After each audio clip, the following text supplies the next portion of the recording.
Okay. Hi, everybody. Welcome to the Ad Hoc Housing Element Committee meeting on February 28th. It's good to have you all here. So I got a couple things. Let's see. The first thing we're going to do is do a roll call. And Laura, you want to help me with that, please? Yes, Jeff Alves. He may be joining. I'm here. Oh, no, you're I'm there. here. Okay. Sorry. Amy Armsby. Amy, I see her there. You're muted, Amy. Yeah, can you not hear me? Usually when you press the space bar, it unmutes. That's not working? No, we got you I can now. hear you now. Sarah Doherty, Present. Sarah's here. Yeah. Eric Doyle, Bill Kelly, Here. Ann Koff-Sill, Here. Andrew Pierce, Here. Al Sill, Here. Nicholas Targ, Bob Turcott, Here. Janie Ward, Here. Sarah Warnikoff, Here. Helen Walter, and Chair Swisher. I'm here. Eric Doyle shared that he's going to possibly be a little late because he had another meeting right before, but he will be joining. And then Sarah is not going to have her video on tonight, which is fine. Okay, so let's see. I just want to report out. We've got now 85 people from the community participating, which is fantastic to see the involvement. Okay, well, it's great to see so many residents here on Zoom today joining us. Want to thank everybody for participating again. This is the 8th Ad Hoc Housing Element Committee meeting. Just for those of you who are new, we are a group of volunteer citizens, and we've been appointed by the town council to participate in the town's ongoing 17-month process to develop our housing element. The housing element must be completed at the end of this year by state law. So if you're new to the conversation, we encourage you to review the materials that have been accumulating since we started meeting. They're on the town website. And you can see their staff memos, Zoom recordings from all the meetings, and meeting minutes. So wanted to just mention on the agenda tonight on 1C, we're going to be continuing the conversation that we started at the last meeting about housing sites. I wanted to make it clear that tonight there will be no binding vote at this meeting. This is a discussion. This is not the last time that these topics will be discussed. And the recommendations of this committee are going to go on to the Planning Commission and on to Town Council. So no zoning decisions will be finalized until the town's evacuation plan and the safety element are complete. And the forthcoming Woodside Fire Protection District map is going to be integrated into the housing element process when it's available. It's being done concurrently. So, however, to comply with state law requirements, it's important to continue with all this vital work at the same time. Things are going in parallel as the evacuation and fire safety planning work.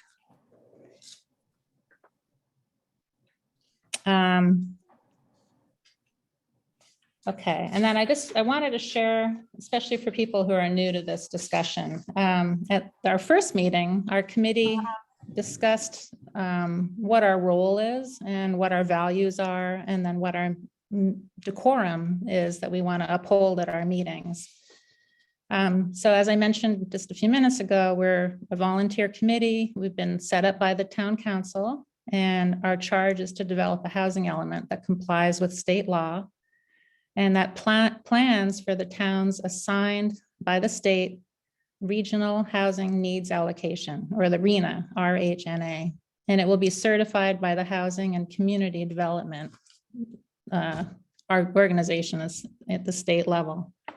And we all agreed that we want to choose, work up a housing element that reflects our town values and our goals for the town that are in town guidelines. We also want to take in mind the best possible planning for safety considerations. And so that's something we've been really focused on in most of our meetings.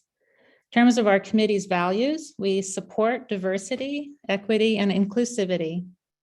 We are a family-friendly community, and we're planning for housing that's mindful of Portola Valley's rural character. And the last thing is that we want to uphold the town's safety considerations. All right, and then in terms of decorum, and this really, you know, we really want to make sure that anybody involved in this discussion is sort of supporting these values. We want everybody to please listen and be curious. We want everyone to please assume positive intent, respect differences among us. We want everyone to please maintain orderly discussion.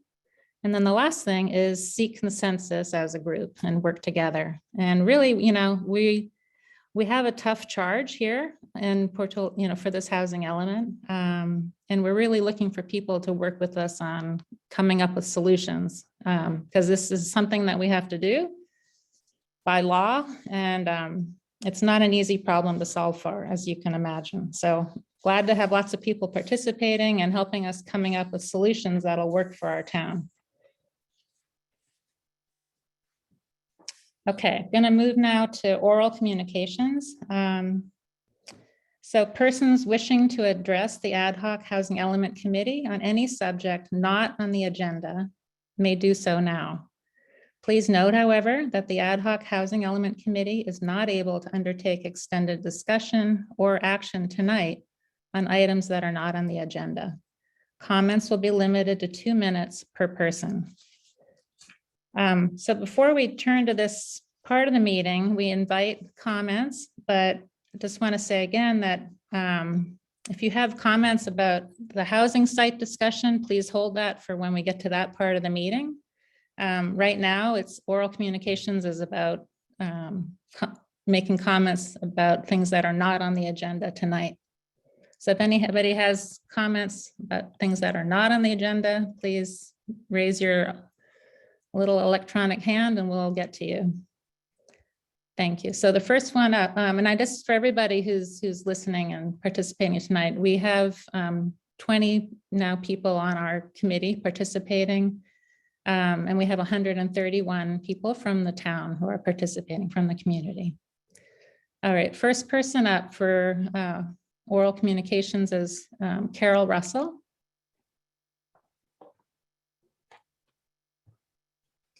Can you hear me?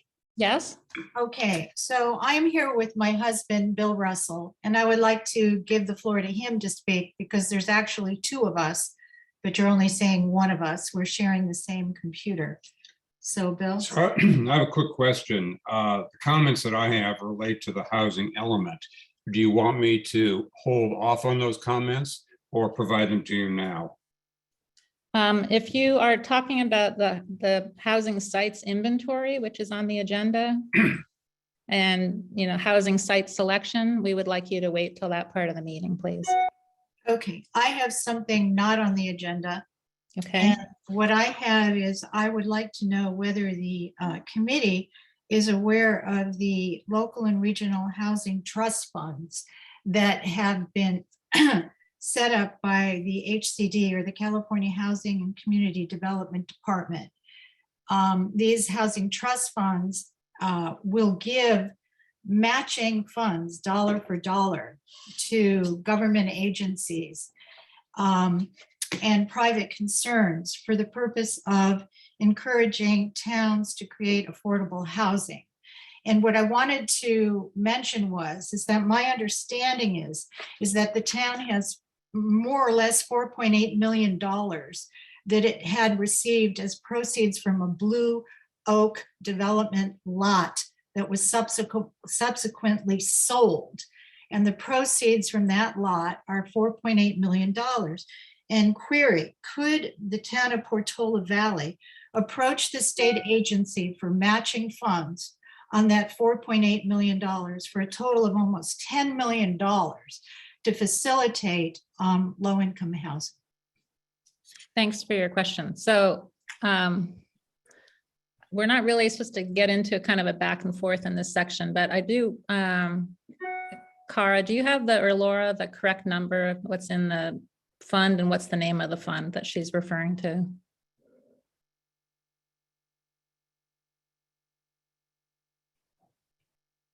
A lot of people refer to the funds as housing trust funds, so that's common terminology that other communities use.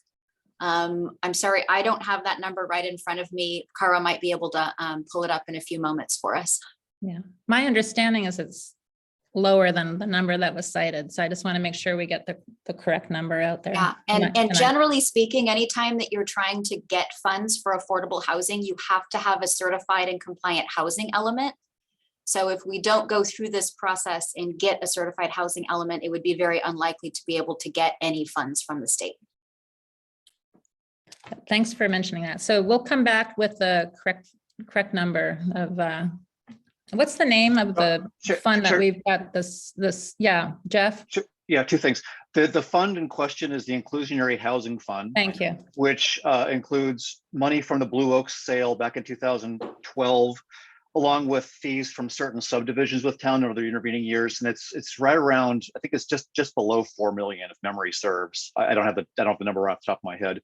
I also wanted to point out that one of those regional, our colleague on the council, Councilmember Derwin, Marianne Derwin, is a member of the board at Heart.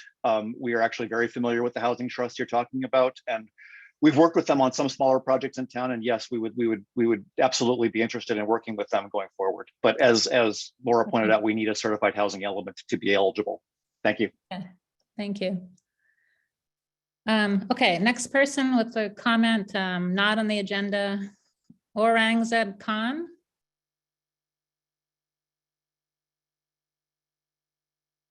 You Can you- on?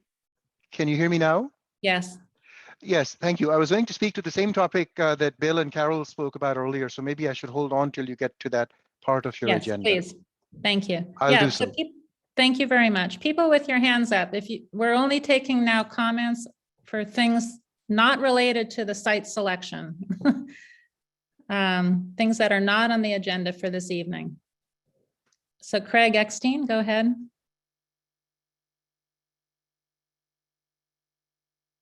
Yeah, I'm here. Yes, we can hear you. Yeah, so I probably will have other comments later into this process, but one of the things is I was aware of this meeting recently. It was brought to my attention literally yesterday, and everybody I've spoken to is basically unaware of this happening in our town in terms of the local residents. Why hasn't the public been more included and informed of these discussions even taking place? Because literally I have told everybody I know about this and not one person was even aware of this. Why is this so why aren't we being informed and kept up to speed on what you're discussing? Thank you, Craig. Can I- I think at some point we can touch base on the communications that have been going on, but I wanted to just get through these questions. Does that sound all right? Beth Taylor, go ahead.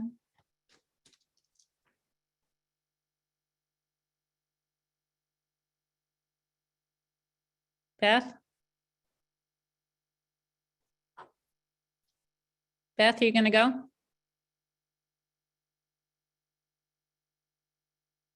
All right, why don't we go on? to the Swisher? next- Yeah. While Beth is coming Yeah. online, I just wanted Yeah. to report out that there's Yeah. $3.7 million in the Housing in Lieu Fund.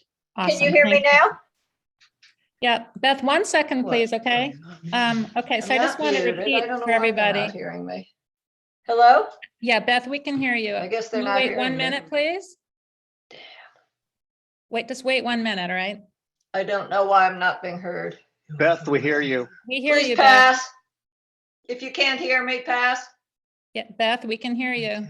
You can hear me? Yes, I can. Why don't you go ahead? Okay, I'm sorry. I also have a question regarding the process. I've been quite aware of the Housing Committee's work and generally very supportive of it and concerned about many of the very contentious attitudes here in town.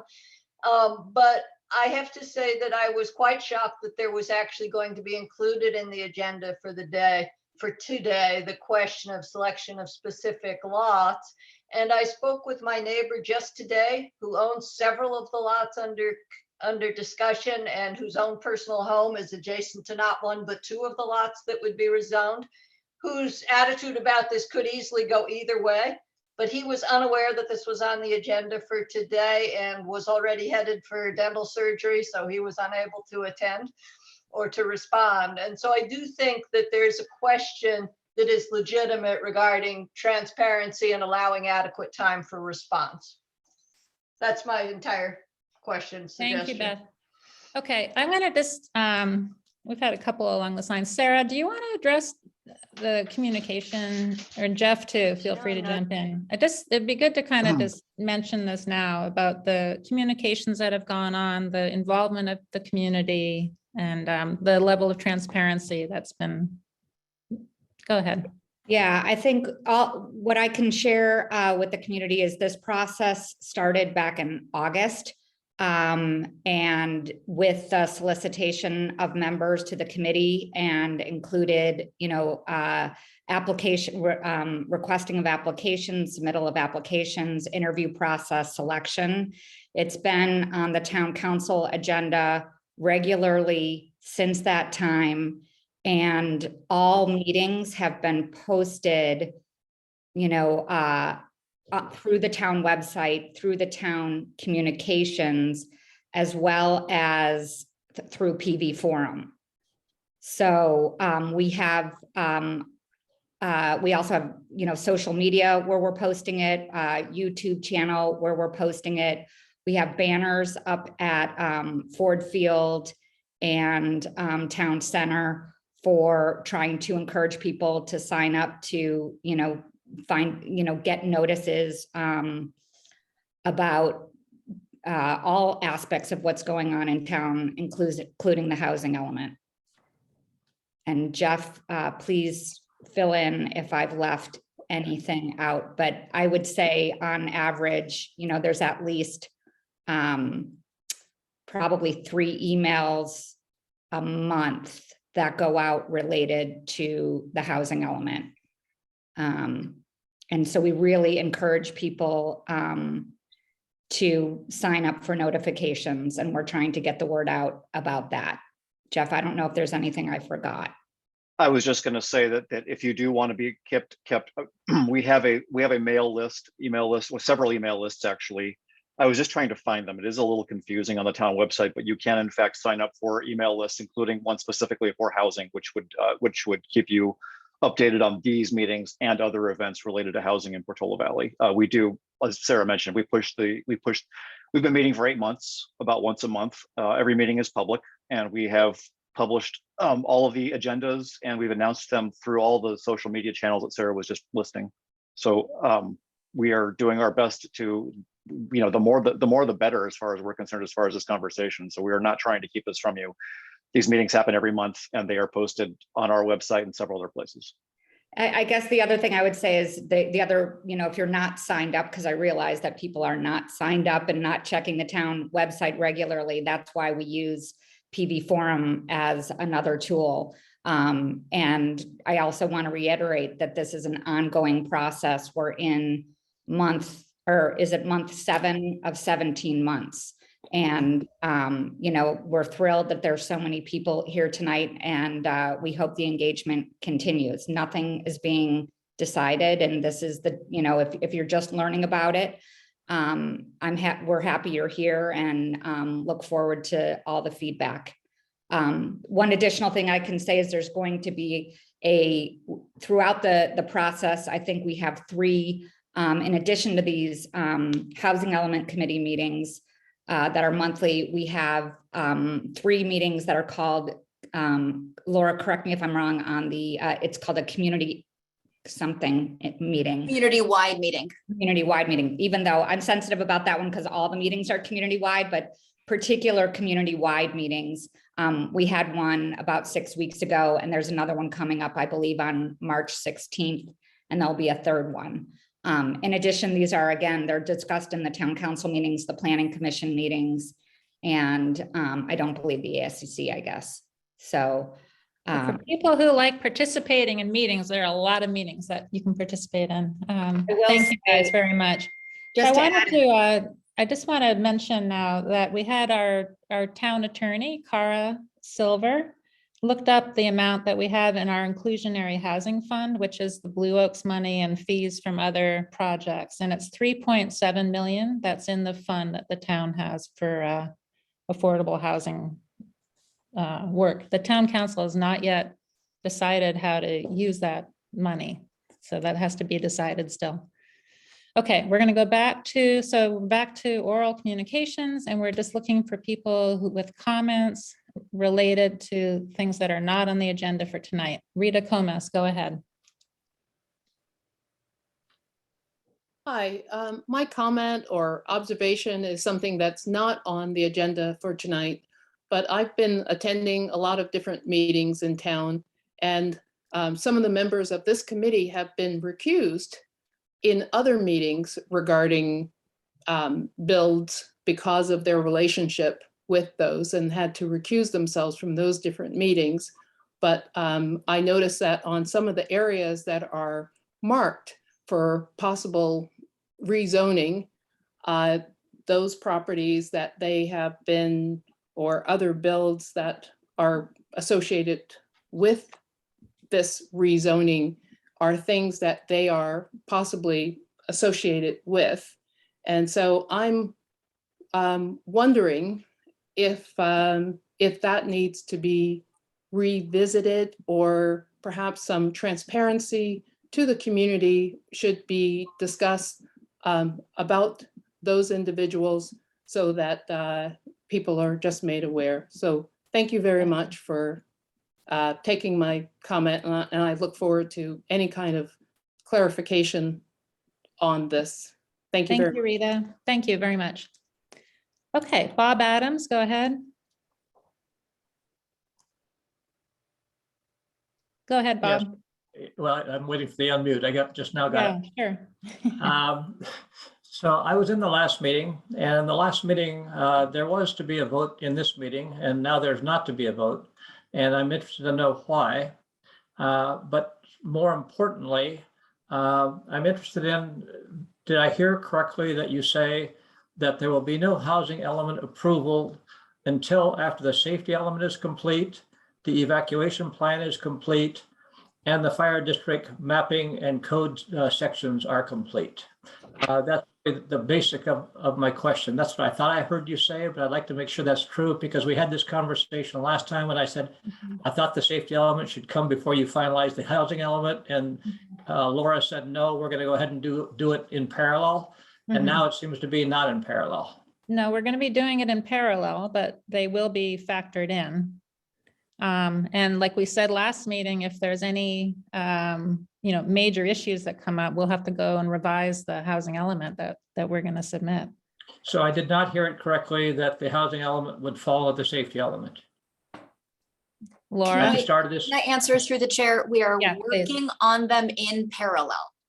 We will not complete the housing element until the safety element is completed. So they may be literally at the same time, or there may be a little bit of space between them, but we won't finish everything to do with the housing element until the safety element is complete.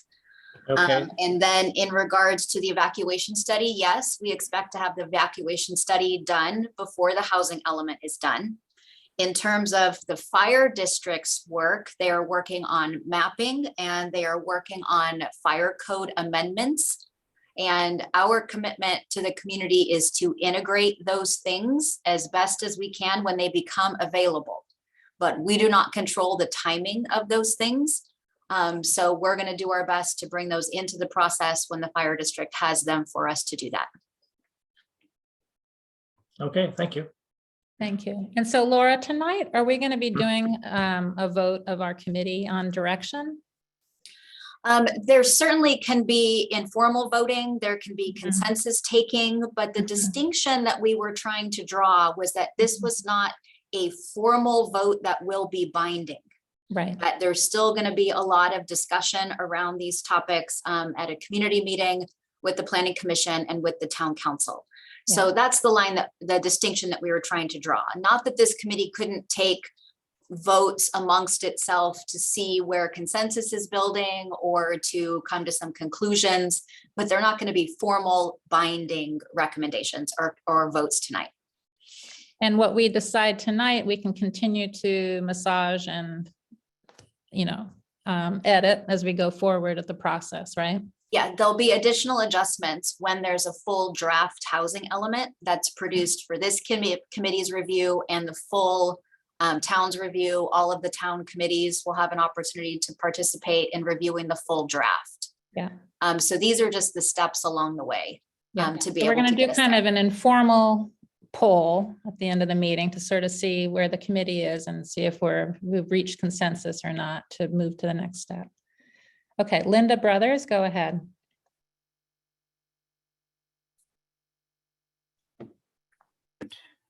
Can you hear me? Yes. Okay, I'm new to this process, but I spent a couple of hours on your website and also your links to the state website. And as you've said about a dozen times, this whole exercise is required to comply with state law. But quite frankly, the links on the state website never got me to the relevant state law. So I wonder if there's a place that I've missed where it's laid out in detail which law and which subsequent regulations you're following. I saw a lot of links to guidelines, which of course are not laws. So that's my sort of fundamental question. Okay, thank you. So we don't have control of what's on the state website, but you could always get in touch with Adrian or Laura in the planning office for more information or help to find the right thing on the state site. Okay, David Cardinal. Great, thanks. Yeah, as far as transparency, I kind of can't imagine a more transparent town, to be honest. I mean, everything is on the way. It's amazing to me with Zoom especially, and maybe a benefit of COVID. All the meetings are there, the agendas are there, the recordings are there, the announcements are there, there's an email subscription. When people haven't heard about something, I think it's a two-way street. I think citizens need to inform themselves and go to the website or try and learn what's going on if they care. So I just think it's a godsend compared to your typical government website as far as ability to find information. So thank you. Thank you, David. Dave Conlon, you're up next.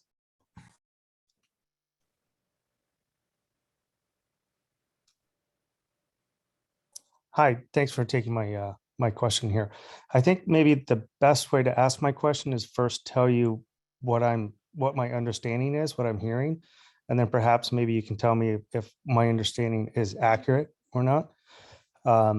So right now, my understanding is 300 units are going to be built, which adds 1,000 new residents. We have only 2 egress avenues, which is Alpine and Petroleum Road, which means in any emergency, we've got a major situation where people will be burned alive if it's a fire. We are going to be tearing down Village Center. So that means Parkside goes. We're also going to be tearing down Roberts and all of the other buildings. And if any of us have a fire, our community will be rezoned and we will not be able to rebuild our houses. And so also just to wrap up, my other understanding is that we don't get a vote in this, but we are expected to pay for this. And so I guess my question, and one more thing, the people making the decision, are they residents of Portola Valley? And like, if my understanding is accurate, this is absolutely crazy. So I'll stop there and perhaps I'm wrong. I hope Thank I'm- you for your comments. Okay, I wanted to just mention again to everybody who's got their hand up. At this point in the meeting, this is oral communications and we're only taking comments. We're not getting into a dialogue. And the other thing is that we really need you to only make comments on things that are not on the agenda for this evening. So if you have anything related to choosing housing sites or anything related to that, please save your questions for later in the meeting when we get to that. Okay, Karen, go ahead. I had a comment on transparency. I think the town's doing a reasonable job communicating in general about the housing element. But in this case, talking about zoning somebody's individual 1 acre into a 20-acre parcel, you need to write them a letter directly. Hey, you may not be focusing on everything in town government, but we're considering rezoning your parcel to 20 units. And I think that's what's missing. And I think the reason there are 157 attendees is the word got out and individual people went door knocking and talked to their neighbors. So it was their individual effort. Thank you. Thank you. I just want to clarify that last meeting was the first time, it was the second time that we really looked at the map of Portola Valley and started considering areas that met all of our constraints, including, earthquake zones, fire safety, slopes of hills, in egress and ingress, it's all those things are kind of layered on top of each other. So it's the first time, the last meeting, when we really got in a detailed look at the maps to consider possible parcels that we could zone for multifamily housing. Doesn't mean that things are going to happen overnight, or even that any of those parcels that we discussed last meeting are going to actually be in the housing element that goes forward to the town council. So it's a very, it's the first part of the process where we're looking at things. And it was the first time really that our committee had a chance to respond to the map. And we're going to have another chance tonight to do that. So I don't want people to jump the gun on things because I think there's a lot of misinformation about where we are in the process in the community, unfortunately. All right, we currently have 160 attendees. We're going to go to Christy Corley for any comments not related to things on the agenda for tonight. Thank you for taking my comment. I am out of town right now and I will not be able to attend the entire meeting. So I would like to say my comments now. That's usually allowed in town council. So I hope you'll listen. Our goal here is to maintain the town's character while providing affordable housing. I live on Alpine Road. When I hear rezone, all of Alpine Road and all of Portola Road are scenic corridor, I begin to visualize a very high density area, and it makes me very sad. Please look at our general plan, which beautifully outlines the desires of our wonderful town. Zoning is a powerful tool for a jurisdiction. If these lots are upzoned, and you can correct me if I'm wrong, it's my understanding it cannot go the other way. Please correct me if I'm wrong. Menlo Park put out a nice housing element folding flyer, which came to my address 2 times. I was waiting for our flyer, but I have not seen it yet. Please be thoughtful to us as residents who moved here for the family-friendly community, tranquility, peace, nature, and the environment. This is our home. Many of us have poured our heart and soul into this community and volunteered many hours. We are trying to get our voices heard and not silenced, and we would like responses. I was disappointed when the agenda came out 72 hours before this meeting. And the previous meeting, when the first time we saw the 3 lots was on 2/22/22, last Tuesday. So this is 6 days later. I don't know how the community can find out about this in 6 days. Why is the meeting so hasty? You usually meet once a month. 3 things I'm concerned about. I think these housing sites should be distributed throughout the town, not all on our main corridors on our fire evacuation exits. Maybe one development, but not all the development on the corridors and the locations discussed with the residents longer than 72 hours and 6 days. I'm reading the zoning application changes in other cities, and often the neighbors are notified around the rezoned and potentially rezoned areas. Residents are requesting 500 to 1,000 feet notification, not 300 feet. And I'm not All sure. right, Christy, I'm in this sorry. case- to interrupt. 2 minutes is up. Can you just give a final comment, please? We want to see timely housing options, visuals, and overall street and traffic plan. It's the cart before the horse. Zoning plans presented before housing visuals and infrastructure, water, sewer, roads, traffic plans, and flow. We have 8 years to build 253 homes, and you've added 20%, which brings it up to 304 homes. All right, Christy, I'm sorry, I've got to move on here. We've got a lot of hands up and we haven't even started the meeting. If you can participate, we're going to be moving to visual presentation of multifamily projects so people can get an idea of what they might look like. Yeah, I was hoping that would be in the agenda. It's the second thing on the agenda, Christy. It's 1B, okay? Yeah, but I Thank was you for hoping to calling see in, it. okay? We're going to move on now to Bruce Roberts. Bruce? Unmute. Yes, thanks for taking my call. Thank you. My concern relates to transparency as well.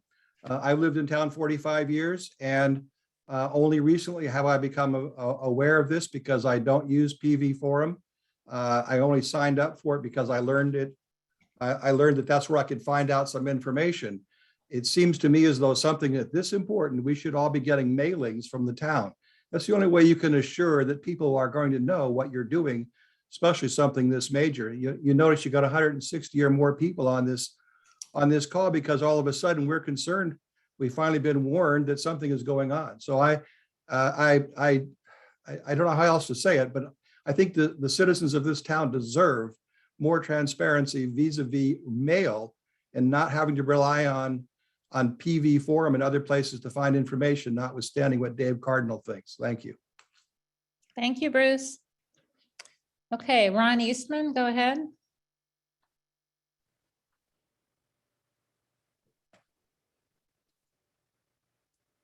How do I unmute? Hi, Ron, we can hear you. Oh, you can? Oh, perfect. All Yeah. right. Well, thank you for hearing my thoughts. Yeah.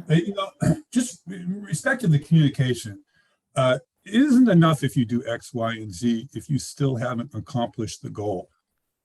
Right? That's what we tell our kids with regard to homework or whatever it is that they're working on. If most residents still are unaware of what's going on, then you have to, as Christy Corley suggested, you need to do a mailing. I came across a November 1st, 2013 Mercury News piece by Bonnie Essengler, where she quotes candidates Hughes, Derwin, and Richards as saying, 50 years after Portola Valley was incorporated, to fend off encroaching development, maintaining its rural character is still the top priority. And Marianne Derwin goes on to say, city leaders have the tough job of enforcing town ordinances, ensuring that Portola Valley's general plan is followed. I wholeheartedly applaud these sentiments. But, for instance, the general plan says, for instance, to protect the Alpine Scenic Corridor, its goal is to provide a natural link between the mountains and the bay to add a sense of order and well-being to those who live in the mid-peninsula, not just in Portola Valley, with intimate views of the creeks, the sight of rolling hills, and striking vistas of the Santa Cruz Mountains. So I would like to ask, since this is the top priority of 3 town council members, I would like to ask, how has the Alpine Scenic Corridor Plan been incorporated into your deliberations? And what studies have you done to determine how the objectives of the general plan will be respected? I know it's part of your charter, but how have you taken this into consideration? Or is that entire section of the general plan simply to be discarded? Is it more important to build than to conserve for future generations? Right. Qualities and characters of Portola Valley, those qualities which brought us all here. All right, thank you. Thank you, Ron. Appreciate your comments. Thank you. All right, Valerie Baldwin, go ahead. Hi, I want to thank you for postponing the vote on the elements until we have a clearer picture on our evacuation and safety. So thank you. I have probably a real ignorant question. I'm sure this was, taken up by the council, many months ago, but why can't we go back to the state with all this struggling to try to get this figured out? And go over with them our severe geologic evacuation and fire issues and tell them how difficult this is, and that, could we get some consideration on these numbers that we have to do? Maybe the evacuation plan will show that the number of people in town are already too many to evacuate out Alpine and Portola Road. Especially like if a fire knocks down a power pole or an earthquake erupts one of the two roads, we might have real serious problems. So, maybe we could go back to the state and say, can you help us here? Thank you. Thank you, Valerie. Michael Boskin, go ahead.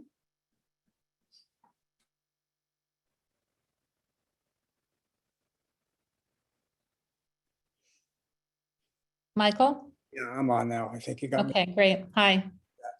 I have some process questions because I think a lot of good points have been made. I appreciate all the hard work people on the different committees have done.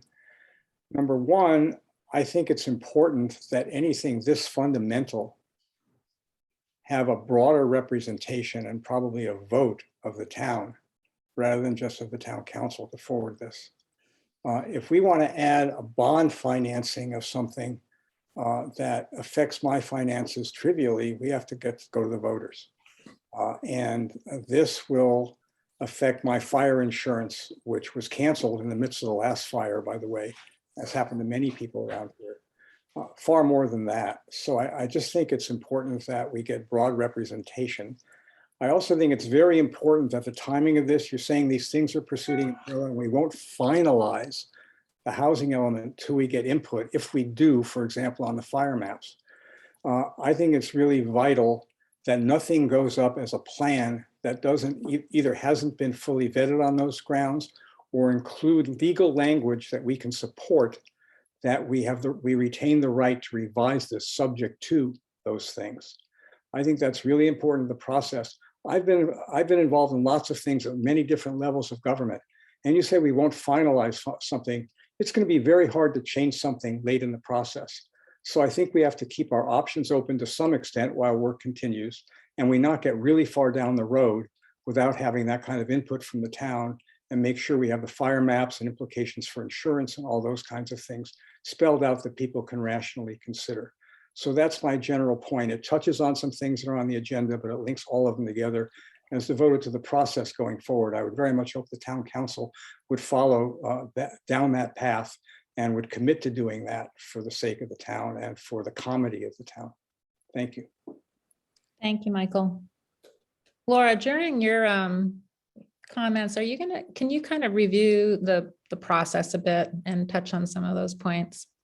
We'll be talking about a little bit about the schedule and a little bit about the relation to the safety element in my presentation in a few moments. Okay, perfect. Thanks. So Michael, I think if you stay tuned, you'll get some more information that might be helpful.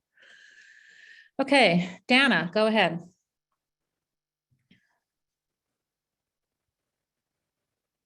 Dana? Oh, hi, got it. Hi. Hi, you guys. Like this wonderful committee, I would like to know which of my fellow citizens of the Valley are involved in the safety element. And maybe Laura can talk about that. Is there a committee like you guys? And which residents are involved? Thank you. Thank you. All right, John Silver, you're up next.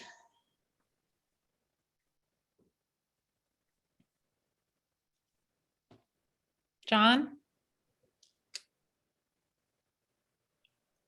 John Silver, you there?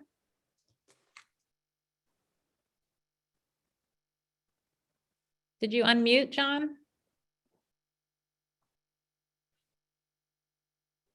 My apology for being so incompetent. Go ahead. I thought I was going to be the one person that didn't have to ask if I was unmuted. No, I'm always doing that. It's really frustrating. My Go apologies. ahead. Anyway, to try to make it quick before it's way too late. And I think the phrase transparency in government is an unfortunate one because there's something that's transparent, it's not visible. What I think we want in government is visible government, not invisible government. And I think we've got visible government in the town of Portola Valley. And I hate to bore people who already know who I am, but having lived about 67 and a half of my 69 years here in Portola Valley, having served 4 terms on the town council, having been mayor 3 times, having done a great deal to toughen up Portola Valley's general plan and zoning ordinances to limit unwise development and to protect our environment, being an open space award winner of the town in 2003, and then serving in a minor thing, 13 years on the San Mateo County Planning Commission, I've got to say the Portola Valley government is highly visible. But democracy is a participatory sport. You can't ask someone else to tap you on the shoulder and tell you when it's your turn at bat. You got to pay attention. The most relaxing vacation I had was 2 weeks I spent in the old Soviet Union in 1985. I didn't have to do democracy, but God, I wouldn't want to have to live under a system like that. But it's hard work. And nobody's trying to pull anything over any citizen's eyes. They're trying to involve you. But the law, I must say, when oral communications takes almost an hour, that's a reason a lot of people don't want to be involved in public meetings. So I'm going to shut up and not use my last 9 seconds. Thank you, John. Appreciate it. All right, Carol Vertonghen.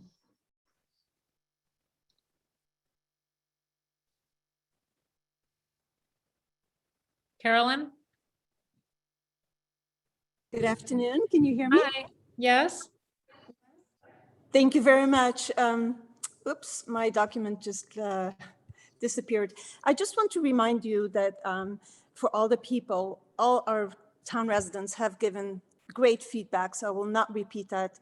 But yes, there are issues with transparency, with communication.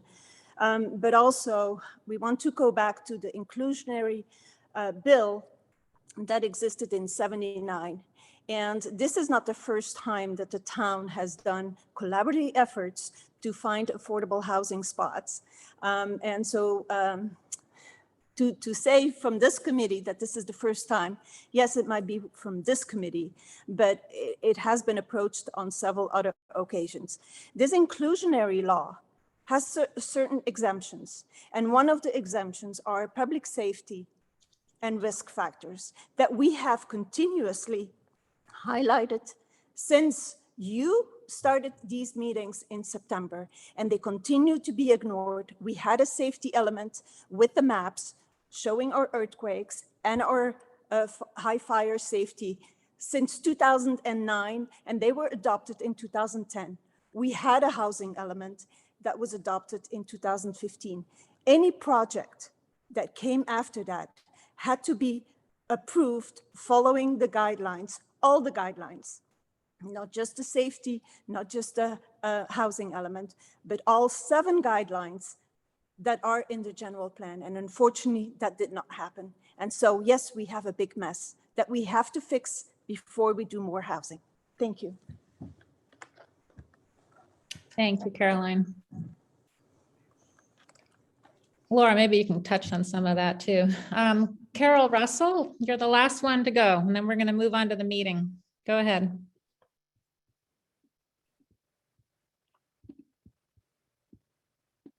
Can you hear me? Well, this is Bill. Carol and I are together. Yes, hi, right, sharing the computer. Go ahead, Bill. In a minute or more, I'll give you my comments with respect to the substance of the proposal, but just on the issue of transparency. As I read the most recent memorandum, because I'm a lawyer and not a cartographer, I had difficulty identifying the particular parcels that are under consideration for rezoning. There's no parcel numbers, there's no addresses. So I would ask the town to please provide that information in one form or another so that all of the town residents know exactly which parcels are under consideration for rezoning. My other comment is that I've noticed that many of my fellow town members have posed questions to you with regard to transparency and related issues. And yet there's no response to the questions that are put to you. I think it would be appropriate if you would take the time to do that. It's a very important issue. My last comment is that limiting the comments to each of the town members to 2 minutes, excuse me, I don't believe is in keeping with the teachings and the spirit of the Brown Act, which requires a dialogue as well as a communication amongst the town members and the town fathers and mothers who are taking care of our business. I would like to know from the town attorney whether or not she thinks 2 minutes is adequate and in keeping with the Brown Act. And is it possible that we simply continue these dialogues beyond one meeting to additional meetings so that everybody gets an opportunity to say what they want to say? Thank you, Bill. I just want to say this is a section of the meeting for the way public meetings are run in towns where it's not a back and forth. It's really meant to just be oral comments. And as I said in the statement at the front of this section of the meeting, we do not undertake extended discussion or action tonight on the items not on the agenda. And so anyway, so thank you. Through the chair, if I could just add one thing, it's very common for cities and towns to have limits on the comments. 3 minutes is very common, 2 minutes is very common. That's consistent with the Brown Act. That's our interpretation in many other cities as well. Thank you, Laura. Okay, last question, I guess comment, I should say. George Zadasiak, go ahead.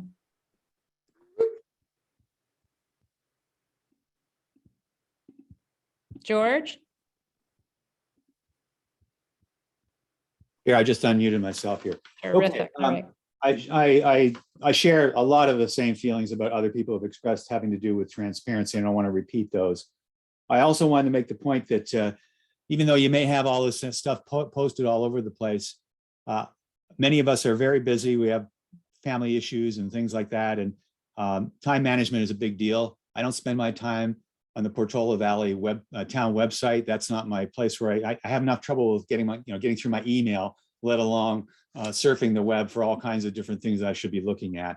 So I think there needs to be a better way to communicate to people under their nose what in the heck is going on, especially something which is such an emotionally charged issue. I mean, this plan, if it goes through, will severely impact the neighborhoods surrounding the proposed development. It will lower our quality of enjoying our properties, or lower our property values. There's a million things that basically raise a lot of emotions in people and real financial issues. Finally, I'd like to say something here about the fire and safety. And you know what? Putting this plan ahead of a full fire and safety assessment, or putting it in parallel, is definitely putting the cart before the horse, as other people have said. And let me leave you with this analogy. Would any of you like to get treated for a disease before you got a full workup by the doctor, a full diagnosis as to what the problem was and how you best treat it? I don't think any of us would want that. And that's how I'm feeling right now, is people have not looked at the whole situation, what we've got in front of us right now, and before coming up with this plan. And especially a plan like this, which is going to get a lot of people riled up. So thank you for listening to me. Thank you, George. Appreciate your comments. Okay, so we now have 157 people attending from the town, and we've got 20 panelists, including committee and town staff.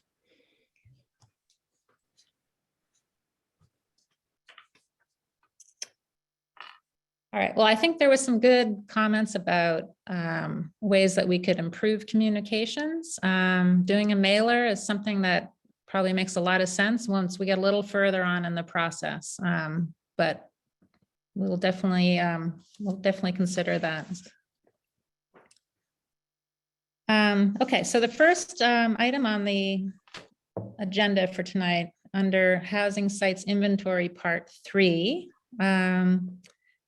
is to review the community survey results for the housing survey that we just closed. We had the survey running from February 10th through February 21st. And we had a lot of help from the town staff pushing the survey out through all the different email channels that we have access to, and then asking local businesses to send to their employees, people who work here, to the schools, asking them to send it out to parents in the town, and things like that. So we had a lot of people receive the emails, and we also had it posted on the website for that period of time. And we did get a lot of responses. We had 707 responses, which is really terrific. And we appreciated people taking the time to give their feedback. So Sarah Wernikoff, who's on town council, she's the vice mayor, is that your title?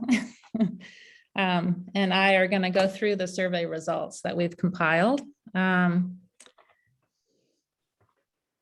Okay, so I'm going to start off with the demographic summary, and then the detailed survey results. There's links on the website and on the agenda to go see that if you want to see the actual breakdown of everything, but we're going to provide a summary here at this meeting.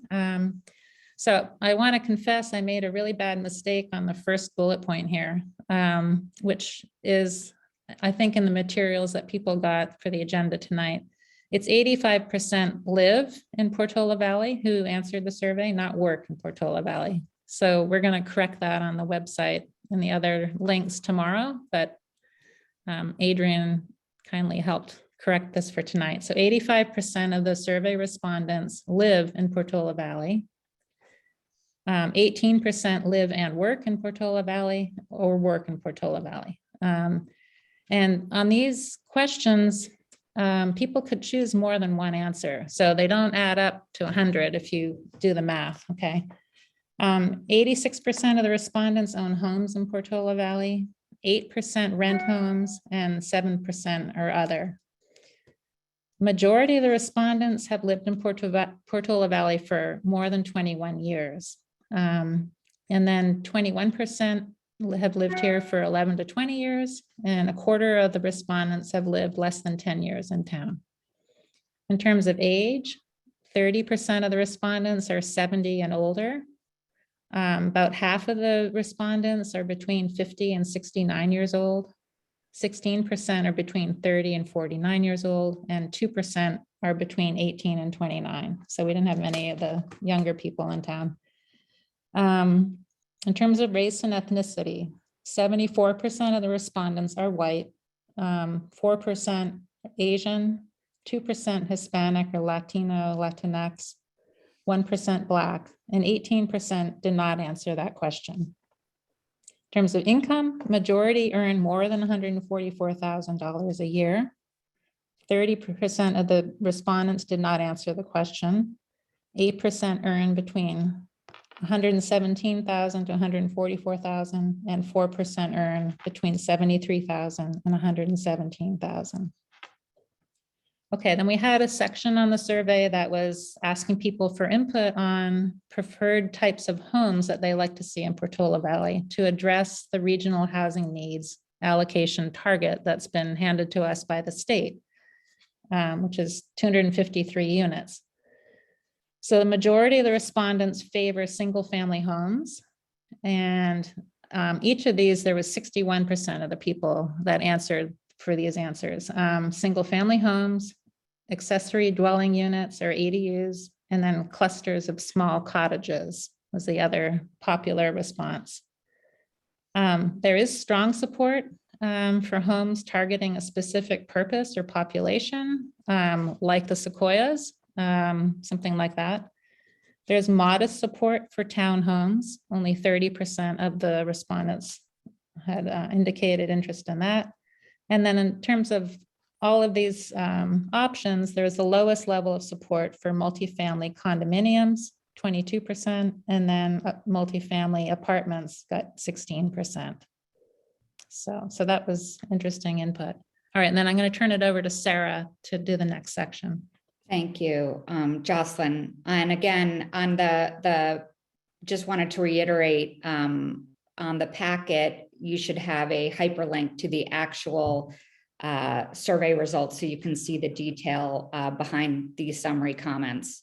The factors to consider in planning for multifamily housing in Portola Valley, the first thing that stood out the strongest, which is consistent with the values that were mentioned at the top of the meeting, is strong agreement around limiting housing where there's fire and geologic risk, and preserving open spaces, trails, and recreation spaces.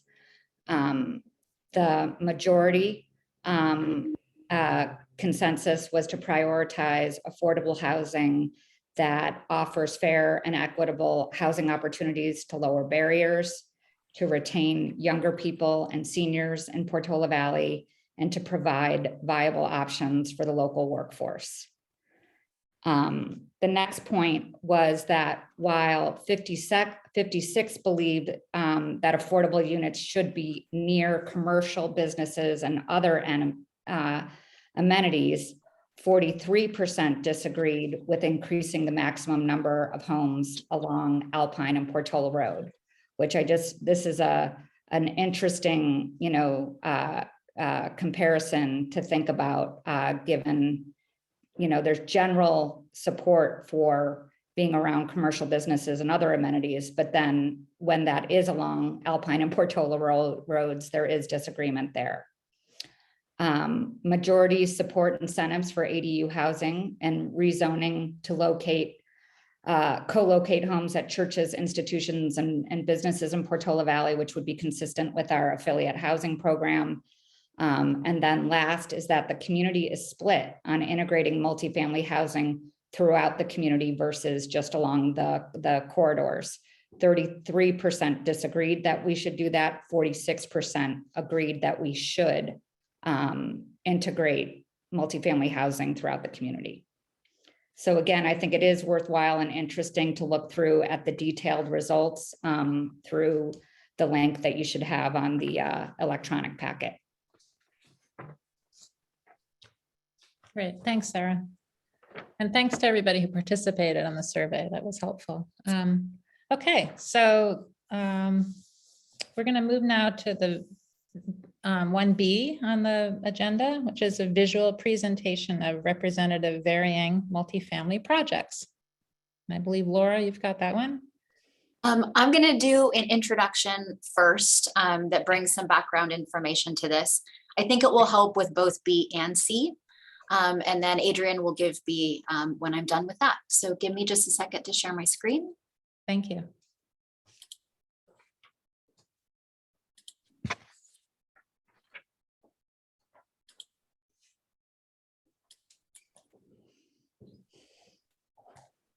Okay, we anticipated that there might be a lot of residents here this afternoon and evening that were new to this conversation. So I wanted to give a little bit of additional background information. And so some of this is a reminder for committee members. We're just really happy to have so many new people participating in the process. So just a couple of slides with some background for everyone. For those that haven't met me, I'm Laura Russell. I'm the Planning and Building Director, and I'm the town staff person that is overseeing the general effort to update the housing element and the safety element. And then we have staff and consultant team working with us on that.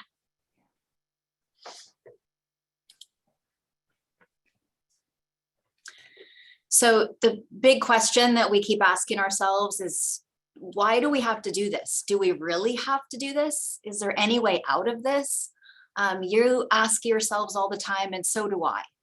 Do we really have to? And I think the answer is yes. And so far, the town council's answer has been yes too. And that's because this is really serious, the way that the state laws have changed. And there's really significant consequences for not complying.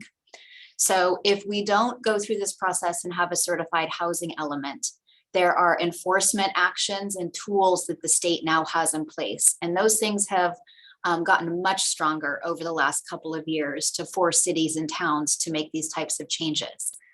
One of the really important ones for this community is the potential that the state could impose upon us more prescriptive zoning requirements. So similar to we've had with ADUs and SB9 units, they can actually prescribe certain things for housing projects. And they can make them ministerial, which means that we have to review them with the checklist, instead of having our what we call discretionary review process, where the ASCC can review and the town committees can review.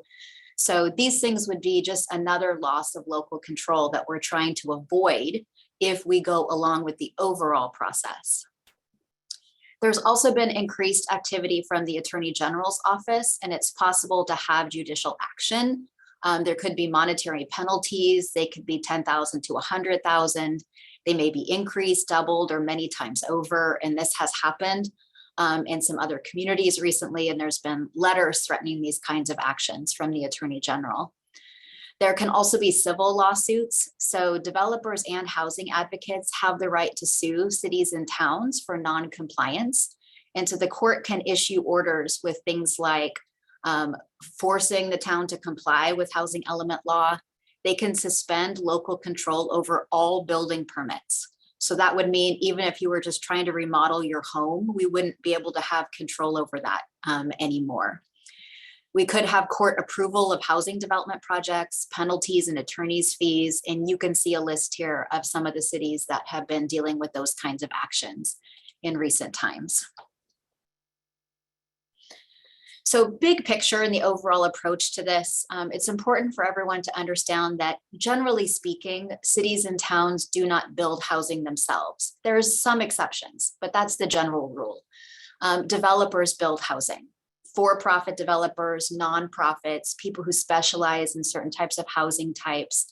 So the town's role is to create the policies, that's the general plan, the housing element, and the zoning, so that it's feasible to build housing.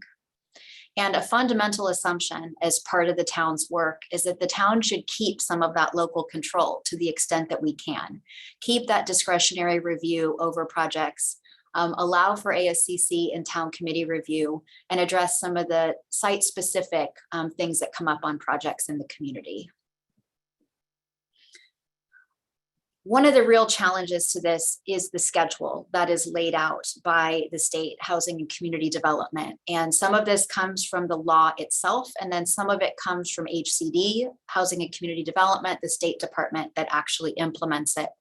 So on top is the schedule that we initially published, which has us reviewing the complete draft of the housing element in the third quarter of this year. And that star indicating us sending a draft to HCD in September of 2022. Well, HCD changed their timeline and gave themselves more time, but we don't have more time to submit it to them. So that moves the star, the time that we submit to HCD, to basically the end of June, like right at the very end of June is the time frame that we need to get it turned into them so that they can start reviewing it. So that puts additional pressure on moving this process forward so that we can meet that timeline. This is a little bit about the relationship to the safety element, and this is published in numerous places with a couple of arrows that I added for this conversation. So these are obviously the different quarters, starting with last year and through the end of this year and into early 2023. The safety element processes across the top. There were some earlier questions about how that process is being run. The aspects of the safety element are going to go through our existing committees. So there's not a special ad hoc committee like this one, like there is for the housing element. So that'll go through wildfire preparedness, emergency preparedness, and geologic safety for their feedback. But what we've done is we've front loaded the important safety analysis that was being done with the safety element update. And we've been feeding that into the housing element process. So this committee has been receiving that data mapping and analysis as it is connected to this committee's work. Then you can see that there's, for the safety element on the top line, public review and agency review. And so I dropped in some arrows here with the dotted lines. And that's because the safety element has to be reviewed by both Woodside Fire Protection District and by CAL FIRE. And we don't know for sure how long those agency reviews are going to take. So just to make sure everyone understands my earlier comment, we, the town, will have completed our work on the safety element before the housing element is done. But we don't know how long those agency reviews are going to take and the implications of those. So we'll be continuing to work on that. And then as that information comes forward, we'll continue to feed it down into the housing element update process, which is the next line. So we're doing this process now, then we'll have public review for both things, and then agency and state review for both of those items. Additional work associated with this includes the actual rezoning. So that's the next line down of actually changing the town's zoning district. And then we have an environmental compliance under CEQA, the California Environmental Quality Act. So that concludes just my brief introduction or reintroduction, depending on your experience with this. There's a lot of information on the town's website if you want to learn more about this background information. So the next thing that we have for you is a presentation by Adrian. And I just want to make sure everybody understands the process for tonight as well. We've got this presentation that I've just given, and then Adrian has two presentations. One is specifically about the visual presentations, like what does this housing look like? And then the next presentation is follow up on the actual discussion of the site inventory. So staff will give all of those presentations. Then there'll be an opportunity for the committee to ask staff and consultant questions. So that'll be the next step, just clarifying questions. Then there'll be public comment. So that's the opportunity for the public to provide comments on everything that we have given presentations on. And then we'll come back to committee discussion and conversation so that the committee has the benefit of all of those public comments. But typically, once we stop the public comment period, that's it for tonight. But if you have more comments to give, we encourage you to do that in writing, or come to the community meeting on the 16th or the town council meeting that's upcoming. So this is not your last chance to speak on this topic in general. It will just be the last chance for tonight so that we can hear from the committee. So that's the overview from a staff point of view. So through the chair, I'll turn it over to Adrian for her presentation. Hold on one second. I think Sarah, I just wanted, do you want to just provide a little information, Sarah, that just to dovetail what Laura was sharing? About what you're seeing in other towns in terms of. Oh, okay. Yeah, no, you know, following up to the meeting that we had last week, I started looking around at what other communities were doing, and I encourage everybody who wants to learn about this to do the same. My research was by no means official, but I looked at you know, what Atherton, Los Altos Hills, and Woodside and Hillsborough were doing in terms of their housing element, because this is my first time going through it, and I just wanted to get a sense of how others compare. And again, this isn't scientific, but this is just my general understanding of what was going on. In Los Altos Hills, they had just had their first meeting. So again, to remind everybody, we started our process in August. It's going to be a 17-month process, and it will have 18 monthly meetings, ad hoc committee meetings rather, and 3 community-wide meetings, plus town council, plus planning commission. It looks to me like Los Altos Hills had their first meeting in early February. They called it a pop-up. It went for about 30 minutes, and it looks like they're planning 2 community meetings and 2 housing element committee meetings. There was no ad hoc or subcommittee working on the housing element that I could find. Woodside just also started their process. Their subcommittee is called Arena Subcommittee. I couldn't find any information about it on their website, the committee specifically. And it just started also in early February. And I couldn't really tell where it was headed based on the information in their website.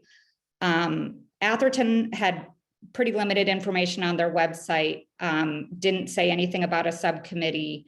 but did mention it is got a one community meeting in March. So I'm sure there could be more than that going on within all these communities. But I'm just kind of sharing what I was able to find about our process relative to other similar size and location communities.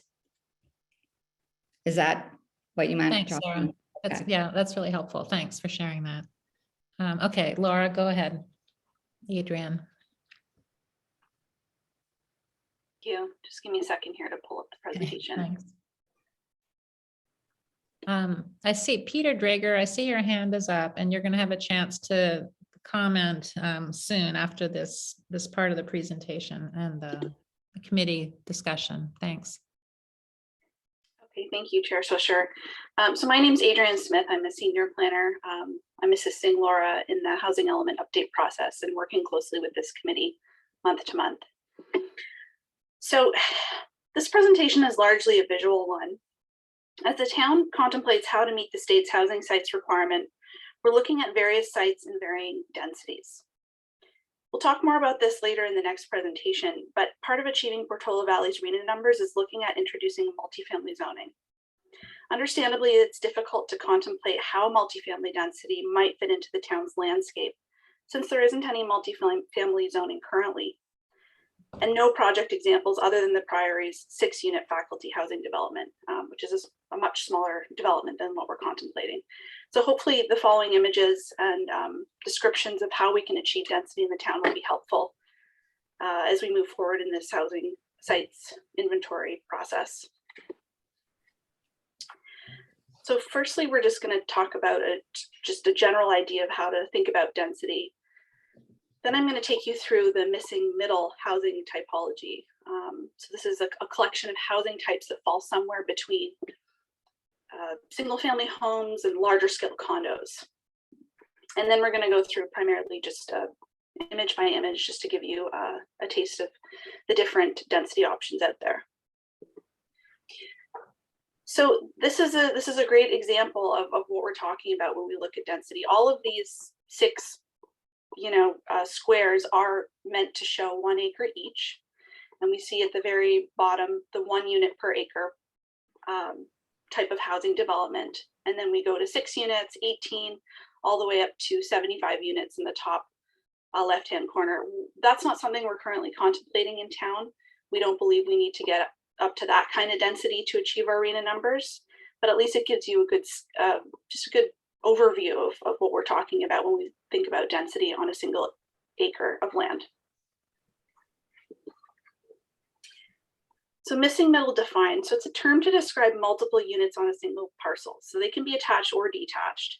But the whole idea about missing middle homes is that they're designed to be compatible with single family homes. So they can fit in nicely with existing single family homes, not be overly bulky, not stick out like a sore thumb.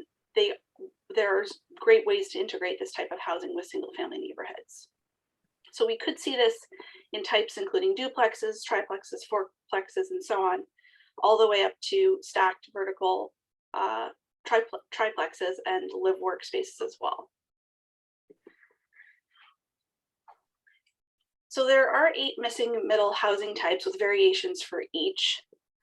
Each has the massing of either a small or medium or large house. And sort of that's how we think about fitting in with existing single family home neighborhoods. So the upper middle housing type, it gets up to 3 stories tall. And again, you can use clever massing standards to break down this bulk so it doesn't look like this big hulking building. And we can have these types of housing relate to the surrounding neighborhood. We also have a larger middle housing type, and this is the multiplex large in the courtyard building style.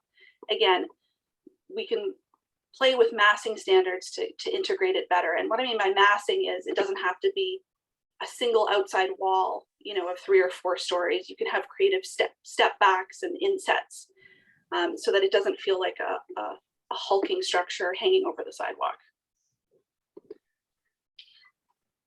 So this gives a good sort of gradation and incremental growth from one housing type to another. So on the very far left, we see a single family home, and then we get into this missing middle range. And it starts at a duplex, goes all the way up to the live work. So you can sort of see the gradual step in growth. And then all the way over to the mid-rise style of condominium on the far right. So when we're looking at finding housing, multifamily housing solutions in the town, these are some of the housing types we could investigate looking at. So building upon the previous slide, this is the palette of missing middle types. And each type shows a range of densities. So depending on the desired density, the shape of a given parcel, the siting of the structures, each type shows different density options. So for example, the duplex stacked type, and that's one from the left, we see a potential dwelling unit per acre range of 11 to 37 dwelling units. So it's a pretty large range. And so there's a lot of flexibility in these types of housing. So these images are helpful in giving us an entire site perspective of how to accommodate density in different ways. And it gives us options of how to arrange the housing, how parking can be arranged, towards the back of a site. So this is just a good overview in general. So here's the rest of the palette. So we're getting into the upper and larger missing middle types, some of which might be suitable to Portola Valley housing sites at the lower end of density ranges. And again, it depends on the desired site density. But for example, if we look at the townhouse, we see here on the far right that we could achieve a density of anywhere from 14 to 28 dwelling units per acre. So again, it's pretty flexible. And there's a lot of possibilities for how we can achieve this density. So the next few slides are actual, built developments that we can take a look at to see what these actually look like in a residential setting. So this is a cottage court development, and it can reach up to 19 dwelling units per acre. The units are all 1 to 2 stories. There's a shared courtyard in the middle, and the development on the whole interacts well with the streetscape. It has a low, front fencing. It's open to the sidewalk, and is quite nicely integrated. Here's another example. This unit could accommodate up to 25 units per dwelling acre, but you see that the density is rather camouflaged. So from the street, the building is very house-like and is connected nicely into the sidewalk. So here we have a courtyard style development, which could accommodate a range of 18 to 32 dwelling units per acre. It's clear that the development isn't a single family structure. However, the scale is still house-like and it maxes out at 2 stories. And it has a nice little inset courtyard that the residents can share. And again, it's connected into the sidewalk in the streetscape.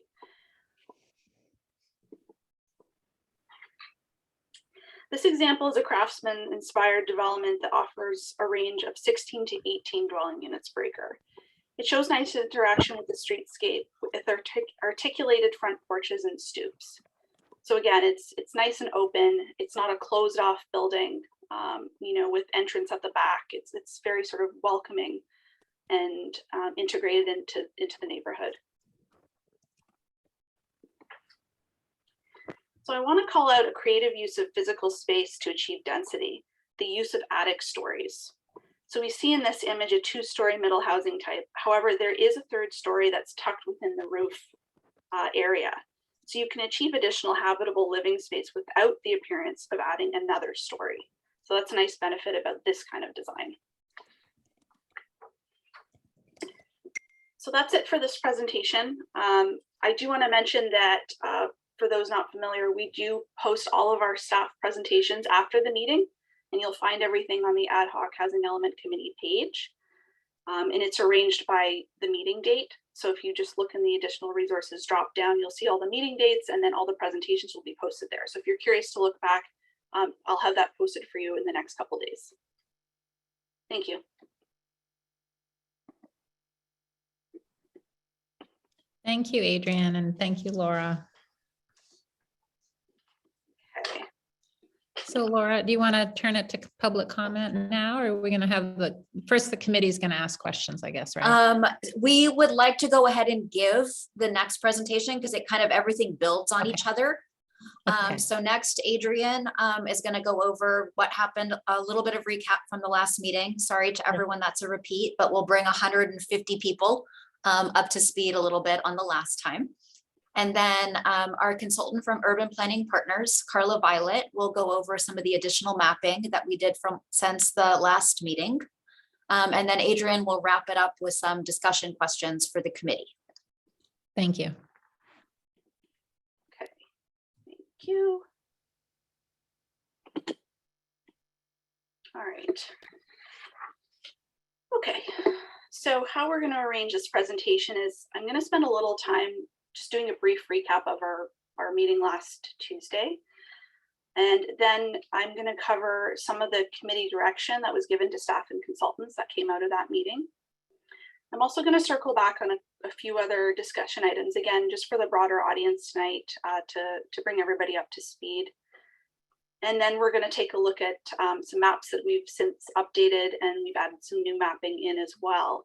And again, Carla Violet, our consultant, is going to take us through that.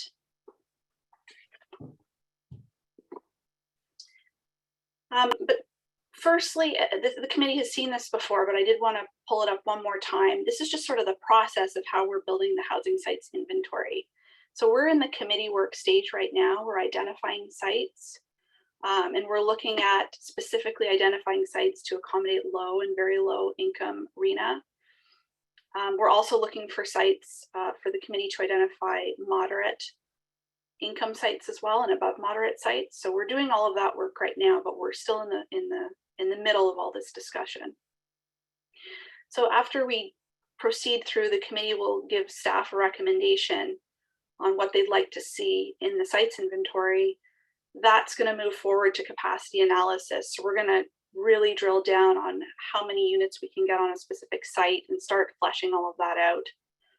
We're going to work closely with our consultants to do that work. We're also going to pay close attention to any sites that are non-vacant to analyze if truly those sites have the potential for development in the future, because the HCD does look very closely at that.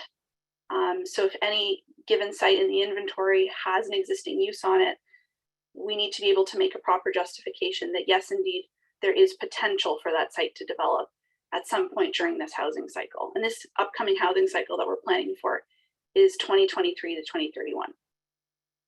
Again, that's staff and consultants doing that work. And then we're going to look at a full determination of adequate sites. And the committee and the staff are going to work together on that as well. And then here's the broad-based work plan. So again, we're with the Ad Hoc Housing Element Committee right now. We're working through sites recommendations. Then we're going to take those proposed sites to the community-wide meeting, which is scheduled for March 16th. Then we're going to have a joint Planning Commission and Town Council meeting and they're going to cumulatively review what the Ad Hoc Housing Element Committee has recommended, how the committee has received that and any feedback from them. And then they're going to provide direction to staff and consultants. And then we're going to take all of that and wrap it into a draft housing element. So here's the recap of last Tuesday's meeting. We continued our discussion. One of the things we did that was new is staff and consultants brought forth a new set of land use constraint maps. And what we were doing is we were trying to map out two potential housing site scenarios. So the first one we were looking at was increasing density in community commercial and administrative professional. And we were trying to look at doing that by allowing increased floor area ratio and permitting residential units.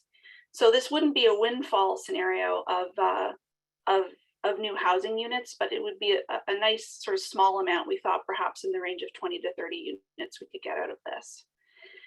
Then the other scenario we were looking at is allowing multifamily along Alpine Road and Nathurst Triangle area. And this is the idea of introducing a new multifamily zone. So we plotted all of that on a series of maps. And those maps included flood zone map, ground movement potential map, and we were specifically looking at the least stable soil types in this particular mapping exercise. We also looked at these site scenarios plotted on a fault map, slope map, and an evacuation map. And the evacuation map is where we identified parcels with a single evacuation route. So that whole exercise was to start with safety and just say, okay, should we even look at these areas in town?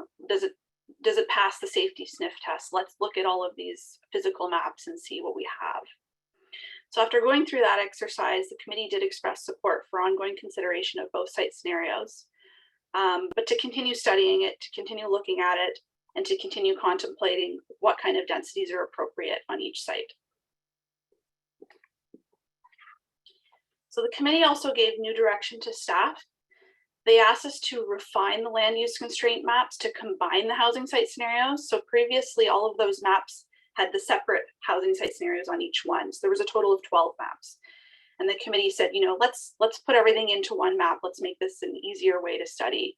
And so that's what we've asked the consultant to do, and we're bringing those maps back tonight. The committee also brought up the Glen Oaks parcel. This is Stanford-owned land. It's along Alpine Road. It's quite proximate to the Stanford Wedge project. I think it's just across the street. And the committee wished for us to do a little bit of analysis on this parcel to see if there was any housing site potential there. So we're going to look at that. And then the other thing the committee wanted us to do was to think about looking for dispersing housing throughout the community. And we thought we could take a bit of a deeper dive on that tonight. And what it would look like is lower density housing sites. So maybe maximum 6 dwelling units per acre. Because it's such a low density, we wouldn't be able to get any necessarily multiple low-income units, but with inclusive zoning, inclusionary zoning, we could get perhaps one below market rate unit with that affordable component. And Laura's going to talk a little bit about that after.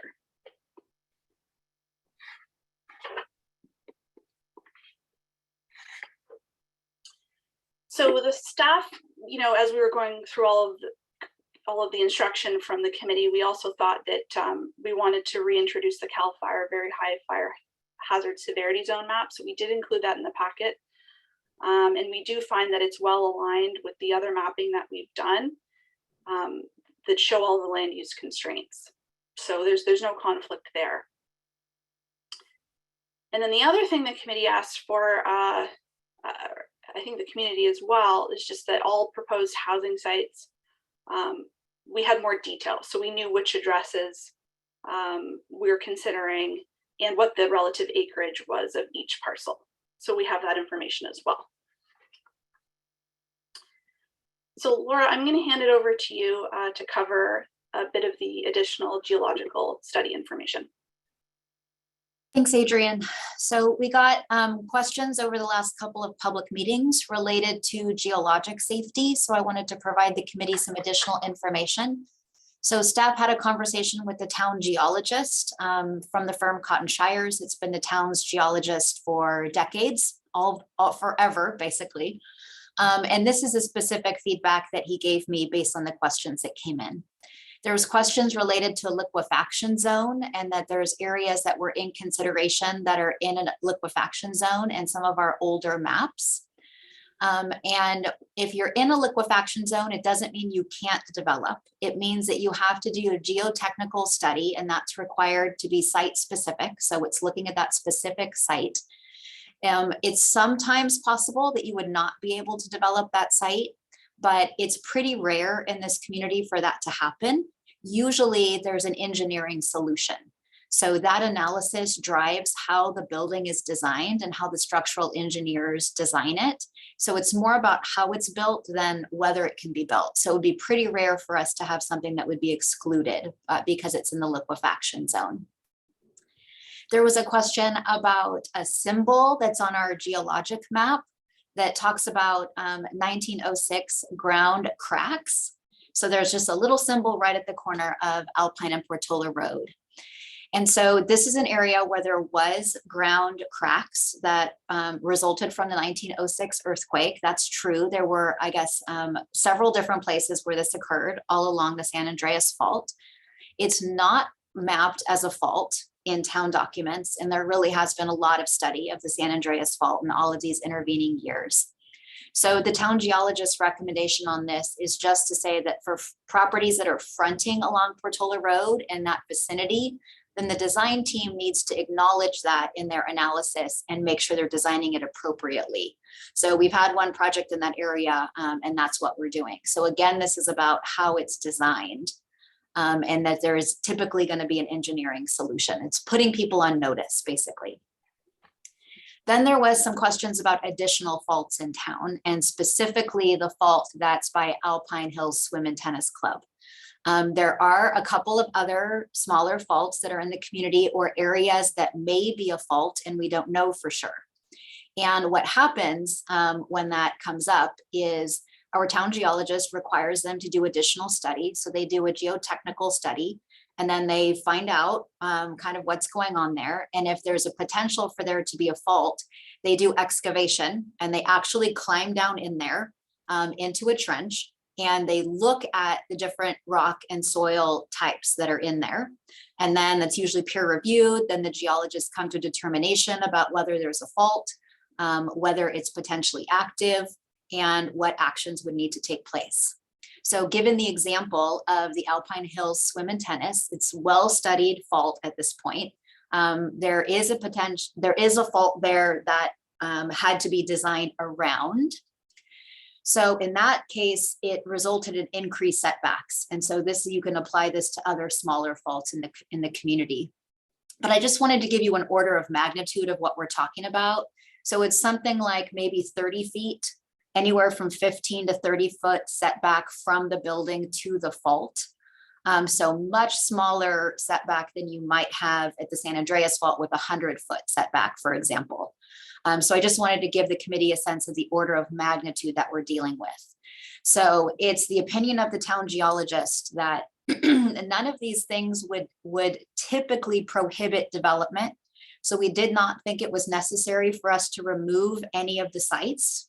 Staff reviewed all the sites with him that the committee is considering.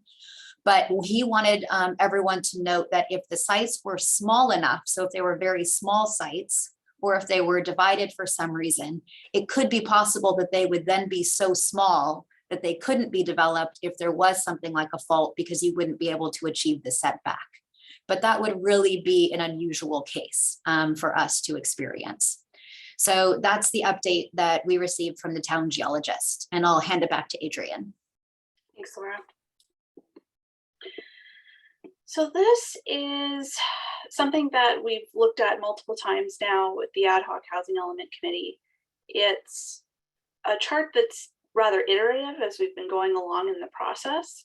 But for those that are sort of new to this, I wanted to take a little bit of time to go over this really quickly. So most people are familiar with the regional housing needs allocation. This number has been given us by the state. The total number of units for the town is 253 units. That's the base number of units we've been given. But it is highly advisable from the HCD as well as town consultants that the town builds in a small buffer. And this is just to anticipate fluctuations in the market. We don't know exactly how these parcels will develop. We're making a plan. We're hoping that our plan will come to fruition, but of course the town doesn't develop housing. That's up to, as Laura pointed out earlier, housing developers, whether they're market rate or affordable housing developers. So to give ourselves a little bit of wiggle room, we build in a 20% zoning target or buffer, just in case some of these sites just don't get developed. And so we have a revised total unit number for RHNA with 20% zoning target. So that's the second row from the top, or rather the third row. And then how we sort of build our housing and sites inventories, it's not just about identifying new sites. We also can count pipeline projects, ADUs, affiliated housing sites. And then of course, we're working through our key housing sites. We're building our housing sites inventory right now, and we don't have those sites identified yet. So just briefly, pipeline projects are known projects in the town. So they're either projects that have approval from the appropriate planning bodies, or they're currently under consideration, they're currently under review. And we don't necessarily know for sure if it will ultimately be approved, but if there's a reasonable chance that there could be approval, then the HCD does allow us to count those projects. So we do have a total number of pipeline projects that we're counting against our overall RHNA. ADUs as well, we're taking a look at. And we've achieved, or rather decided upon this number of 80 units based on past ADU construction numbers over time. So we've studied how many units have been built annually, and we think this is a reasonable estimate that over this next 8-year planning cycle, we'll have around 80 new ADUs. There's also the affiliated housing sites. So that's a program that the town has called the Affiliated Housing Program. And basically it's institutional landowners that the town is working with to help them develop small numbers of residential housing on site. And typically, well, not typically, how the program is currently structured is that those housing units have to be to serve the users of that site. So for example, a school, if they were to build housing units, they would have to be reserved for staff and faculty. Or a church, if a church wanted to build a few units, it would be for that church's staff people. So again, we have an estimate number here for affiliated housing sites that we think might come to fruition over the next 8 years, and we get to count that number against our overall RHNA as well. So when we do all those calculations and back out the pipeline projects, the ADUs, the affiliated sites, then we have our final number of units that we're planning for right now. So that's the very bottom row that we're looking at. So the numbers are 79 very low units, 2 low income units. We're exceeding in the moderate units, so we're good there. And above moderate units, we're looking at 80. So then we have our total outstanding RHNA that we're trying to look at planning for right now. These are the new sites that we need to plan for, because we've got 150 units that we have to find space for in the town. So that's what we're working through now. Again, this presentation will be posted after the meeting. I know there's a lot of information on it, and a lot of residents might want to spend some time with it. So you'll have that opportunity, certainly. And sorry, Adrian, I just wanted to mention that these numbers are different. What's on the screen right now is different than what's in the packet. So these are the latest numbers as we rework them. So the bottom line is the most important, and we're going to go over those again, but just so that everyone knows. Thank you, Laura. I appreciate that. I just want to jump in for a quick question. I'm sorry. Is it possible to share the specific pipeline projects that are in these numbers? Right. So the pipeline projects that we're assuming right now is the Stanford Wedge project, the Stanford faculty housing project on Alpine, and then the other, and again, that's under review. It's not approved yet. But again, the HCD allows us to count that project because it is in review. And then the other pipeline project is the Willow Commons project, also on Alpine, the supportive housing project. And that was recently approved. So we know, we have a reasonable assumption that that project will get built out since it has gained planning approval. And that's 11 units or 13 units? It's 13 total. Commons, 13 total. Okay. And then how about the affiliated housing sites? Can you explain what sites are included in that number?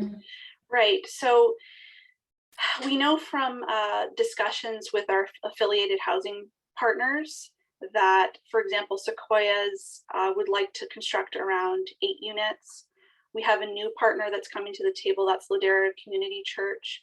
They desire to construct about 9 units. We also know that the town has town-owned land. We have capacity for several units there. So that's where everything's coming from. Okay. And again, nothing's firmly set out yet, but the HCD does allow us to count, will allow us to count these housing sites as well, since there's a reasonable expectation that some of these units could come forth and be developed. Terrific. Thank you for clarifying. For sure. Thank you for prompting me. I think that's helpful. All right, so here's just a little snapshot of what we're looking at here. So the HCD does allow us to combine the very low income and low income RHNA unit numbers. So that's why we're looking at 81 units. I'll talk about this on one of the preceding slides, but for a property to be identified as being able to accommodate low income units, we need to plan for a dwelling unit density of 20 units per acre. So that's why I've noted that along the right-hand side. And then we have our moderate and above moderate income units. So our total there, because we're ahead of the game in moderate, we have 69 combined units total that we're planning for there. So I do want to emphasize the possibility for creativity in building the housing sites inventory. There are many ways to propose sites for achieving the town's RHNA. One way is to generally rezone a few key sites for high density uses, say multifamily density at 30 to 40 dwelling units per acre. You would add in our pipeline projects, our ADUs, and pretty much call it a day. But you know, that's harder to contemplate in this kind of environment and in this town. So on the other end of the spectrum is the patchwork approach, which the committee has expressed support for in the past. And this involves selecting a higher number of parcels, but varying the density options and layering in a variety of housing solutions. So for example, we could have several parcels zoned for 20 dwelling units per acre, one or two sites zoned for 30 dwelling units per acre, a few commercial sites that allow for a small number of residential units. Then we have our ADUs and we have our affiliated housing units. So there are many ways to think about doing this. And on the next slide, we can take a look at that. So again, here's our unit obligation according to income type, very low through above moderate. And this is just a little thought experiment, really, for people to think through what could this look like? Because we had some of these questions from the committee in our last meeting last Tuesday of, you know, what are we talking about? How many sites? What would the density be on each site? So here's just some options to think through as we're working through building the sites inventory. So when we look at very low and low income unit category, we could think about maybe 4.5 acres, and that at 20 dwelling units per acre, and that would get us to that required number of 81 units. And then we go over to the moderate and above moderate income units, and we could see here, we could, you know, look at the more intensive density of 20 dwelling units per acre, and we do 3.5 acres at that level. Or we say, you know what, we don't really want that. We would like to look at rezoning more parcels at a lower density. We want 10 acres at 10 dwelling units per acre. So that's an option too.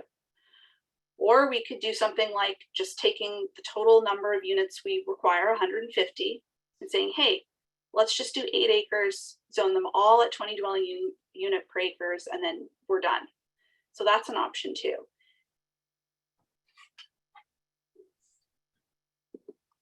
So circling back again to affordable housing sites, state law does allow that any site zoned for 20 dwelling units per acre or more, we can count that as 100% affordable. And if 100% affordable, again, captures the very low and low income units that is required of us. So this doesn't mean that all sites have to be 100% affordable, but simply that the state recognizes that that 20 dwelling unit level has the potential to deliver affordable units. So for example, we could have multiple parcels that are zoned for 20 dwelling units per acre. And we know that the state accepts this as affordable, but it doesn't mean that each building will be 100% affordable. It would often, especially if there's a market rate developer that's come to the table, they're probably going to want a mixture of income levels in that particular development. So we could see that variation.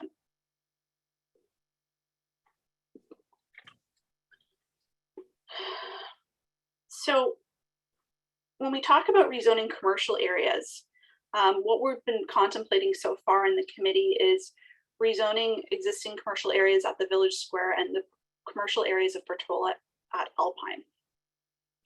So again, there's options here. We can amend the zoning to allow for a small number of residential units to be added to the commercial site. So that doesn't mean actually changing the commercial use. It just means opening up the possibility for a sprinkle of residential units to fit in. We could also think of allowing replacement with multifamily housing or mixed use. And this would mean demolishing the existing commercial use and rebuilding new. So that's on the other end. Or we could mix in a bit of both options. So there's a lot of flexibility here, and it doesn't mean that we have to decide on one extreme or the other. So there's been some questions from the community as well about what rezoning means on a site that's currently occupied. So most of the sites that we've been contemplating so far indeed do have existing commercial or residential uses on them. So if we do select a parcel that has that has an existing use, what does it mean for the existing user or the existing owner? It definitely does not mean that existing users have to move out of their businesses or homes, and nobody is forced to sell.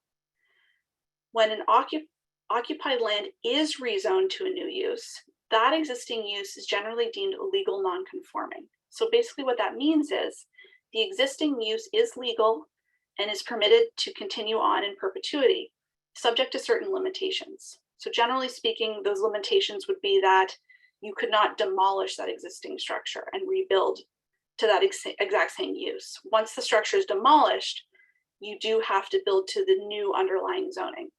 So for example, a single family home that for one reason or another is demolished, you couldn't reconstruct that single family home, but rather you would have to construct, or rather whatever you did construct would have to fulfill the multifamily underlying zoning.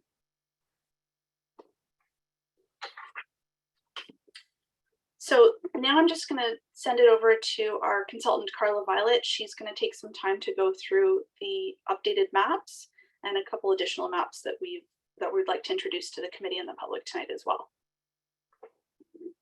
Adrienne, I'm going to go ahead and share my screen, if that's okay. Great. Give me 1 second here. Carla, can you just share the name of your firm, please, for everybody? Yes, it's Urban Planning Partners. Thank you. Yes, thank you. So as Adrienne mentioned at our last meeting, there was a request to show all the potential housing sites on one set of hazards maps. So I'll be walking you through those 6 maps right now, and then a couple extra ones at the end.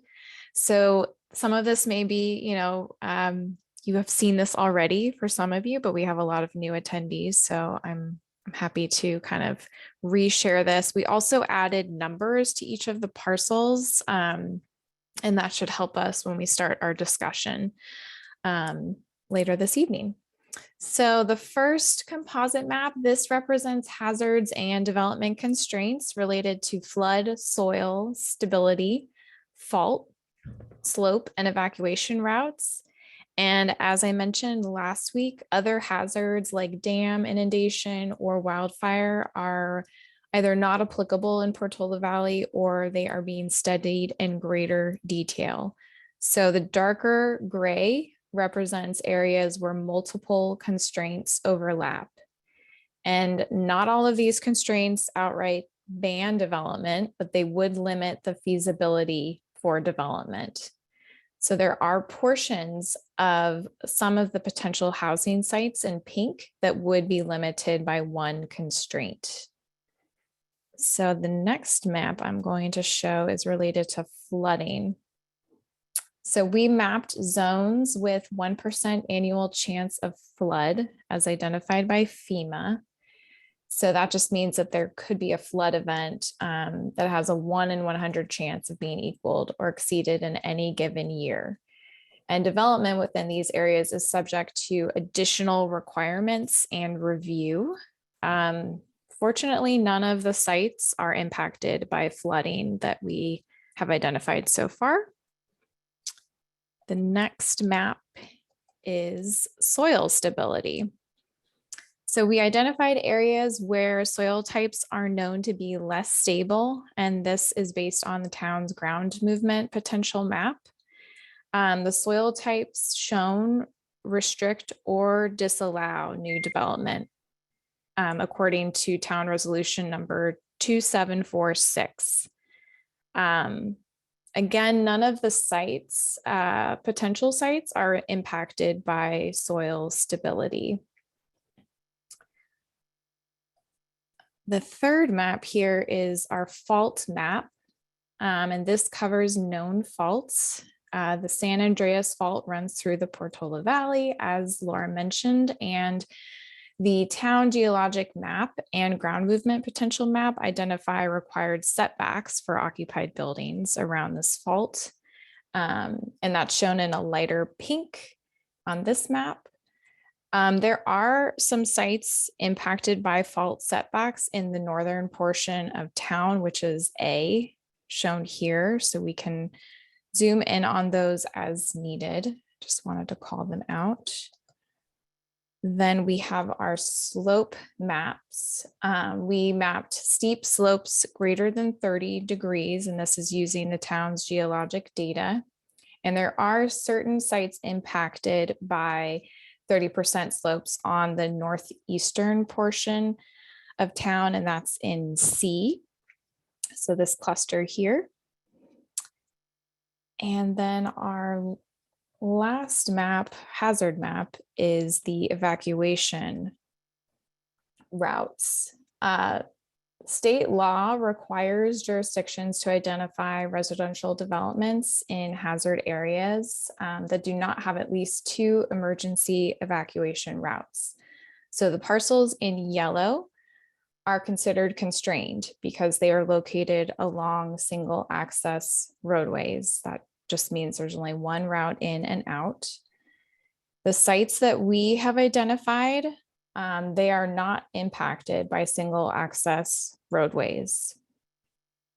So that is our, those are all our housing constraints maps. I also just wanted to point out that we have a map here that just shows all of the different 39 parcels that have been identified and the address. There are a couple, for whatever reason, don't have an address. There's 3 or 4.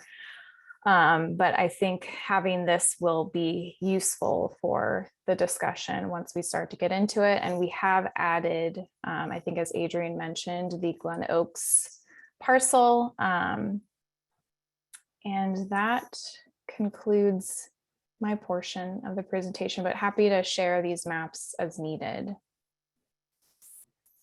And then Carla, could you show the new scenario, and I'll go ahead and talk through the committee members sure. of that. Do you have that map as well? I do. Let me pull that up really fast here. So there was discussion at the last meeting about whether there was a possible strategy to add additional units throughout the community to spread more intensity of development. So what Urban Planning Partners did for us is they took all our constraints map, and then we asked them to identify all of the parcels that are 2 acres or more. And this was just a starting point. This was just something for discussion. So this 2 acres is not necessarily meaningful. It could be a different number.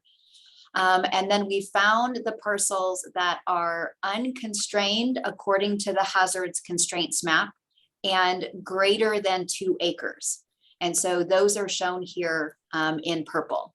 And the idea is the committee could think through if it made sense to add some sites throughout the community that didn't have these constraints, particularly the evacuation constraint because of multiple access points and the slope constraint that's associated with higher fire danger, and consider a higher level of density in those places. So the example we wanted to give you just to think about is 6 units per acre. And Adrienne mentioned this in an earlier slide. And the idea there is that if you're on a bigger site of 2 acres, you might be able to blend it in better and keep your significant setbacks. But maybe you could develop a cluster style with several houses together, or you could develop townhouses. And then 5 of those could be market rate, and 1 out of the 6 could be affordable. And so that would be an opportunity, because that's a common percentage, is 15% of housing units to be made affordable. That's called inclusionary housing or inclusionary zoning. So this was just another way to think about how the committee might want to distribute some additional units throughout town. So if you were interested in this, we could have this conversation at the 2 acre size. You could propose a different size and we could come back and talk about this more, maybe 1.5 acres or 1 acre would be sufficient. So we'd be interested in any feedback on that.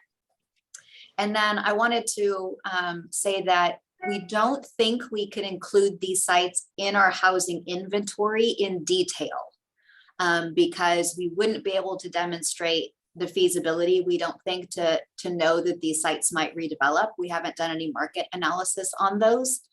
But we were thinking it could be appropriate as a program in the housing element to come back through and to rezone some of these to allow some increased development. So this could potentially satisfy some of the committee members and some of the public's interest in having a little bit more intensity of development spread throughout the town where there's not a lot of hazard constraints. So happy to talk about that more if there's questions from the committee or if the committee wants to get into more detail on that idea. But this map shows you that there's just a handful of sites at 2 acres where that may be possible. So now we go back to Adrian, just to wrap up the very end of this presentation.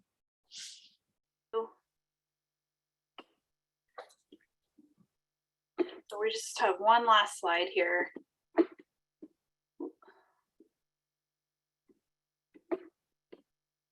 Okay, so now we're headed into the committee discussion portion of all of this. And we just wanted to sort of lay out some general directions for how the committee might want to think about this discussion.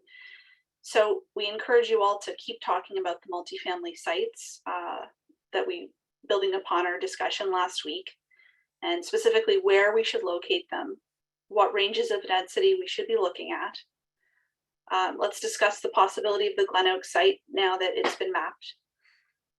And then of course, the map that Laura just went over, let's talk a bit more about this dispersed 6 unit per acre, or rather 6 unit per acre plus an affordable unit option as a program in the housing element. It could be that committee members have done a little research or driven around town, or they've heard some ideas about maybe new housing sites that have not been brought forth yet. And I just do want to mention that anything new that we haven't talked about yet, that staff hasn't had a chance to analyze along with our consultants, we will need to take that away and do some work behind the scenes before bringing it back to you. So happy to hear of any new ideas and thoughts around new sites that we haven't previously looked at, but we will need time to take it away. So a live chat about those sites won't necessarily be fruitful in this context. So thank you for that. Do you want me to leave the slide up for a bit, Jocelyn, or should I take it down? So we're going to do our discussion now and then do questions, comments from the community. Is that right? We'll do questions from the committee to staff and consultants. So clarifying questions. Okay. So I would say let's stop sharing the screen. Yeah, then we'll go to the community and then we're going to come back and have a fuller discussion with our committee. Got it. Okay, so clarifying questions from the committee. Go ahead. So Anne, you've got your hand up. You're first. Go ahead. Okay, great.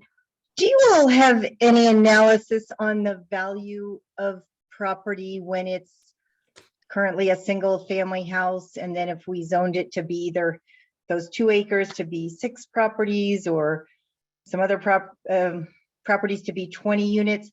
You know, when people first hear that, they think, oh, it would make it more valuable. You can build 20 units now.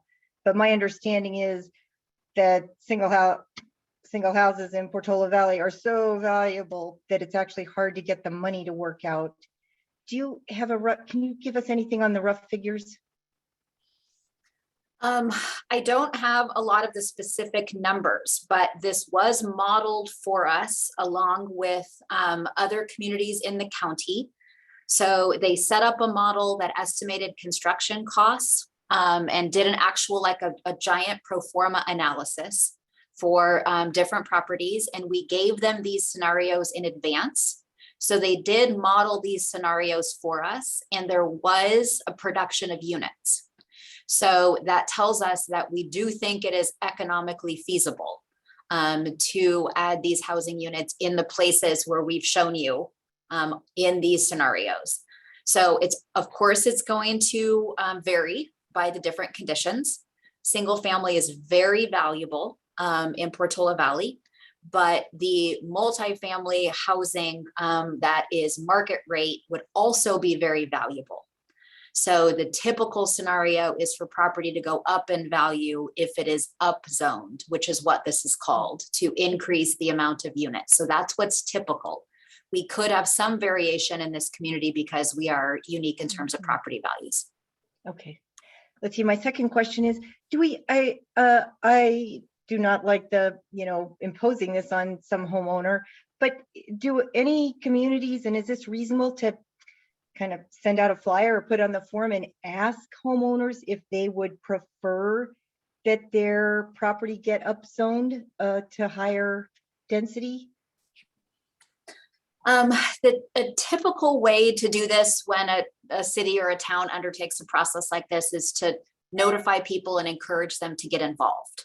So what we talked about is it's working. I mean, I know that people felt like they didn't know about this, but we purposefully did this over 2 meetings so that people would hear about what was happening, because the best way people hear is word of mouth.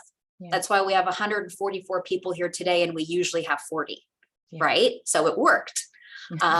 Then normally what we would do as staff is we would do direct outreach, normally to the people who were considering changing the zoning of their property, and invite them to provide letters and participate in the process. So that usually would happen kind of as a next step in something like this. And so we anticipate doing something like that similar to make sure we're engaging with those people directly. Okay, that's good. That makes me feel better. And then my last one, Adrienne, I really like the pictures of the different density units. That was great to see. And, you know, like the courtyard building looked great to me. And you had numbers that it was 54 to 70 dwelling units per acre, which seems big. I mean, even at the low end, we would only need 3 acres if we could do 50 units. How small are those units though? They must be little, huh?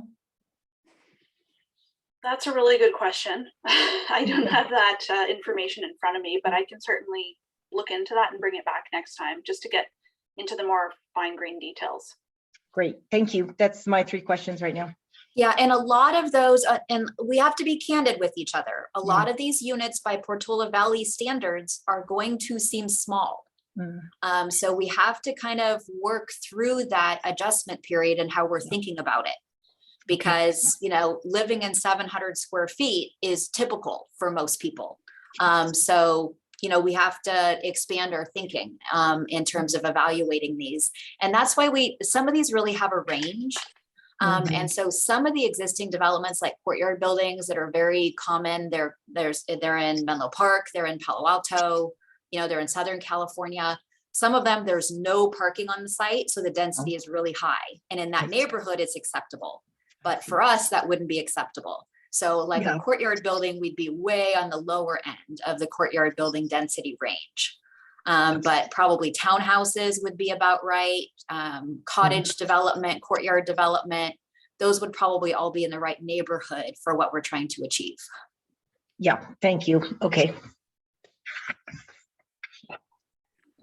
Okay, thanks, Anne. Andrew, go ahead. I had a question about the dispersed units that at 6 per acre and so forth. What do we have to do to get those to actually count towards RHNA? They would still count when we're in our housing element cycle, and if people actually develop them, then they would count then. But in terms of planning for them, we would have to basically prove to HCD that we thought that they could be developed. And so there's a high bar that we have to pass to get those to count. So I take it there's no way for us to tell sitting here today whether we will get 100 units or 2 units out of those parcels. There's no way to tell today.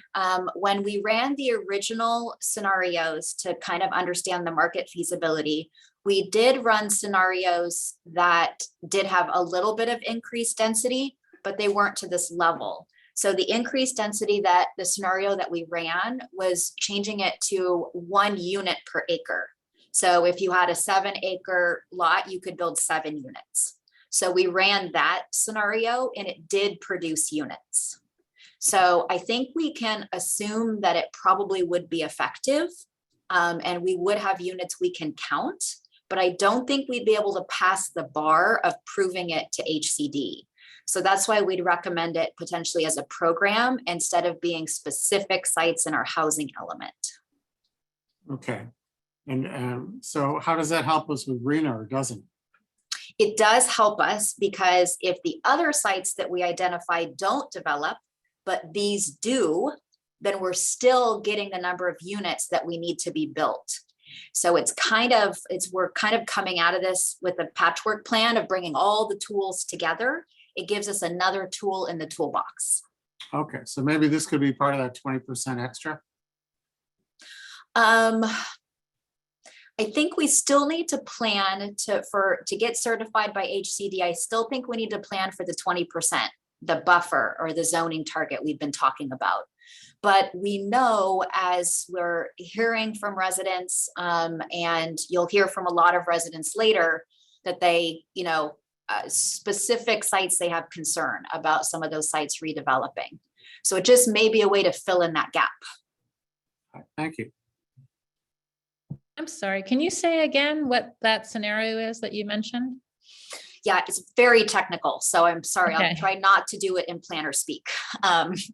The proposal is in key locations throughout town that do not have constraints according to our safety constraints map, to allow up to 6 units, to allow 6 units per acre on those sites.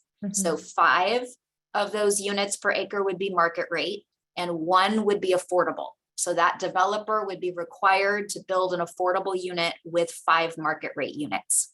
Then we would pick up market rate units, which we need. We would also pick up a few affordable units. And that scenario, I know you showed us what is it called when you do that?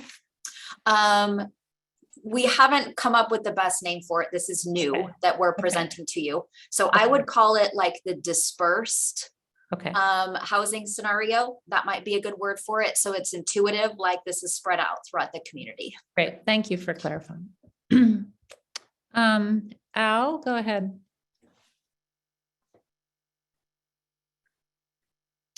Okay, thanks, Jocelyn. I have 3 different questions.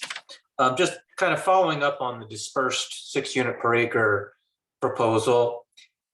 If we did that, could we say that those properties had a maximum of 6 units per acre, but if somebody wanted to just keep it as single family housing, they could, so that it's really just kind of a positive for the property owner rather than being a negative. And then if it economically works out for them, they want to redevelop it, they can, but they don't have the negatives of really not being able to rebuild their house as is if they wanted to. Yes, that would be possible.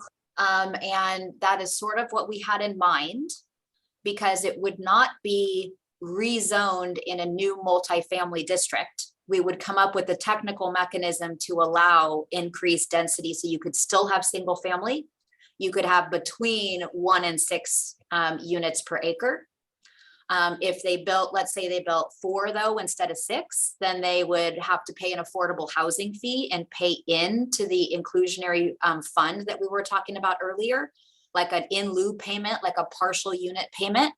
And then that money could be used for affordable housing elsewhere. But we could definitely keep the single family underlying zoning. So nothing would have to change and you would not become legal non-conforming. Great. Okay, thanks. That clarifies that. Second question. I think from a lot of the comments that I saw from the residents, there's a concern about loss of commercial space in town. Is there some way for us to zone the commercial space that exists so that it can, additional multifamily residences can be built on the property, but not to replace the commercial space, so that we don't lose the commercial space. But I've been lots of places where I've seen mixed use development where bottom floor is shops, top floor is residences. Is there a way for us to zone so that the people who have commercial businesses in those areas, or the people that take advantage of them, which is most of the residents, don't lose that commercial space, but we still get some potential housing units out of them? We think the answer is yes. And thank you for asking the question. So we think it's a discussion item for this committee to talk about whether you would support demolishing what is there and rebuilding a new project that would be mixed use or multifamily, so more intensive, or rather you'd prefer policies that would just allow a little bit of residential to be added to our existing sites.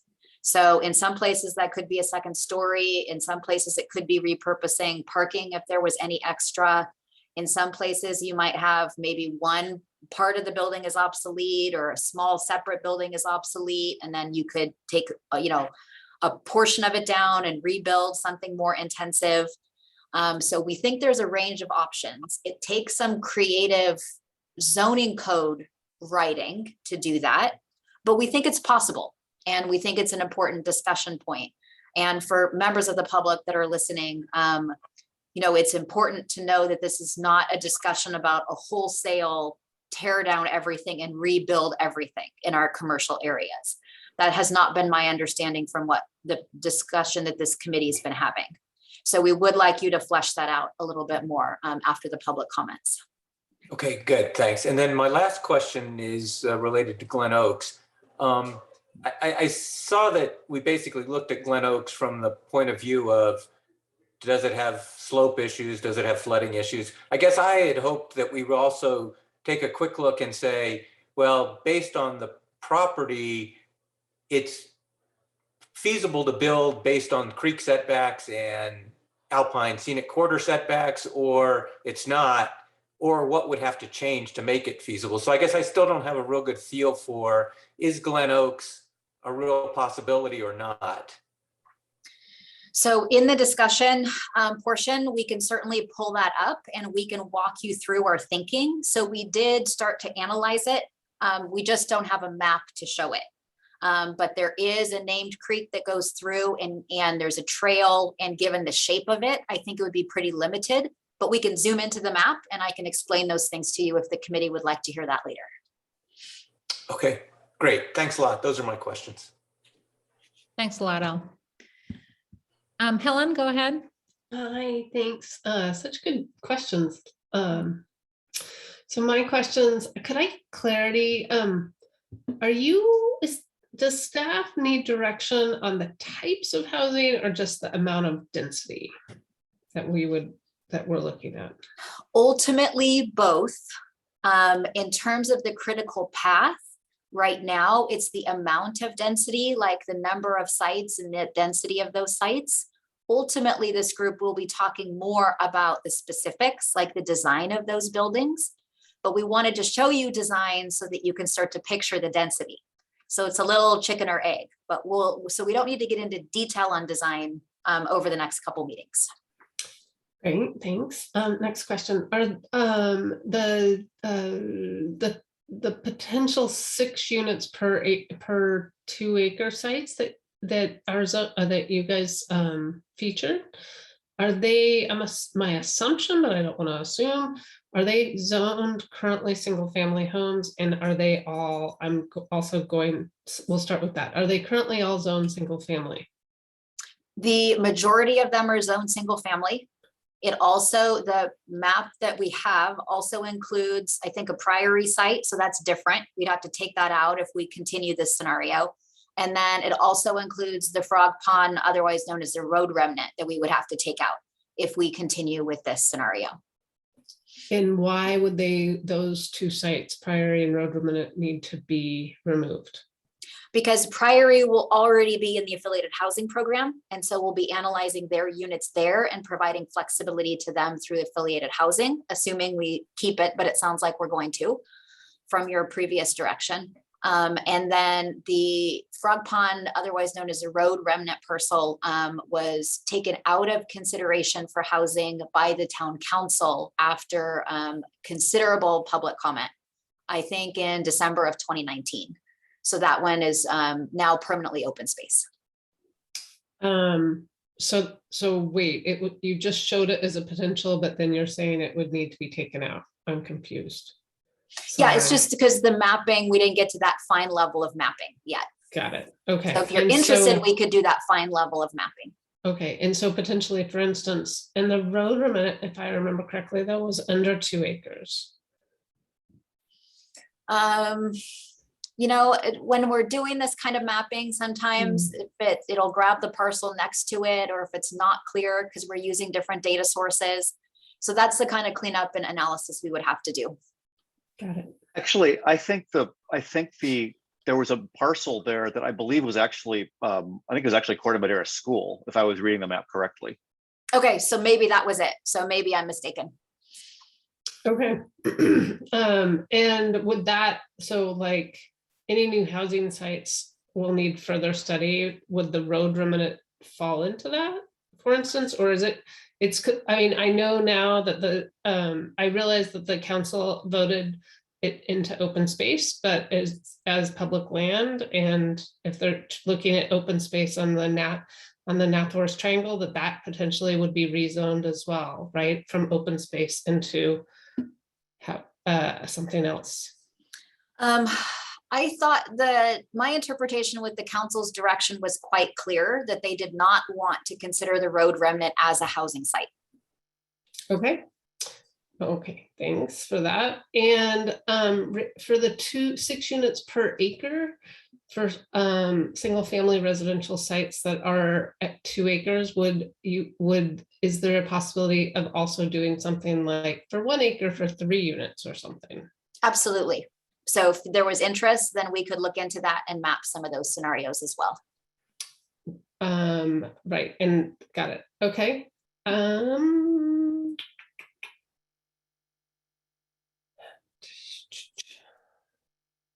Great. That's all my questions. Thank you. Great. Thanks, Helen. Bob, go ahead. Thanks. I have a number of questions, many of them from the written comments that we received. Members of the committee got a 50-page PDF of comments from the town. How will residents be able to see that? Is that going to be posted or included in the next agenda? It'll be posted on the website, and then we'll have to come up with a system for keeping track of all of the comments as we move forward. So we haven't done that yet, since comments have just started really coming in.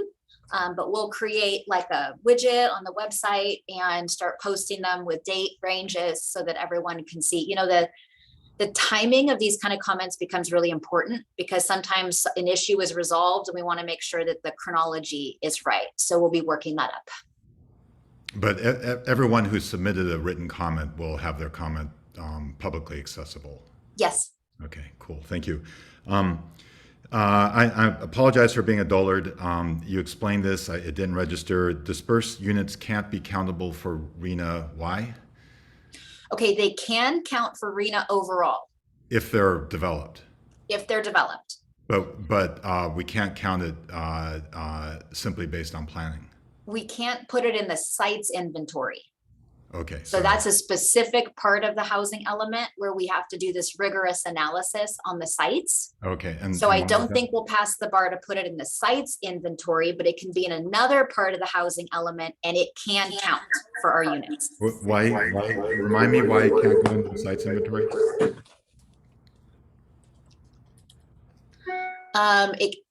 It's our opinion right now that it can't be in the sites inventory because we don't have an economic feasibility analysis that has been done on this scenario that is part of the safe harbor with HCD. Okay, thank you. A couple of the comments, the written comments, express an understanding that if a single residence parcel has been rezoned for multifamily, and if the house is destroyed in some natural calamity like fire or earthquake, it cannot be rebuilt as single family. Is that correct? There's often a provision in non-conforming sections of the municipal code that allows a property to be rebuilt if it's like a disaster. So if there's something like that, it allows it to be rebuilt.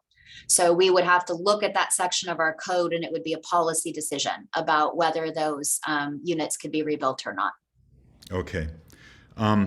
There's also mention of inverse condemnation. I was wondering if Cara maybe can give a 1 or 2 liner on what that's about.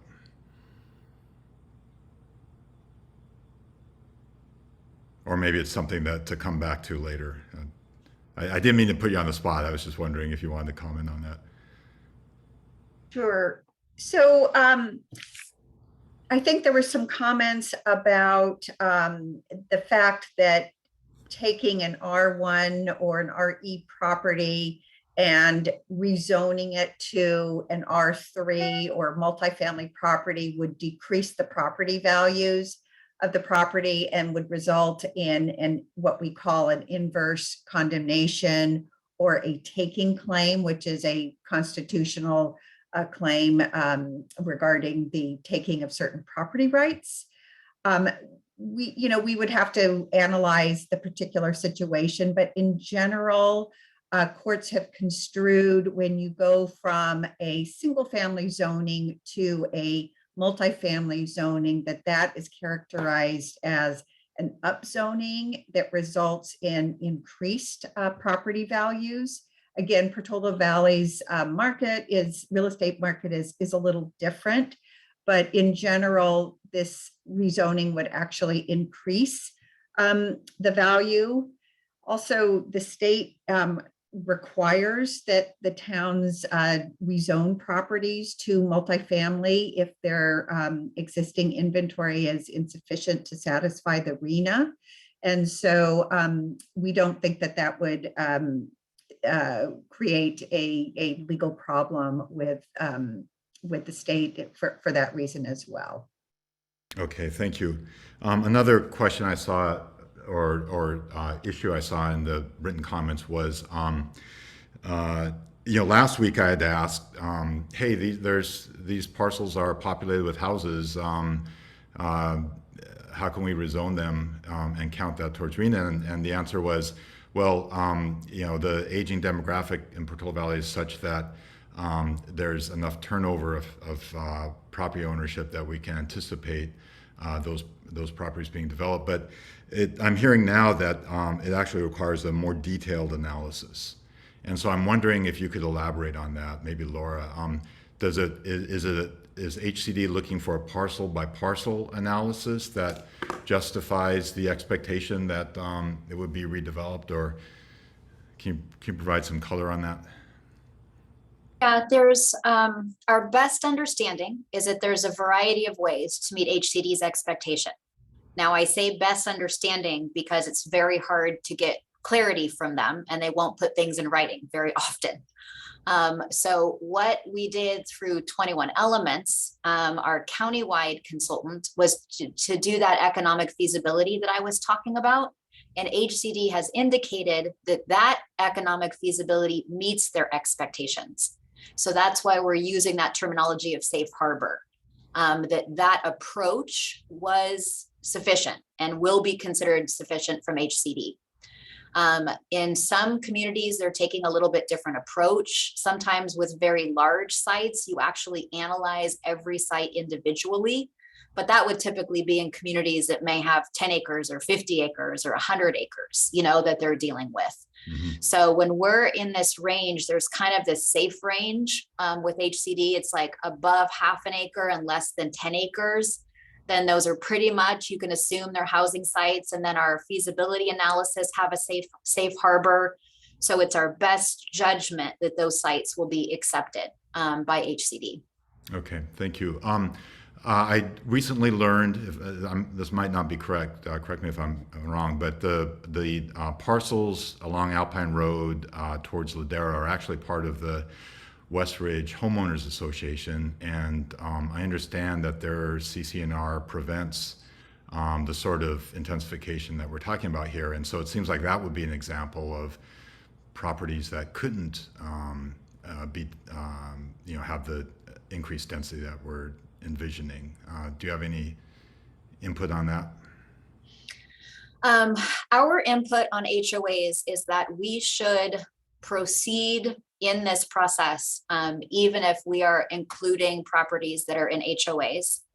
And that's for numerous reasons. It's because people's thinking about multifamily is evolving.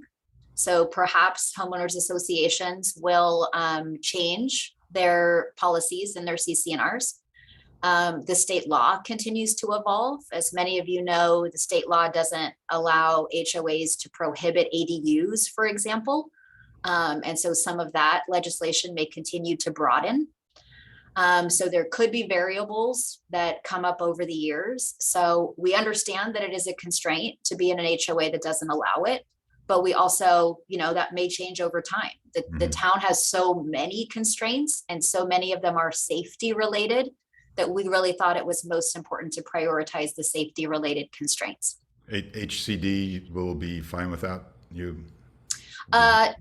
We never know for sure, but we hope so. We suspect so. Okay. And then, going from one housing unit per acre to 20 is a big change for Portola Valley, obviously. I understand, and you explained again today very, very clearly, that the incentive for that is that we can, by definition, call those 20 units affordable.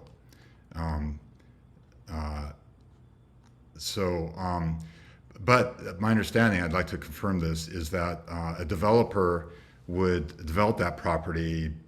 It'd be a for-profit enterprise. They do it at market rates. There'd be inclusionary housing requirements, but at the cost of this pretty dramatic intensification, we'll end up with maybe three affordable units in that 20, say. Is my understanding correct? It's definitely possible that could be the result. Because these are private properties, what we are creating are policies to encourage the kinds of development that the town would like to see and to comply with our housing element requirements. But it is possible that a market rate developer would develop something that had more market rate units, but it would be up to the town to have policies to require inclusionary and to require fees that would help to create additional units. But I think your overall point, Bob, is correct. This is a very big change. We're one of the reasons we're looking at 20 units per acre is because that's what the state considers to be, again, kind of a safe harbor is a good word for affordable housing. And it may not turn out to be affordable housing. That is true. Okay, thank you. Let's see. I agree with Ann. Those diagrams, those images that you showed of different housing examples, I found them very helpful. Thank you for those. It wasn't obvious to me what would happen with parking in that kind of arrangement. Is it envisioned that there would be garages, or would it be on-street parking? You can imagine, there is no good examples that we could find that reflected more of our rural environment with these kinds of projects. So what I envision is that there would be on-site parking on most of these sites. You might have some cases where it could be structured, like a little bit of structured parking. So you might have some parking in the back of 2 levels and some units above it or around it. So you would have some surface parking, and you might have parking that's within the building, depending on the intensity of the development. Townhouses will probably be typical townhouses with a ground floor garage and living units above it. Okay. The options for rezoning along Alpine Road have evolved since we started this conversation in the fall. And we haven't talked about how the scenic corridor and the primary vista corridor are defined in the general plan. I was wondering if that was something that was going to be discussed, because certainly development in those areas would be a big departure from how things are defined in the general plan. So maybe you don't need to go over it now, but I was just wondering if that's going to be part of the discussion at some point. And the second part of that question is, how will the general plan be changed to accommodate that change to the primary vista corridor? So let me take this in a couple of pieces. One of the reasons that we included this original scenario that was kind of, I would call it maybe concentrated around Nathworth Triangle and then at the edge of the community, is because those units would be closer to existing services and amenities, but also because that would preserve kind of the center section of the scenic corridor, both on Alpine and on Portola Road. So that was kind of just an initial take at trying to maintain portions of the scenic corridor and not upzone the whole length of Alpine Road, for example. So that was an attempt to balance that priority.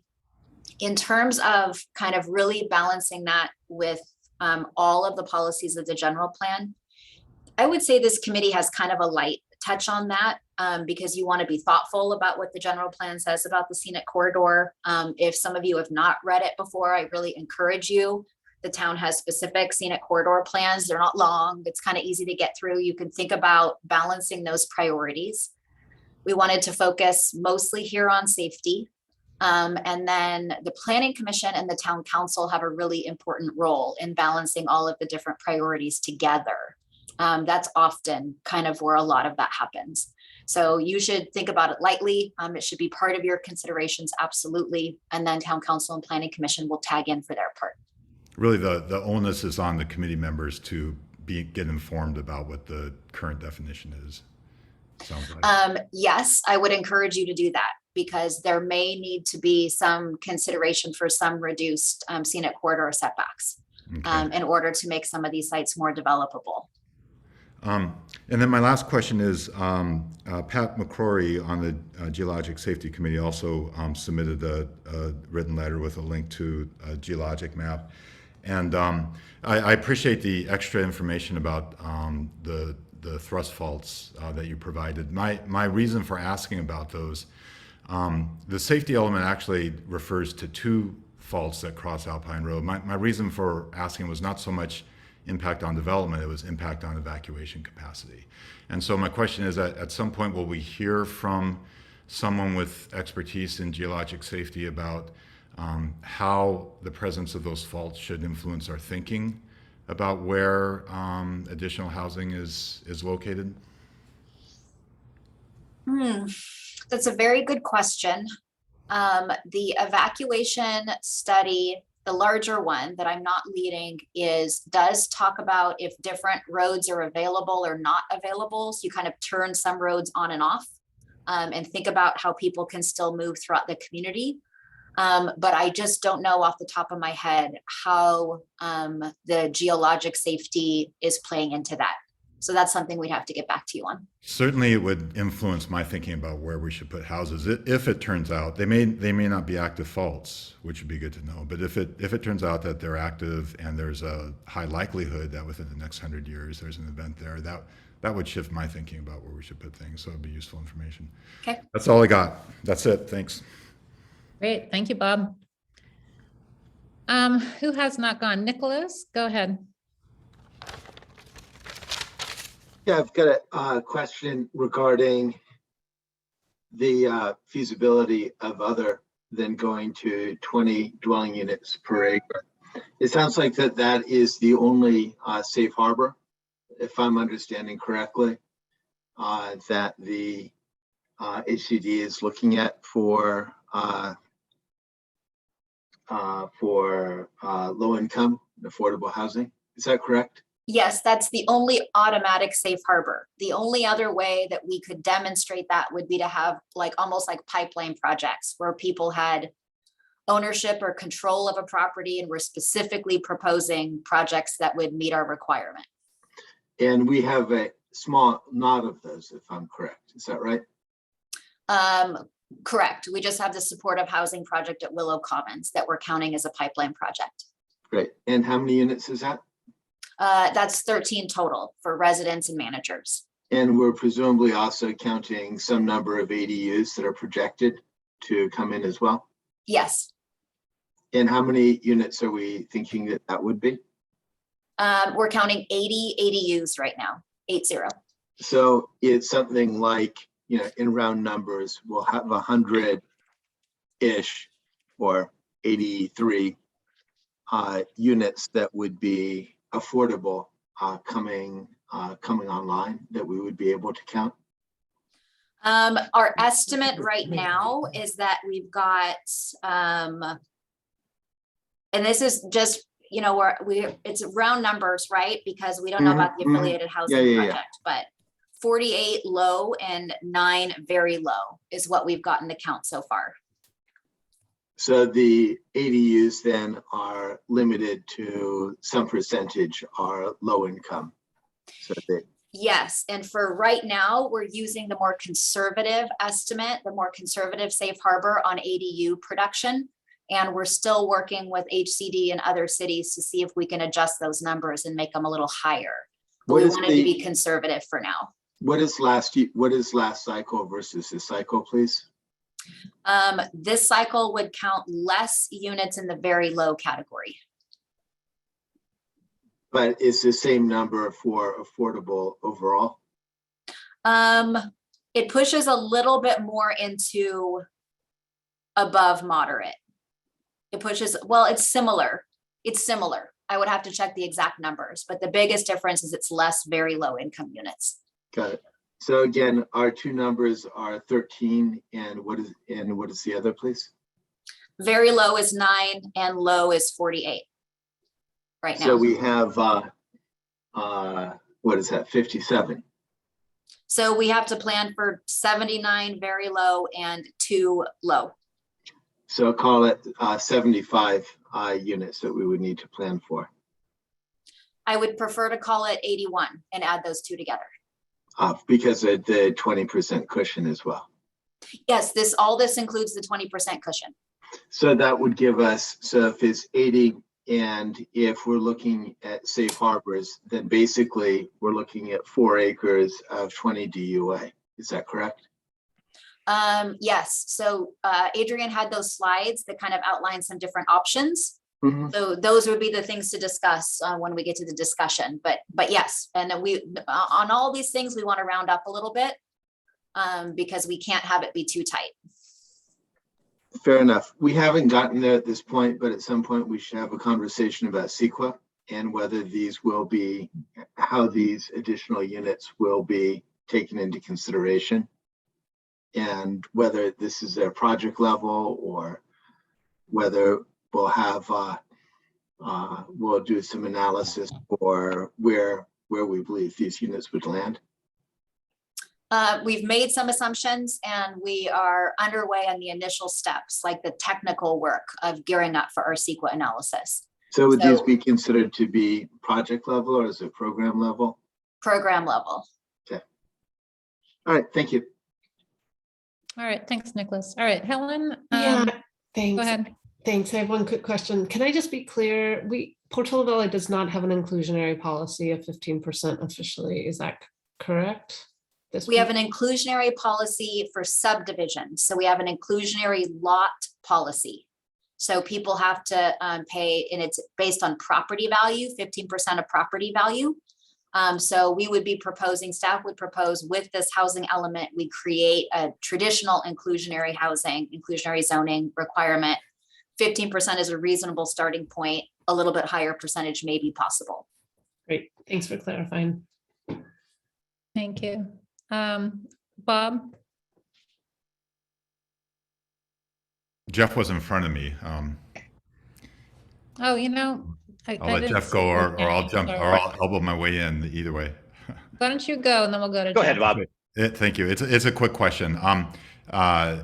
Sorry for not asking earlier, but the fire district, as we all know, is undertaking an extensive assessment and indicates they'll have their results out by July.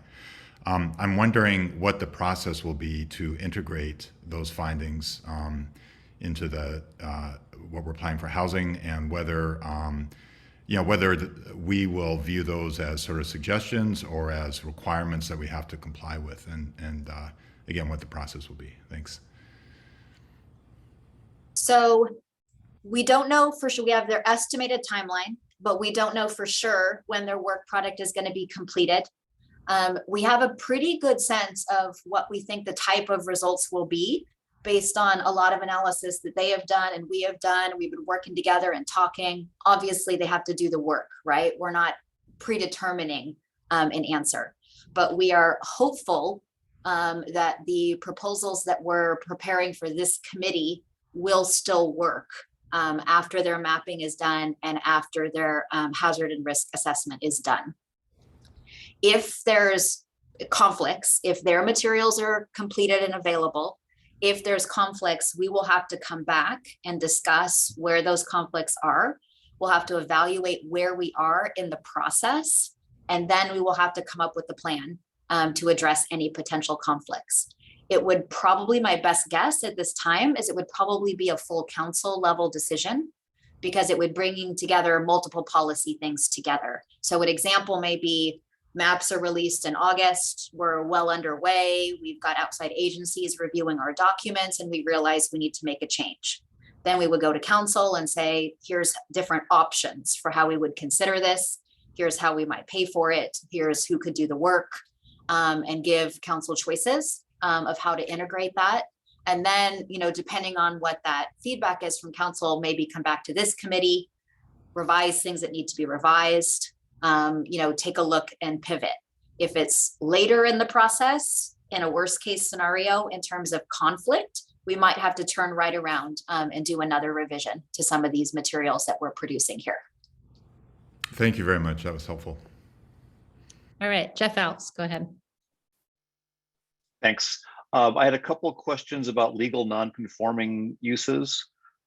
If you have a residence that is legal non-conforming, it could be sold, and the new buyer is not required to demolish. I mean, it doesn't have to be, as long as the new buyer just keeps the house as is or only repairs it. It doesn't have to be changed. Is that correct? That's correct. Okay, thanks. Excuse me, I'm getting my dinner here.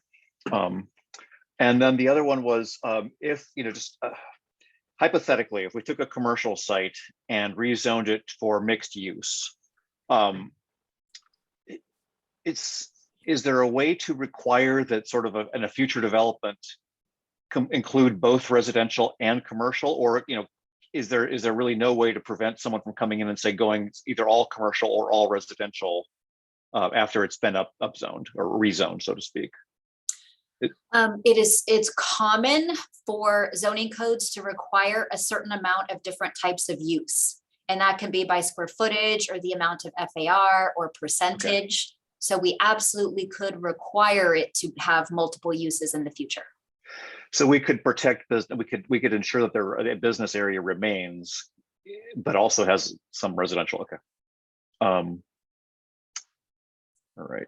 I think those are my other questions got asked already. So thank you. That's great to understand that. I'm glad you asked that. Sarah, go ahead. Sarah Warnikoff. That was one of my questions too. And so kind of to follow up for that multi-purpose, at one point, will you guys be looking at, if we assumed maintaining all of the current commercial uses, how much residential we could actually get? Is that part of the analysis at any point? Yes, I think it would have to be part of the staff and consultant team's analysis. Because we would be trying to work up a pretty detailed expected, you know, number of units on these sites. Mm-hmm. So we would have to think about the exact methodology. I haven't thought about the exact methodology to do that, but I think we would have to undertake some analysis like that. Okay, thank you. And then when you were reviewing the Glen Oaks area, you said something like if there's a request, you could do a deeper dive. Is that in this meeting or a future meeting, or? We can give you some preliminary information that we found. And if you wanted us to like really map it and like dimension it and stuff, then we could do that in the future. Mm-hmm. But the kind of the gist of it is that it has a pretty odd shape. It has two little areas that kind of bulb out. So we can kind of show you that, and there's a trail and there's a creek. So we could kind of show you those basic things today if you want to. I don't want to take up the whole, I don't, you know, but I personally would be interested in learning more about that. My other question is kind of a follow-up about the open space and how, you know, how we would be able to visualize the scenic corridor with the addition of rezoning. So is that another kind of something you could show us further down the line? Because obviously I think based on the results of the survey, that's a very important priority to, the community. Okay, so I want to just differentiate a little bit between open space, which I refer to as either protected open space, that would be like mid-pen open space, right, or town open space, so that's kind of its own category. And we have a map that we can show this committee at some point if you want to see those properties. And then there's like recreational open space, so the town's own fields. And then there's private property that contributes to the scenic corridor. So everyone who owns property along Alpine, that's their private property that is making up the scenic corridor. And the town has enforced the scenic corridor through a scenic corridor setback, which is a numerical standard. And then through discretionary review, when ASCC and Planning Commission look at projects in the scenic corridor, they consider all of the discretionary policies that are in the general plan to try to preserve the appearance of the scenic corridor. So it's layered numeric and discretionary review. Right. So in terms of this process, we would want to think about it the same way, assuming we're keeping discretionary review and we meet all the requirements, right? So we want things in our code that would protect the scenic corridor. So an example would be, we got a recommendation from the Conservation Committee that there always be landscaping, appropriate native buffer landscaping between the trail and the parking lot. Or parking lot should be in the back or on the side, so it has the least impact on the scenic corridor. So we would develop municipal code standards that support the scenic corridor. And then for discretionary projects, we could still have discretionary subjective criteria, and ASCC, Trails Committee, and Conservation could still weigh in on those.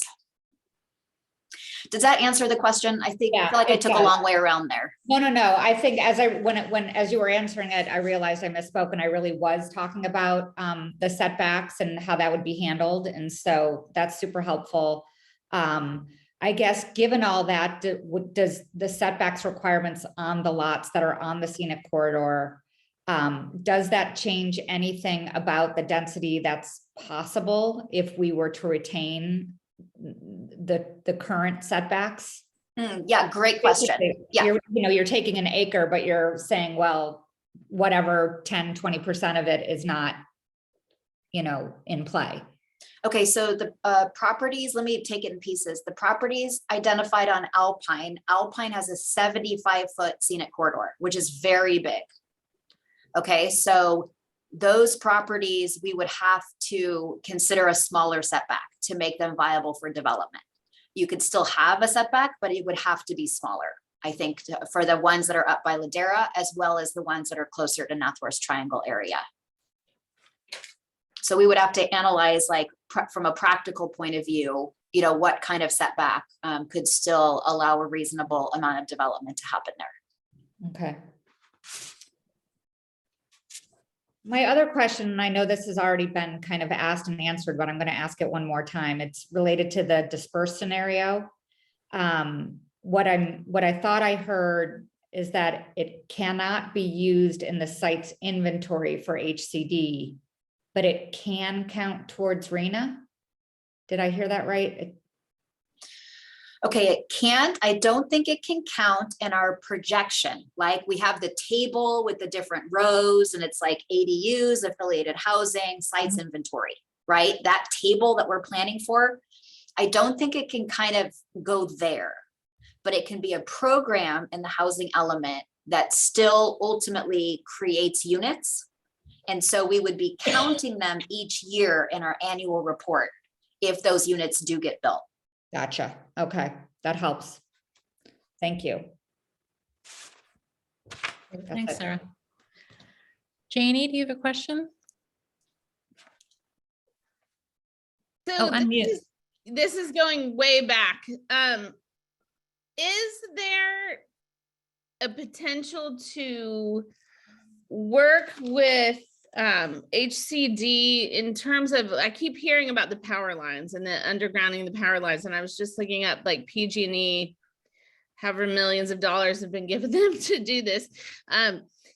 What is the situation there in town? Because I feel like, you know, this evacuation issue really like is dependent on this. And I know this is kind of way back here, but what is that looking like here in town? Like, what is that going to happen? Like where are we with the undergrounding power lines? I know it's a random, but it kind of. Yeah, do you know the latest, Jeff? The latest is it's incredibly expensive. Los Altos Hills was doing a study of this, trying to underground all of their property, all of their lines. The current estimate is something like $5 million a mile. I've actually, we will talk about this at the undergrounding committee in the next several weeks, probably. Okay. I actually, I drew a map of just kind of like the bare bones, like if you just wanted to take our main corridors and a few other neighborhoods, I could winnow it down to about 12 or 13 miles that I think really should be undergrounded, but that's still $65 million. That would be, I mean, a parcel tax to cover that would be thousands of dollars per parcel per year. PG&E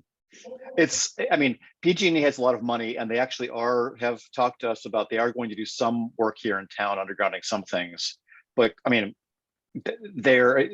there's so many, they have so many places that need to be undergrounded where some parts are higher priority and most of town frankly isn't. Right. So it's going to happen slowly. So that said, and reading those horror stories, not being a fan of mandates in general, is that something that we can take to HCD in terms of our considerations that look like our constraints include something like that? And then my other question, well, first of all, thank you. I'm really happy about the map showing other potential sites that are distributed throughout town. I think it makes way more sense just in terms of equity, inclusion, evacuation, et cetera. So it's not really a question. I just thank you guys for doing that. And yeah, I'll just leave it there. It's just kind of a thought. I think I'll just briefly try to answer the first part of your question is, can we take it to HCD? And I think the answer is likely no. I think it would probably not get traction with them because I think they would come back and say, just zone the first 6 sites for 60 units per acre and you'll be done. So what's your problem? I mean, I think that would be their answer because they do care about the overall safety considerations, but they don't have much concern about the scenic corridor and the town's ethos and the desire for these projects to fit in. That's not going to be on their priority list. Okay, thank you. Good question, Janie. All right, I guess for our committee, any other clarifying questions or we're going to move on now? All right, I think we're set. All right, so now we're going to take comments, questions from our community members. We now have 128 people from our community who are participating. First person up is Peter Drager, who's been waiting very patiently. Go ahead, Peter. I'm sorry, through the chair, before we get started. Go ahead. I know that because I don't recognize many of these names, so there's a lot of people that are new to our town's public meetings. So just from a staff point of view, I wanted to share that this should be focused a lot on comments. So the things that you want the committee to consider as it's making recommendations. If you have questions, we may be able to answer a few of those, but we have a lot of people that want to provide comments tonight and we can't engage in a back and forth. But staff will be keeping track of questions. And we'll be working on an FAQ document. So we'll be trying to capture those frequently asked questions and provide answers to them. There's also an opportunity to provide comments on the town website. So there's like a button on the housing element page, portolavalley.net/housing element. And there's a forum that we put up. There's one for different aspects of town business now. And that's an easy way to submit a comment. You can attach a document there. So that is a good way to provide comments. So I don't want to discourage anyone from talking, but I just want everyone to know that there's a lot of people and we want to be respectful of time and reach people through different communication methods. So we'll all be referring, I'm going to take my lead from the chair in terms of what questions we're going to answer tonight, but we'll probably have to keep that very limited. Okay, thank you for clarifying, Laura. Okay, Peter Drager, go ahead, comment. You know, I'm sorry, but okay, temporarily unmuted, got it. Good evening. I'm gonna, I'm addressing you as committee members, but you're also my neighbors. I stress that fact that you are my neighbors. I feel this site process is running a bit off course. Many of yours and my neighbors will describe a legal environment that could become quite costly for the town, for both the taking of property and the town's general plan, which I understand is an organizational document following the state. I will let those who know more about inverse condemnation and other points of law speak to those matters.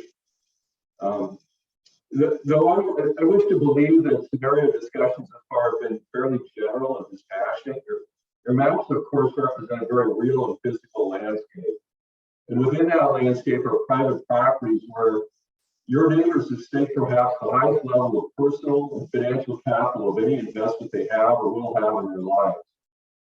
I doubt if I exaggerate for them that this involves an appreciation of place that is an extension of their personality and existence, a place of peace and quiet enjoyment for them and their families. Lines have been drawn that suggest our town council should seriously consider the repurposing of those homes beyond the will of their inhabitants. I'm going to tell you, those people are very real. You've drawn lines of repurpose around Ellen Bernaz's home. You've drawn lines of repurpose around Bob and Karen Allen's home. You've drawn lines of repurpose around Kevin and Celeste Ford's home. I should name each and every one of them and with enough time. But more importantly, you should do this. Come to know who it is. Your general schemes are very specifically impacted. We have a sacred trust when we serve our community to consider each and every member as if we would suffer their same burden for the good of each other. This is where the flaw is in the scenarios is currently considered. We're not talking about derelict unused properties of land or parcels of land when we zero in on placing a vast majority of housing units thrust in our town at one place of the map force triangle. Our community needs and benefits from the hardware store, the grocery store, and residents who call these locations their home. I also would like to speak to our elected representatives who would trample the founding principles of our town in this way. Your sacred trust is even greater than any appointed committee. You do not represent the state of California. You represent Portola Valley. On the campaign trail, you convinced your neighbors that you valued the character and environmental beauty of this town. You pledged to defend it. It's time to demonstrate and uphold this pledge. I said this process is running off course. We've been given a rather impossible challenge to force a square peg in a round hole. If we have a heavy burden, it is ours as a community, not Ellen Bernaz's, not Celeste and Kevin Ford's. If the town owns or controls property, it must be included in your scenarios because it is collectively held. Finally, please understand that the mere inclusion of a private property in a scenario that puts a stain on that property such that its desirability is greatly decreased should it be offered for sale as a potential non-conforming use, even if it is just a possibility that it may be for sale beyond the desire of its owners. All right, thank you, Peter, for your comments. All right, next person, we've got Carol Russell.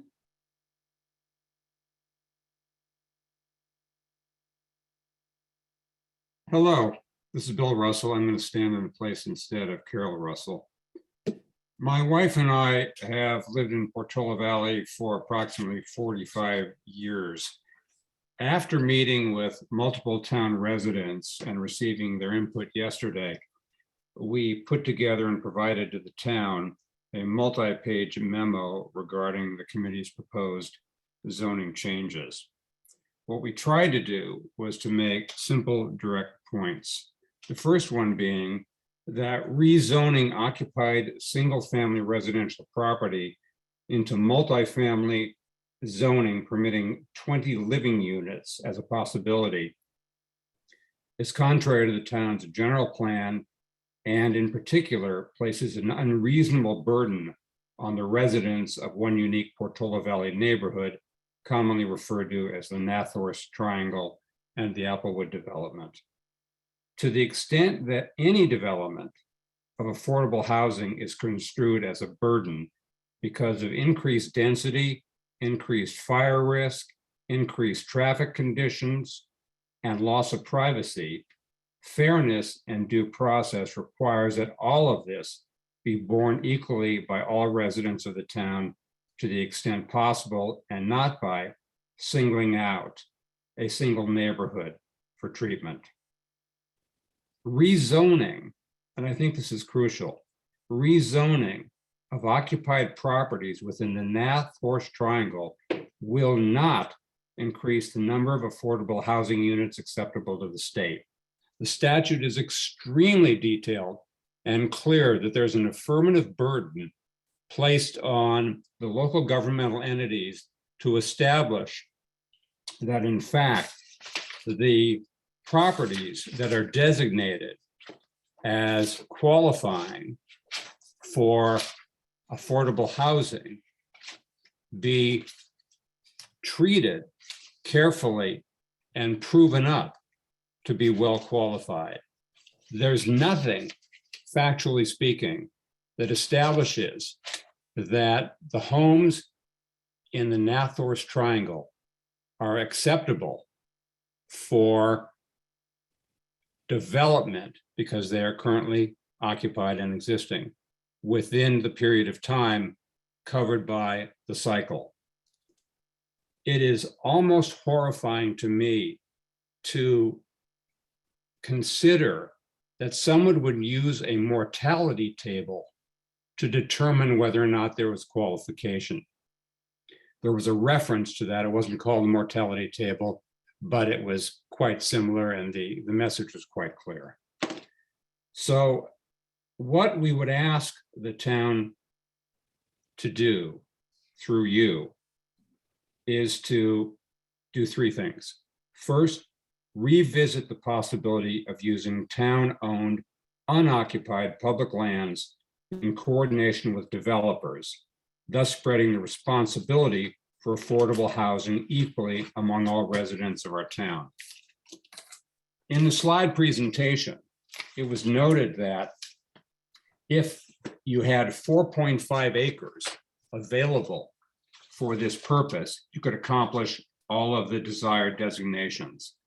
The town center itself is 11 acres, and there are multiple other parcels of publicly owned land to which one could turn to satisfy this. I would also ask that you poll the homeowners in the town to determine which of the homeowners would be willing to construct an ADU on their properties.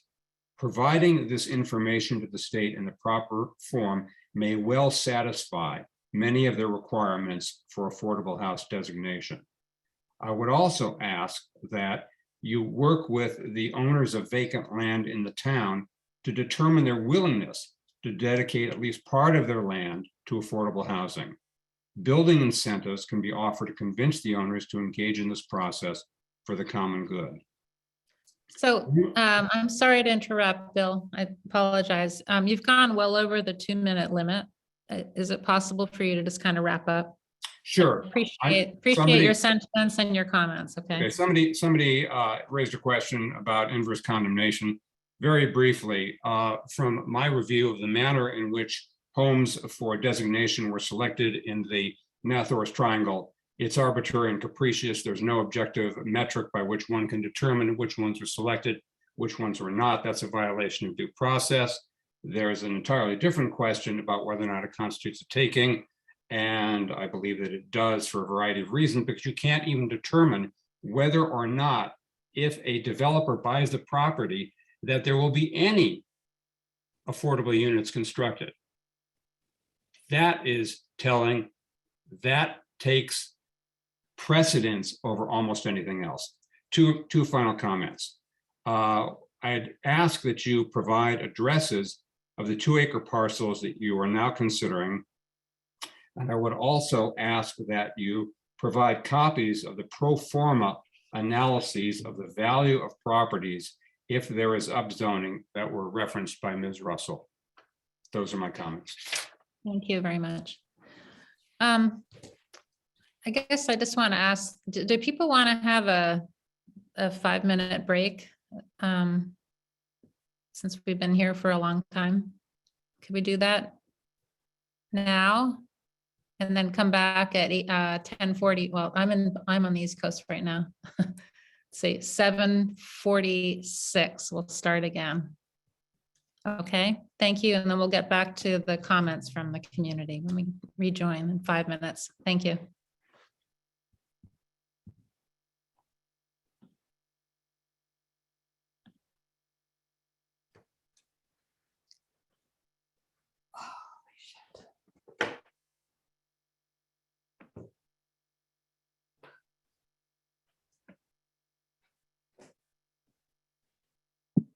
Jocelyn, you're unmuted.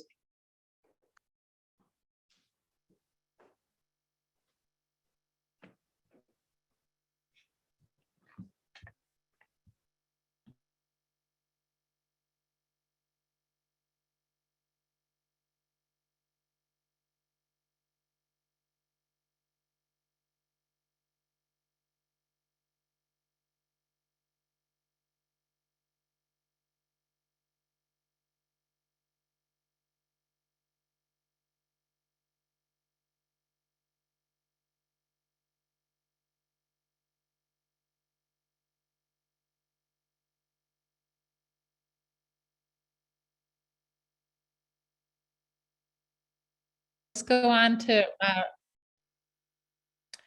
thank you for that, Jeremy. Okay, Ronnie Krasinski, you've got 2 minutes for comment.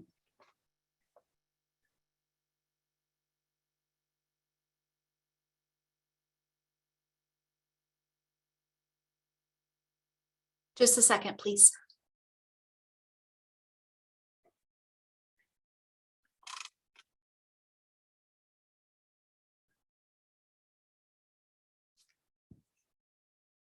I'm sorry, something weird just happened with Zoom. Oh, okay. Dylan, are you there? Can you still see the speaker that she just called? I'm sorry, what was that? Can you see the speaker? I don't see that speaker anymore. Jocelyn, do you still see them? No.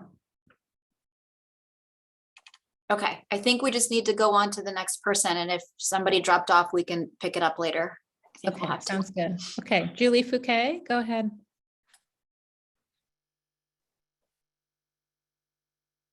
Can you hear me? Yes. Hi, Julie. Hi. I want to very quickly talk about 4 things. One, we can create a safety problem. If we increase the density of housing at the Alpine and Portola corner, we can end up blocking huge numbers of people in Upper Alpine and Portola Valley Ranch from getting out. And we might even be able to beat Paradise in the number of people we kill. Not a goal I want to achieve. So I think it's really worth thinking hard about not only the current situation, but what such a huge change could do to it. Second, people in the survey said they want single-family homes. 20 dwelling units per acre is so far off of that. It's not remotely close. Please, can't we get to things that are not so dense? Third is noise. Sound travels up the hill. And when there's a party on Paso de Arroyo or at Alpine Hills, we hear it at Hillbrook, and we hear it loudly. Sometimes it keeps us awake at night. If we increase the density at the bottom of the hill by a factor of 20, I think that it's going to be really, really unpleasant. And in fact, we may be kind of making a ghetto of sorts by putting so many people together, all in one part of the town. I think that the goal shouldn't be to make a ghetto, but rather to spread out the people that we need to add to this town so that it's not so disruptive to the peace and quiet that we moved here for. We've lived here 25 years and we've really enjoyed it. And this is the first time I've ever thought about wanting to move. Thank you. Thank you, Julie. Chris Boskin, you're up next. You've got 2 minutes.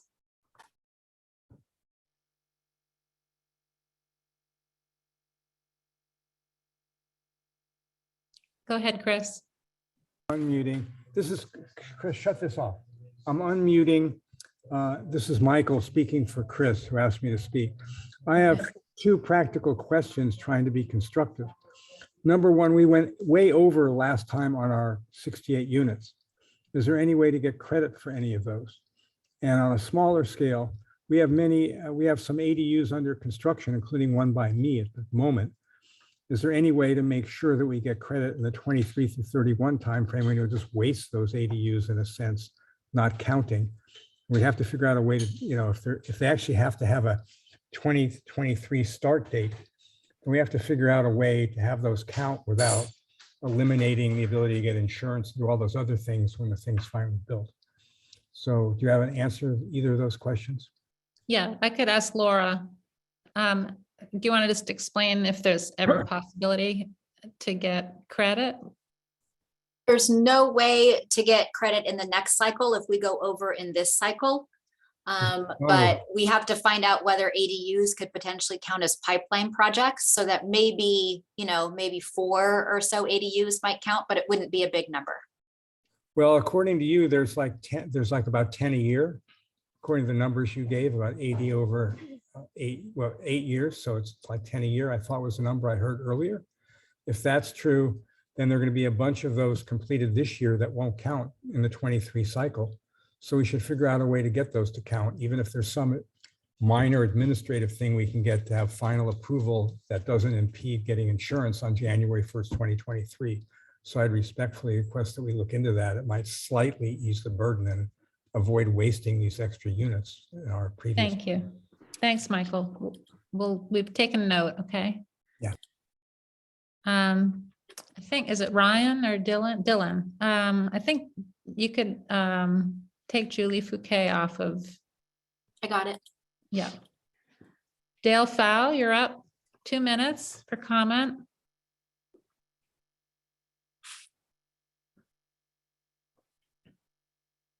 Dale, go ahead. Great. Can you actually hear me? We can. Great. Thank you very much. Mhm. I'm going to be a broken record. This is the umpteenth time I've talked about it, but I don't want to be accused of being anti-development, but what I am is I am pro-safety, I am pro-science, and I am pro-best practices. The fact that you are not completing the safety element before this housing element is no way to run a railroad. It is just completely unacceptable. You said, oh yes, we're taking some of the things, doing them a little bit ahead of time for the housing element, but there are specifics associated with fire that are not being addressed. One that I asked Zeke Lunder in particular at the first meeting about the fact that we have a riparian corridor that extends all the way from 280 all the way down to Zotz and beyond, which is full of brush.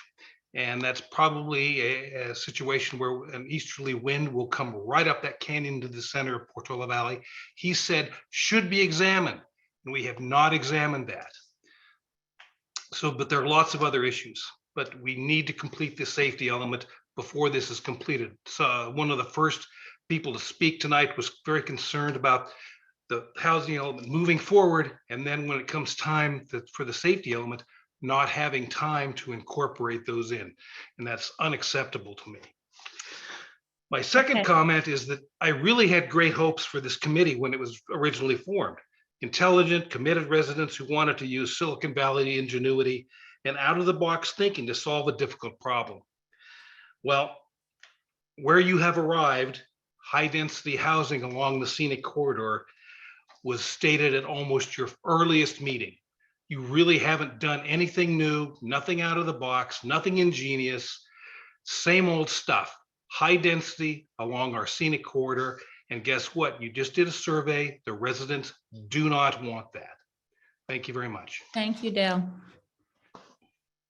Laura, I just have a question. Can we achieve the mandated number if we have single family homes? Well, we would be talking about a consideration where we would have to go to much smaller lot sizes. So we would have to rezone significant portions of the whole town so that many more units per acre would be allowed. So Then the I don't know rezoning- how we would achieve our affordable housing requirements by doing that. That would be a way to achieve our market rate. There's no effective ways to, I mean, if you had a developer, you could deed restrict some of the single family homes for lower income, but I think it's really unlikely that it would be possible. Thank you. Thanks. Okay, it says Chris on phone. Chris on phone, you're up.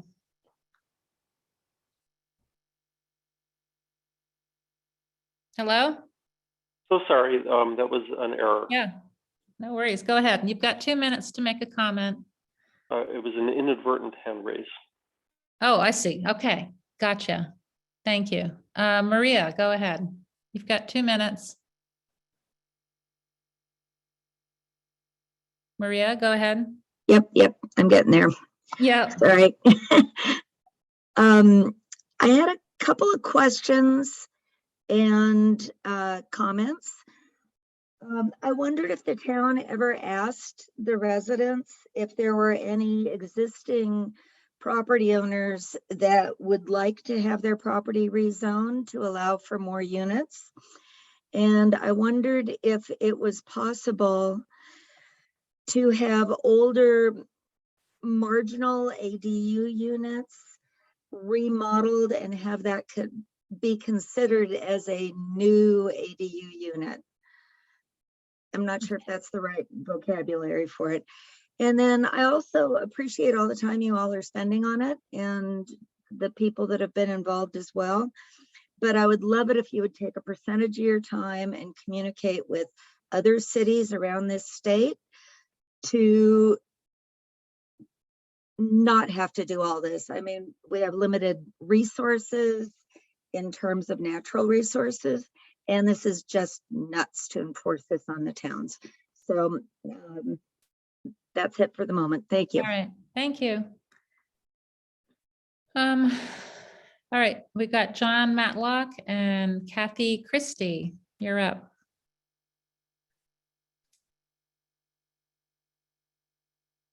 Hi there. I'm going to defer to Kathy and she will speak. So I just have a proposal for you is that when you send your questionnaires out to the town members of people who own property in Portola Valley, of which I've owned for probably 30 years, maybe ask the question, because sometimes it's a question of, oh, how do you feel about providing, this kind of housing? Maybe the question should also be answered so it's a fair playing field, that if you live on Shawnee Pass, which is 1 acre minimum, because I've sold property here for 35 years as a real estate agent, and somebody next door to you wants to put on 10 moderate housing units, how would they feel about that? That's the question. I'd be happy to have this all put in place. Oh gosh, maybe at the corner of Westridge and Degas, or maybe down at the town center where you just acquired the equestrian property. But I have to tell you, I'm with Bill Russell that we have been targeted for this. And I've just been doing business with the town about the fire boys next door wanting to put a sheriff's station in next to my home, and just barely defeated that. And then surprising to me, they were also zoning, their zoning was for anything you want to put in there. It's just remarkable to me. And if you look at the town ordinance about zoning and changing zoning, it has to not impact value of the property around you. I'm a real estate agent. You are downgrading my property and there will be damages. All right, thank you so much for sharing your thoughts, Kathy. Patty Dews, you're up.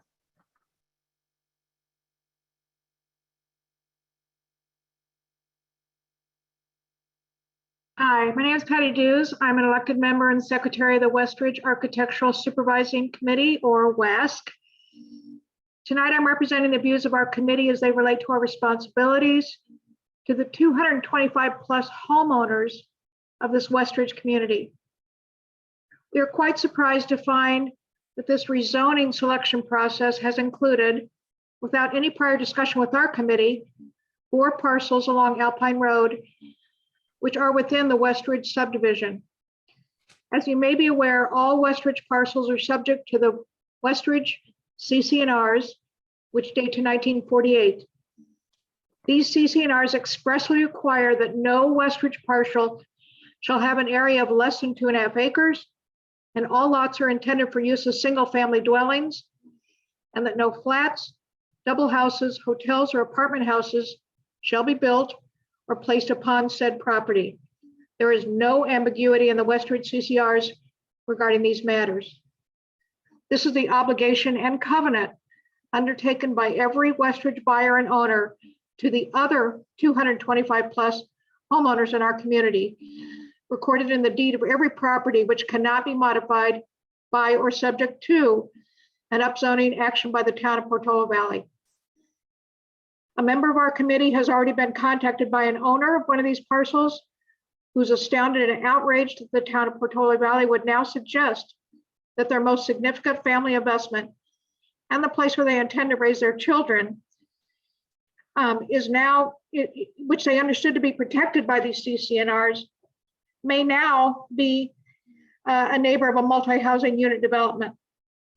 These owners have indicated a strong expectation that WASC will provide unqualified support for the CC&Rs. Speaking for the members of our committee, we believe we have an unconstrained and legal responsibility to protect these CC&Rs. Thank you. Patty, thank you for your comments. Okay, George Zadasiak.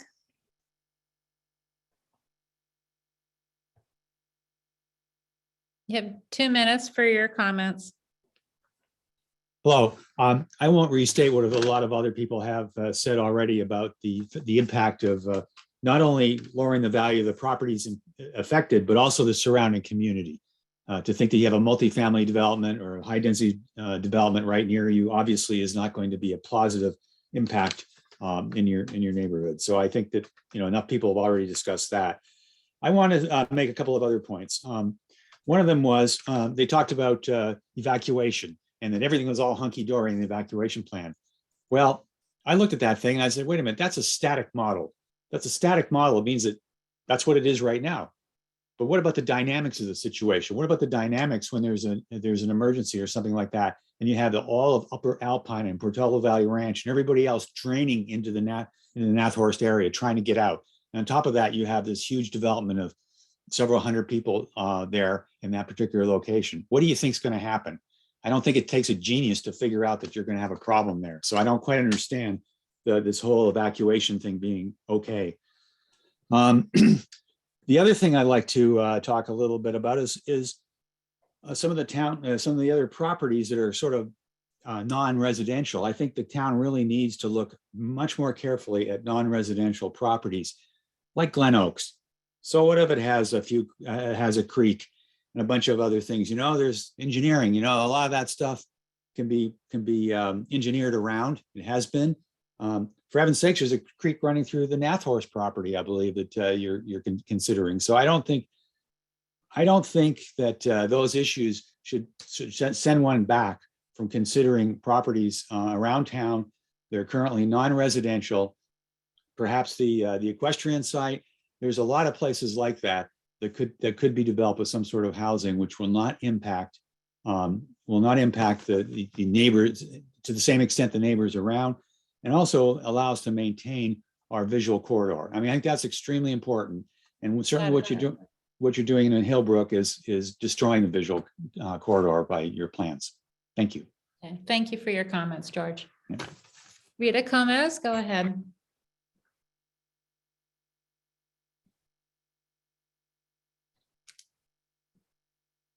Hi, thank you for taking my comment.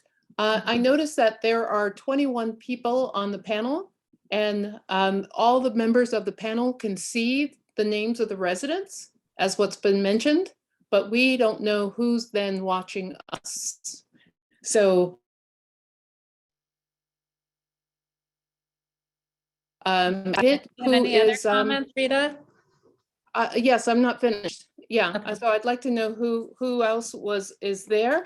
And I just want to say that it personally pains me that some of my neighbors are, finding out through this process that their house, their home that they paid money for, probably their life savings and the next 30 years worth of life savings to, to live in and raise their children. They find that their home that is so special to them and have these addresses in Portola Valley is suddenly chosen for multifamily zoning.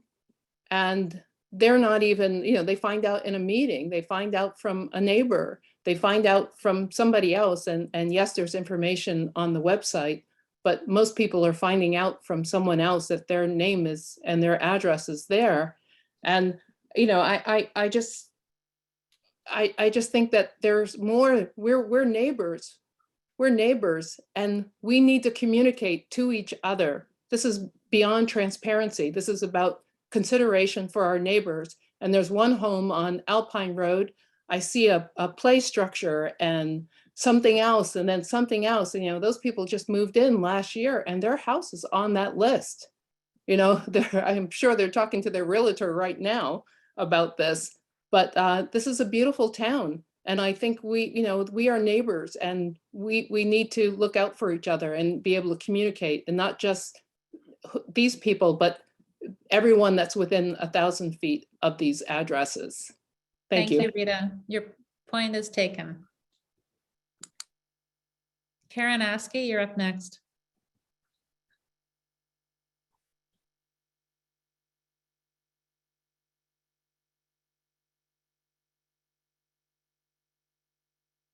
Thank you. I was waiting so I could be unmuted. We're taking a bet on how long this meeting is going to last tonight. No, I'm just kidding.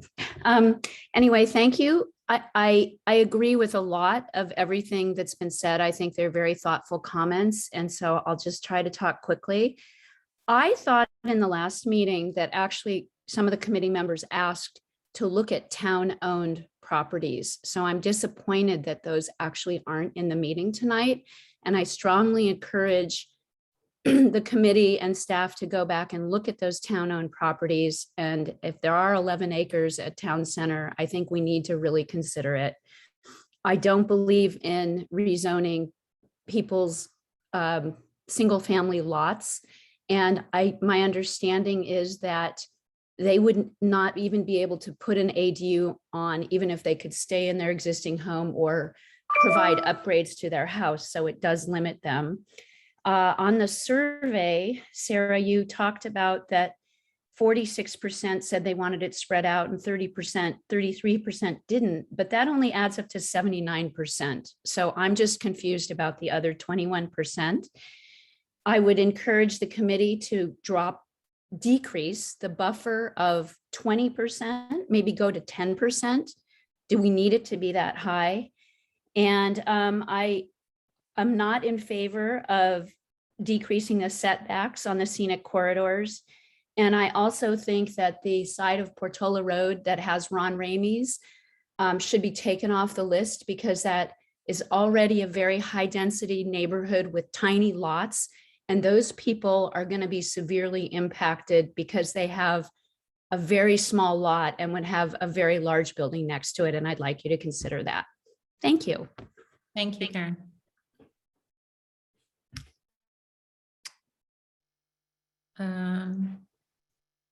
Okay, next up, Nan Shostak, go ahead. You've got 2 minutes for comments. Okay, can you hear me? Yes. Okay, excellent. Yeah, thank you for the chance to speak. I'm on the Geologic Safety Committee. I spoke last week at your meeting about how the maps you were looking at didn't fully represent our geologic hazards. I appreciate Planning Director Russell's responses this evening, but you, the committee members, still haven't seen the full set of geologic hazard maps. They didn't change for tonight. Bob Turcott has asked about how fault rupture could affect evacuation. I'd like to give you one example. The Monte Vista Fault, which runs along Arastradero Road and across Alpine Road, is mapped through Santa Clara County up to the Portola Valley boundary, but isn't on the town's geologic map or the map you're using. However, San Mateo County's hazard mitigation plan for Portola Valley shows the Monte Vista as posing a seismic risk for Portola Valley that's second only to a rupture on the San Andreas Fault. If the Monte Vista ruptures, the asphalt paving on both Alpine Road and Arastradero Road will be broken up and immediate evacuation will be impossible. And this is a scenario we do need to plan for. So the Glenwood and Azola Stable site that you're now considering between Alpine Road and Los Trancos Creek is very close to the Monte Vista Fault. If either the San Andreas or the Monte Vista Fault ruptures, or both, which is also a possibility, the ground will shake extremely long and hard at this site. Maps from both the state of California and the town of Portola Valley show the soil there as having liquefaction potential. In an earthquake, soil that liquefies turns to jelly. It's similar to quicksand, and that anything heavy on top of it would sink into the ground. Planning Director Russell has explained liquefaction as an engineering issue. The designation of liquefaction potential triggers an on-site geotechnical investigation before development can actually take place. If the investigation finds areas of soil susceptible to liquefaction, either the soil would need to be hardened or buildings would have to have very deep, very expensive foundations, possibly. Nan, excuse me for interrupting. I'm sorry. Your 2 minutes are up. Yeah, make just one more. Sure. I was just going to say, I was going to encourage you just to send your comments into the town to be posted. Okay, may I just finish? But go ahead if you want to wrap up. Yeah, I will. Thank you. Yeah, I was just going to say that the committee should have the information about which sites you're considering do have liquefaction potential. There are more than one, and development on those sites may be limited. It's something you need to take into consideration. Thank you. Thank you. Laura, do you have any comment on the liquefaction issue? Not beyond what I answered earlier. We would have to confer with the town geologist for anything additional the committee may wish to see. Okay, and then Laura, while I've got you, do you want to just comment on if a house already has an ADU unit, and they're in an area that has been upzoned to multifamily, can the owners, I'm sorry, if they have a home in multifamily upzoned area, can they add an ADU or improve their house? It would depend on the way that the municipal code is written. In general, I would say they probably could add an ADU, but we would have to write that in as a policy document. Typically, the way these codes are written, you can do normal maintenance, repairs, keep up your property, all those types of things. You typically can't do an addition onto your property. So exactly the way the code would be written would have to be determined. But that is a typical way to write a non-conforming code section. The concept is you don't want to increase the non-conformity. So that's what us planners say. So you can make modifications that don't increase the non-conformity. Okay, thank you. We've got 112 members from our community who are on the call still. On the committee, people that do not have their video going right now, there's Nicholas Targ, Bill Kelly, Sarah Dorahy, Helen Walter, okay? David Cardinal, you're up. You've got 2 minutes for comments. Great. Well, sadly, I will probably neither use all 2 minutes or lecture the committee. But first of all, I'm stunned by how amazingly prepared our staff is as a town. to answer these questions. So kudos to them. It's a hard problem. Obviously, we need to do something about it. I have one quick question, which is, does approving or not approving the Stanford Wedge help us with our allotment for the housing? And then I have two quick comments. One is, like some have said before, I would really like to see us preserve our local businesses because I think they're important. So anything we can do to rezone or make the properties that we've situated suitable so we can keep the restaurants and the hardware store and all the other places would be great.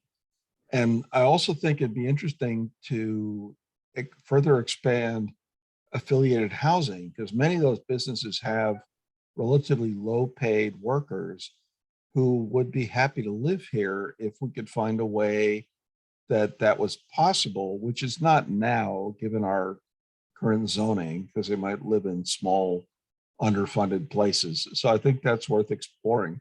So thank you for everything. And that's all I have to say. Thank you. Thank you, David. Appreciate it. Let me see. So wondering, did he ask about the, trying to think of the project. He asked about Stanford. Stanford And whether Wedge it and would whether it count. helps our And numbers. Yeah. if the You- Stanford Wedge project is approved, then it would count in the housing element cycle that we are planning for. Yeah. So it would it's help. Included in the numbers to get to our 253. Yep, it's included as a pipeline project in the Yeah. numbers that the committee has. Thank you. All right, I'm getting distracted by somebody coming in here. All right, Valerie Baldwin, you're up. You've got 2 minutes for comments. Okay, thank you. This should go quick. Okay. I would like the committee to consider removing the 2 parcels that are at the corner of Portola Road and Alpine on the southwest side, which would be Ramey's Garage and the Superette, for 2 reasons. Number one, that there's several smaller homes, one of them's mine, that butts up against that. Would you like to have a 4-story apartment building looming over your backyard? I would hope not. The other thing I'd like to say is that I'm getting tired. Laura Russell mentioned that that there was no fault shown on the Cotton 2017 map going through the corner of Alpine and Portola Road. You should look at the map by USGS in 2017, shows a very large fault going right through there. And that's what ruptured during the 1906 earthquake. And if you approve or if a developer buys the Ramey's Garage and then tries to develop the property and finds out there's a fault running right underneath it, that doesn't seem like a good thing. So I think that fault should definitely be on the map that this committee considers. It's called the Barrelcombe Fault, and it's active. Thank you. Thank you, Valerie. In terms of the height, I guess Adrian and Laura, I seem to remember our fire officials saying that they can't support 4-story building. Is that right? Yes, I think that's accurate in terms of the trucks that they have available right now. So we've tried to target things that are in the 3-story range, but as a reminder to the committee, it doesn't have to be 3 stories. Smaller parcels could have lower zoning, for example, that would be limited to 2 stories. Yeah. Okay. Thank you. Ellen Vernazza, go ahead. 2 minutes for comment. Yeah, hi. I have a letter written by my brother-in-law whose home was located in a grassy woodland area just like Portola Valley, and who luckily lived through the Tubbs fire, but his house didn't. It seems that some are under the impression that an evacuation is a calm, thoughtful, respectful flow of people trying to save their and their families' lives. Please take time to listen to this letter. Quote, "We were awakened by a phone call at 1:30 a.m. by our daughter warning us that a firestorm is coming our way. At 1:30 in the morning, awakened from a dead sleep, we were disoriented and confused by what was happening. We had no idea the danger that was imminent. The wind, smoke, and what we thought was an unseasonable warmth was actually from a fire that was now within striking distance. At approximately 1:55 a.m., we were startled to hear an urgent pounding at our front door. At the door was a man who identified himself as Cal Fire, yelling at us that we had 5 minutes to get out. The fire was within a mile of us. We grabbed our dogs, our cars, and just the clothes on our backs. We literally ran for our lives. It was frightening. And when you yourself is in that in that situation, your instincts yell, run. We found temporary refuge at the home of our daughter who lives to the south of us. Within an hour or two, her neighborhood was also evacuated. Nowhere to run, nowhere to hide. The roads were gridlocked. Would we live through this fire? End quote. And I'm asking, what is this town thinking? You're proposing to rezone high-density housing at the town's most busy intersection at Alpine and Portola roads. This zoning would add an exorbitant amount of additional fuel to a fire and add hundreds of cars exiting from the interior of town through this busy intersection in an emergency wildfire evacuation. Have you bothered to consider the lives of the current town's residents? A wildfire is not some unlikely occurrence in Portola Valley, and the idea that we would have plenty of time to get the residents out of town during such an emergency is absurd. People will die. Please take a long moment and not put high-density development before our safety. Thanks for listening. Thank you. Right on the dot. Good job. Thank you, Ellen.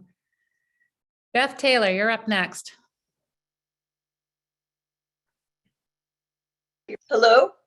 Yes. Can you hear go me? ahead. Yep. Thank You've got you. 2 minutes for comment. Yes. I also feel concerned about the impact of this change on adjacent properties, and I have to confess that ours is one. We touch at a corner, one of these. I also feel there could be some benefits, obviously, from having a more diverse community and more density of housing. But that benefit kind of goes away if there's no town center. If we don't zone it so that there's also commercial on those properties still, so that we still have those amenities, there's really no reason to have greater density there, particularly if from an evacuation point of view, we would all be much better off having greater density closer to the freeways and to the exits from the town. I think we suffer as a town from not having land that goes all the way out towards those exit points. I guess Ladera's land is not part of ours. I'm interested to hear that Ladera Community Church is an affiliated property, because I wouldn't have thought it was part of our town proper, but I don't understand that.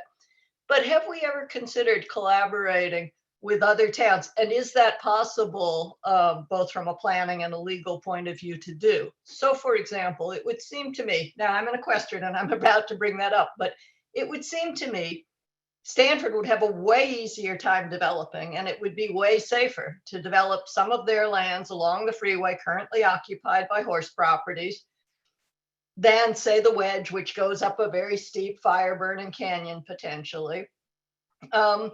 And to develop some of those and offset housing needs, density housing needs for several local surrounding towns. Perhaps they could offset for Menlo Park, Woodside, and Portola Valley simultaneously, and also not add as much in the way of gridlock. One quick question as an equestrian, I noticed this current map would essentially ruin the possibility of trail access from one side of town to the other. It is already very dangerous to ride the trails towards the bottom of Hillbrook and along Willowbrook, which I do. I mean, I'm sorry, along Alpine, which I do. But none of these proposed streetscapes would in any way be amenable All right, to having Beth. an existing horse trail. Thank you. Thank you so much. Okay, I appreciate your calling and participating. All right, Bruce Roberts, you're up. You've got 2 minutes. Yeah, okay, yeah. So I think what we should all do is take a look at Laura's screenshot. That's the town we all moved into. I think we should also then take the developmental diagrams that were done that look like El Camino Real and put those up on the other half of Laura's screen so that we can see what it looks like to live on El Camino versus living in Portola Valley. Number two, I totally agree with Bill Russell that the town's properties, which they either now own or which they can purchase with the $4 million they have on hand, that land should be used primarily for this housing problem so that all of us share in the the loss to our rural community instead of one or two people. I would comment that the 3 houses along Alpine Road between Hillbrook and Nathorst are mountain lion territory. I've seen 4 mountain lions there in the last 12 years. They come right along that creek, including up all the way up to my yard at 40 Hillbrook. So I know that they're around, and that's how they get back and forth. With respect to the ADU count, I think that somebody else had asked earlier that we should ask the people in the town who wants to build an ADU on their property and encourage them to do so, because I do believe, because I have one myself, that that's the most efficient way of dealing with private property owners who volunteer to improve their property to help themselves because they get rent, and also to help the town with our density issues. I absolutely oppose any cutback in the 75-foot scenic corridor on Alpine Road. In addition to Laura's screenshot, that's the other reason why I moved here. It's so lovely when I get off of 280 and have to fly through San Francisco and Oakland and even Redwood City to pull off on Alpine Road and think, I'm finally here. With respect to You really just my time's ran up. out Thank of you. time, Bruce. I'm sorry Thank to you. interrupt you. Got it. Thank you. But please, you can send in comments to the town email that Will will be do. provided. Thank you. All right. Sorry about mispronouncing your name. Aurangzeb Khan. Go ahead. Okay, I'm trying to unmute. Yes, thank you.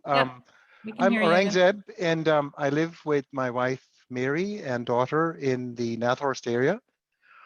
And I think many people have made this point. I want to clearly say that any proposal that adds hundreds of people to this neighborhood will irrevocably destroy the bucolic nature of this home that we've built over a lifetime of work in Silicon Valley, and similarly for our neighbors. The challenge for the city must not be unfairly burdened to one local neighborhood. That is not equitable or reasonable.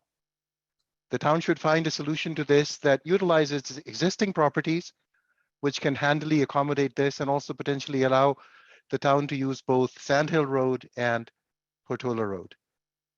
We already have a choke point at Portola and Alpine. Adding that many more people and the noise and the crowding, and to say that this will improve the value of our home, I simply don't agree. This will degrade irrevocably the value of our properties, and we clearly, won't sit by and let that go on. Thank you. Thank you very much. All right, Bob Adams, you've got 2 minutes or less, if you choose. Yes, I have 5 items, and 2 of them are for Laura. The first one is I would like to see the financial pro formas for the calculation you did for development. You commented that was a countywide calculation. The county has much lower home values than we have, and I'd like to see what the assumptions are in the calculations. Number 2, I'd like to see the urban planning partnership maps, because they're saying that there's only one way in and one way out of many, many streets in the town. And I know for a fact that that's not true. So I'd like to see what the actual maps look like, and I'd like Laura to send me a copy of those maps. Number 3, the town has 28 parcels, and there can be, there certainly, most of them or many of them have open space designations, which can be reversed by the town council anytime they want to. So this is a choice, not a requirement that they have to leave it that way. Number 4, I think it was genius that somebody brought up making our parcels be available for smaller parcels. In other words, instead of 1 acre minimums, half-acre minimums, that will generate transactions for houses, for ADUs, a number of things through the town, and I think that's genius. Number 5, the property values that Kara described are general and wide across various counties, but not for Portola Valley. And let me give you an example. For instance, the average home in San Carlos, Redwood City, is probably a little less than $2 million. Average home here is about $4 million. So the cost of doing construction is going to be much different here than it is in the lower county. But most importantly, I live across the street from the Nathorst Triangle. And so I have a personal stake in this. And I can tell you that another town had a similar situation, and that's Santa Barbara. Santa Barbara had 4 inverse condemnation suits. They lost them all. And they lost them all because there was a real decline in property values when our properties got zone R3. So I can tell you that there's a highly motivated group that's ready to do battle. And I mean both legal battle, and if necessary, we'll go back through the Nathorst Triangle referendum that happened once before.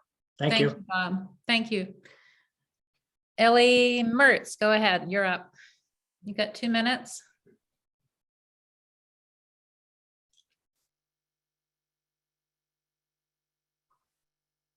Go ahead. Can you hear us now? Yes. Great, thank you. Great, thanks. I'm Dale. I'm Ellie's husband. So, I mean, we've generally followed some of the forum discussion on this, but we didn't get really involved until a neighbor called us around 2 o'clock today and said, hey, did you know your house was, might be rezoned to a 20, unit parcel? Now, I thought he was kidding. I mean, tomorrow is the first of the month. And I was like, oh, April Fool's Day, funny, funny, funny. Then I realized it was March 1st tomorrow. And I was like, oh, hey, are you serious? And he's like, no, I'm really serious. So I started looking at the documents. And I got to say, I mean, full disclosure, we're number 22 on your map at the corner of Hillbrook and Alpine. We got 3 kids under 9 years old. We have the zip line, the play structure off the deck. And, first thoughts were pretty emotional and terrified about our property rights. And we spent the last 6 months with an estate attorney trying to figure out which one of our 3 kids would inherit our property. And, that was the whole first kind of line of thoughts that I had. The second line I had was, did anyone actually come take a look at our property? Shortly after we moved in, the creek flooded all the way between the creek and Alpine Road. We lost about 20 tons of topsoil, and we tried to figure out how to repair it. And anything with the creek required Department of Fish and Game and Army Corps of Engineers, and even putting like fill dirt in required approval by the ASCC. I mean, have you guys looked at the creek? Where would you put 20 units on any of these little properties on the creek bed? We have probably 1/3 of an acre that we could build on. So I just would encourage the people that are involved in the project to actually come look at the lots that you're suggesting this on, because I don't think it makes sense. I think, encouraging and incentivizing ADUs or using town land makes a lot more sense than basically taking over people's family homes. And, my kids would echo that, but they're all sleeping. Lucky kids. All right. I appreciate your comments, Dale. And we have taken note of that. Karen, you're up next. Committee has discussed the lack of financial impact for a homeowner who was zoned, and perhaps in some cases, it would not be that significant, but we really haven't talked about the immediate neighbors. One house, for example, on Nathorst that is not on your list is valued at $7.5 million. I just cannot imagine that same home value would be maintained if 6 or 7 of their neighbors would be able to have 20 units on their property. So currently they have like 6 neighbors. They would have 100 neighbors if the zoning would occur, and that just has to impact their house value. It is really time for some out of the box thinking. I think that there are some parts of several properties that have significant white on your hazard maps with open land more than 75 feet away from Portola, including El Mirador, the Neely properties, Webb Ranch, and along Skyline Road. Skyline Road, fortunately, it has a different evacuation route. And I don't know if you can put that many up there, but perhaps we can squeeze in some units up there. And Lucy Neely has expressed interest in building worker housing on her property. So please consider these other options. Thank you. Thank you. Maxwell Moore, you're up next.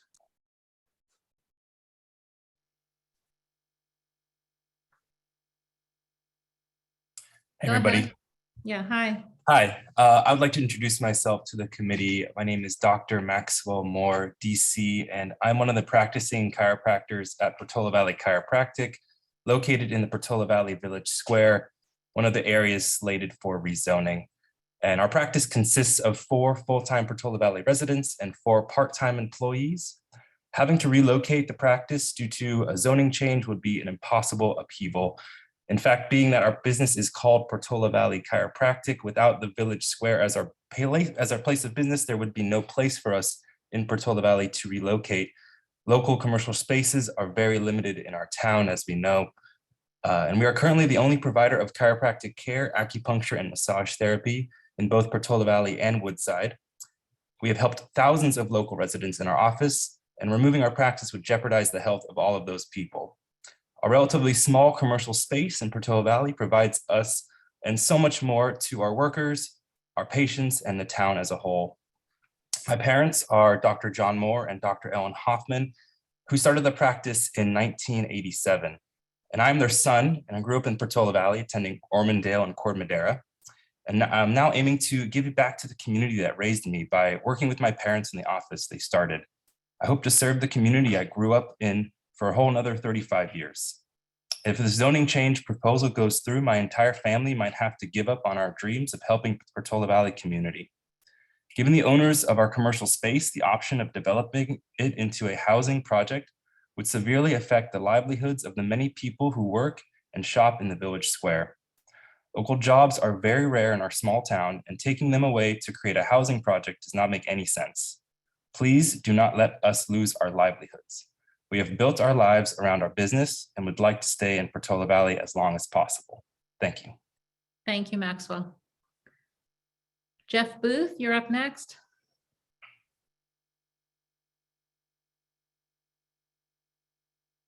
All right. I want to just put my support behind what Bill Russell said and someone else about using the town's properties or being able to consider the town's properties in this project. I was quite surprised today to hear that the council seems to have removed certain properties from consideration. I mean, they're not even marked on the map, and it would be helpful to have those such as the soccer and baseball court fields and such. So that would be helpful to have a map with those that have been excluded from consideration for whatever reason. I also want to support what has already been said, which is about ADUs. I think that the town should be encouraging, even incentivizing the construction of more ADUs. There's probably I don't know what the percentage is. It would be nice to know what of the total number of houses that could support, or lots that could support an ADU, have ADUs. And so if we can just increase that amount, we should be able to add a significant number of units. Last comment here is, in the survey and in some of these presentations, we talk about townhouses and condos, which in my mind imply that you own them. They get bought and sold. ADUs and apartments, those words imply rentals. Affordable versus multifamily. That's rather confusing as to whether you rent everything, you're talking about rental units or you're talking about selling units and being owned by the people. Okay. Jeff, I'm really I'll leave it sorry at to that. interrupt you. Thank you. Can you just wrap up now, please? I think he finished up, Jocelyn. Okay, great. Thank you, Jeff. Appreciate your comments. Okay, next up is Kevin and Celeste Ford. You've got 2 minutes for comments.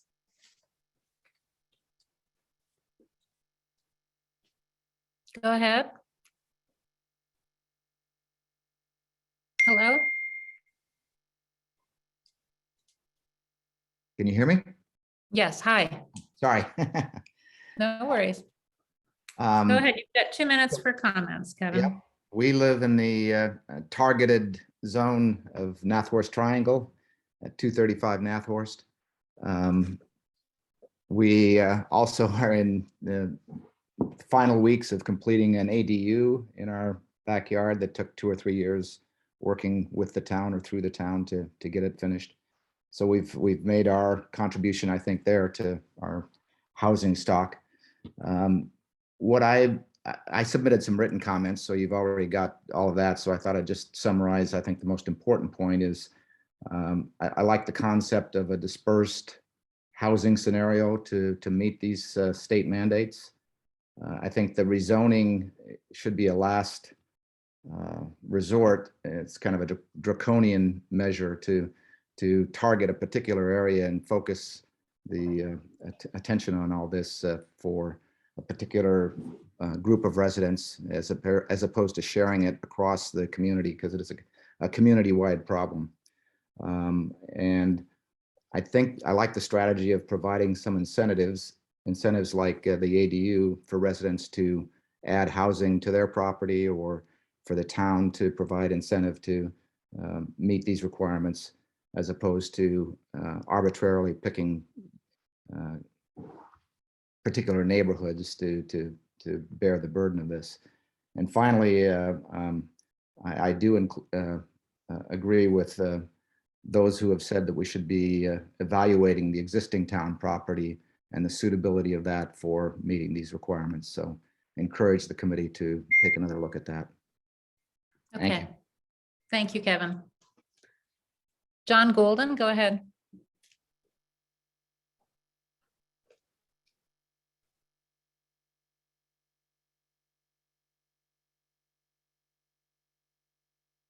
John Golden, go ahead.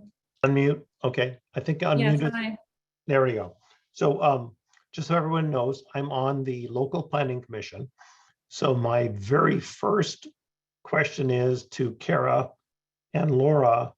I believe I'm allowed to comment on this as a public citizen, but is that okay in your minds?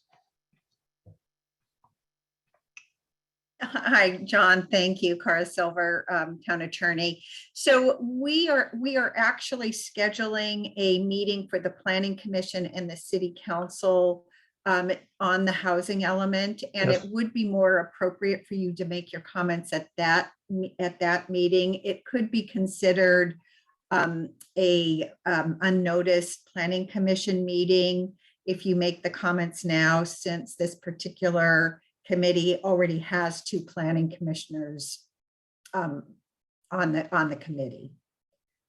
Okay. So I apologize. I I know. tried to send you. I'll an let it go. I email. was trying to come up with something that would be okay, but we have to abide by the rules. I know. Brown Act. John Golden, the private citizen, can't speak? That's correct. Okay. Okay. Thank you. Thank you. Okay, Lonnie Austin. Hi, thank you. I am so upset about all of this. I'm just going to be honest. I moved here because I don't want it in my backyard. And I think if a lot of people were being honest, they would say the same thing. I moved here for the peace and quiet. It's a special place. I grew up in a community that had a charter different from our towns, but a very clear charter, and they destroyed it with high density housing. My parents still live there. Their home value has gone down dramatically, and they can't get out, and they want to retire to be close to their kids, and they don't have the money to move. So that's an unproductive comment, but I want it to go on record. I love the idea of looking at existing town properties. I want to echo the residents that have suggested this. And also, I support strongly dispersing this housing across town, not concentrating it into one unit. And I also support this idea of polling people about ADUs. I also want to point out that with the ADUs, that as a town, we've made it so hard and so expensive to build ADUs. You need to find a way to make it easier for residents to do so that don't have a gazillion dollars on hand. Also, I live close to Corte Madera School, and I can tell you that It is impossible in the mornings to leave Echo Lane and get into the Corte Madera traffic. No one lets me in because they're busy to go to work. So imagine if there's a fire. You need to figure out the infrastructure if you're going to put housing in this interior corridor in town. We need better infrastructure. We need better roads. You're also going to need to just daily life without a fire or earthquake plan for how are people going to exit and enter onto Arastradero. We don't have traffic lights. We don't have roundabouts. Same within our corner. So I just think that this is like, I can't believe that you would also throw residents under the bus like this. This is the first time I learned about this zoning with those houses. These are people's life savings they put into their houses, and you need to figure out a better way and start thinking a little more outside of the box. Thank you very much for your time on the committee. Thank you, Lonnie, for your comments. All right, Rusty Day, you're up next. Thank you. I strongly agree that rezoning only a few privately owned parcels to 20 units per acre would impose an unacceptable and grossly disproportionate burden on a few residents only. We all share this problem together. It is not the right path forward. But I believe it's cynically wrong for an additional reason as well. I believe your committee should take very seriously the pressing need for truly affordable housing and what we can do to actually make that happen in town. The proposal to rezone some 20 parcels to 20 units per acre may be a way to game the RHNA rules to satisfy its allocation for low-income affordable housing, but it will not provide housing that will actually meet the needs of very low-income and low-income families. Rezoning to 20 units per acre would allow developers to save enormous costs, but still sell their units at market rates with no requirement to provide that housing for lower income families. Worse yet, they could use the state bonus density law to seek additional concessions that would allow them to build even more than 20 units per acre or ignore the height limitations on their building, even if they devote a very small portion of the housing to low income families. I see how rezoning to 20 units per acre will greatly benefit developers. In fact, it's a gift for developers. But I don't see how it will benefit low-income families who desperately need more affordable housing. I don't see how it fulfills our responsibility to become a more inclusive, economically diverse, and equitable community. And I don't see how it benefits the residents that our town government was elected to represent and serve. It is time to start thinking outside the box. So far, I've only heard the committee consider solutions that require Portola Valley to achieve all of its RHNA allocation by itself. What consideration has been given to putting that assumption aside and approaching other communities around us to see how we could collaborate to mutual benefit in ways that satisfy our RHNA allocations through a more regional and not just strictly local approach? Rusty, I'm so sorry, your time is up. I appreciate all your thoughtful comments. Okay, we're going on now to Gary Morgan Taylor. Yes. Hi, Gary. Hi, Jocelyn. So my thanks to the committee for, I think, what is it's a very difficult service, and it's needed by the community, and it can't be easy. So thank you. We are mandated by the state to do things for which there is no intrinsic demand in this community. That mandate causes 4 problems that you've heard summarized tonight. The first is to take a single family home community, and turn it into as high density as 20 units per acre, fundamentally changing the nature of rural character of our community. Second is that the scenic corridor, which is a linear park in the town general plan, is being considered as a primary site for the location of these units. The third is an uneven impact on different neighborhoods. You've heard Nathorst and other communities speak out about the impact on their community, unevenly distributed in terms of the burden for the townspeople, fundamentally inequitable and not fair. Finally, you've heard about issues of safety in high-density housing, particularly along earthquake lines and in fire-prone neighborhoods. So lastly, you heard about a general positive community sentiment around accessory dwelling units, ADUs. These were favored in 2019 with great success in our community in meeting its RHNA housing needs at that time. There are 3 changes that, if you make them, could advance this cause. First is the AMFA requirements, adjusted maximum floor area, are if you lower them, you would get more ADUs. Second, if you relax the lot size minimum, you would get more ADUs. And thirdly, if you considered 2-story houses for only the first floor footprint, you would get more ADUs.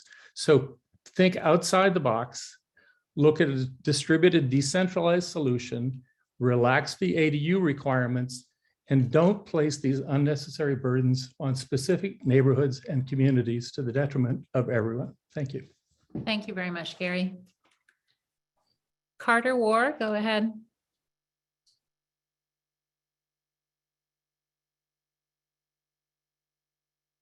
Carter. Hi, this is Carter War. Can you hear me? Hi. Yes, you've Hi, got 2 Jocelyn. minutes, Carter. Thank you. I've got a lot to say and not enough time. Yeah. For the chair, I'd like to ask a question as to what the impact of SB9 is on the RHNA numbers. You know, I couldn't hear you on that. Can you say that again, please? I wanted to understand what the impact of SB9 is on the RHNA numbers. If we look at what SB9 does, for allowing every single family lot to be split and every single family lot, to have 2 units, what's the impact on the RHNA numbers? Okay. Do you have anything else you want to say, Carter? Sure. I really think that our town fathers would be ashamed of the town at this point, not fighting back and taking a political, a advanced political club, to the state legislature, and making a big difference. I think the answers, really lie, as several members, of the community have talked about, in providing flexibility to free up opportunities, inside of the zoning ordinance, rather than focusing on the individual lots. I'm a practicing architect in town. I'm one of the few people that live and work here in town. My office is in an area that's currently being, considered by the map. I do think that, some suggestions, of El Mirador Ranch, the town center, the, equestrian, properties, and even, Webb Ranch, would be a much more fitting long-term solution, to the RHNA issues, and also, in town making, to make it a more sustainable place.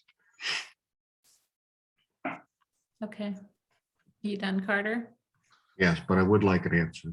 Yeah, to the thank you very much, SB9 Carter. I guess, Laura, my recollection is that the analysis on the SB9 is that we shouldn't expect very many units at all to meet our RHNA numbers, but maybe you can say a little more. The preliminary answer back from HCD is that we could not count SB9 units. But we're working together with a couple of the other smaller towns to see if we can develop some analysis to be able to count some SB9 units. But that will take a lot of going back and forth with HCD. So I can't say right now, we shouldn't expect them right now, but we may still be able to turn something up there. Okay. And what's the specific issue that gets in the way?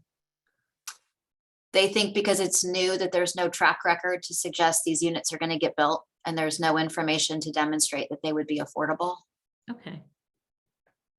Thank you. Great. All right, next up, all I see here is 851787. Sorry, that's Maida Jones. Again, my computer. That's okay, go ahead. Wants to be anonymous. I've got several points. I don't think they're as deep as some of the other comments from other residents, which I greatly appreciate. I wanted to start by saying these new maps presented today by the staff are so much better and so elucidating. They helped me put an overview together of this town. I've been here 22 years, but it's really the first time I've had a sense of that geography and the limitations and so on. So thank you very much, staff members, for that. I wanted to mention a small point, which is in terms of the setbacks, which we all love and residents have applauded in their comments. I'm reminded of a comment in our last meeting, which was about a week ago, by the fellow who, I think his name might be Zeke, who's in charge of fire prevention methods or planning for us. He's He doing said, well, mapping. Pardon? He's doing a mapping project for the town. Yes, he said that we're going to have to do extensive clearing of trees along Alpine and Portola roads, if you recall. So, I mean, I wonder what the impact is on the setbacks. If you just clear, as I've driven in and out of town since then, I've looked, if we didn't have those trees, the setbacks would be quite different. You'd actually see houses, not greenery. I also wanted to mention that in terms of the streams, I think Carter Ware made me aware of this when we were talking about the Frog Pond and possible places for the town to do housing a couple of years ago in that regard, that riparian areas have federal restrictions on development. It's not just a question of engineering. It's a question of federal regulation because riparian areas, streams are wildlife corridors, and in many cases they're protected. We actually looked. I'm so sorry. I'm to out of say. time. Yeah, you're Yes, out of time. yeah. I'm really sorry. Sorry. Yeah, thank you for your comments, Maida. Yeah. All right, Craig Eckstein, go ahead. You're up.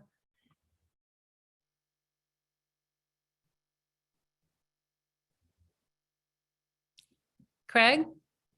This is Jean Okay, yeah, Murphy. I got the unmute. I'm okay. I'm Okay. here.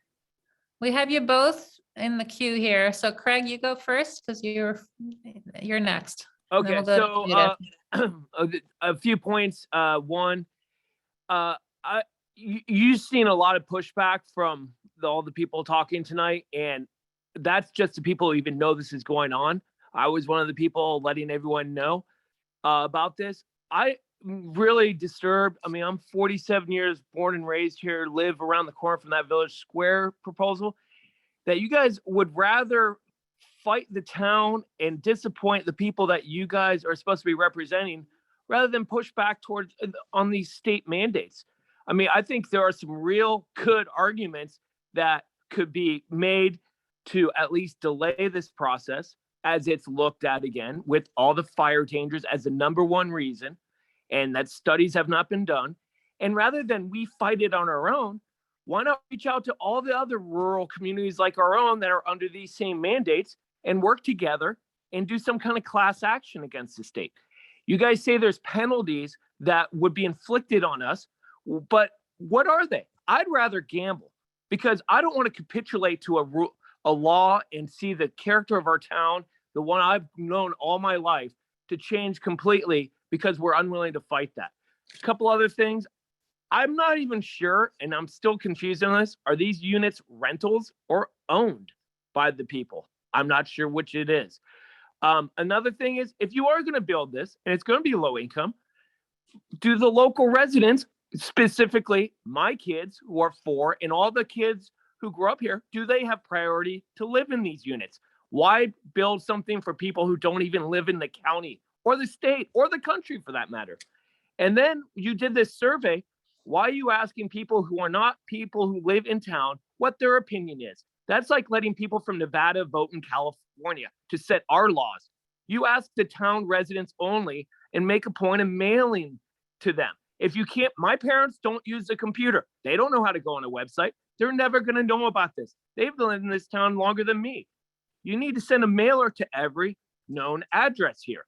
You need to reach out to the community and let them know what's going on. And my final point is just, why are we doing 300 units if only 252 are required?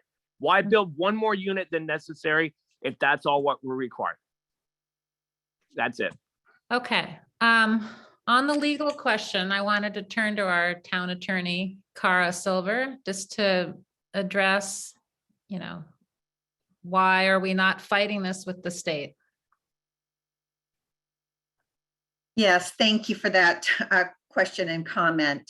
So this issue came up in June of last year, and the staff presented the town council with some analysis of the appeals that had taken place in Southern California with respect to similar issues over the housing element RHNA allocation. And there was a very robust discussion about that issue. There were, certainly pros and cons on both sides, but the town council ultimately decided not to appeal because they did not think that the appeal would have much success given the prior rulings that HCD had issued in Southern California. As it turns out, there were no San Mateo County cities that ended up appealing. And as to all of the other appeals that were filed in the Northern California region, all of those appeals were denied by the state except for one, and that one appeal was based on a small technicality. And so I think the council decided that they just did not want to spend its resources pursuing an appeal that would not succeed.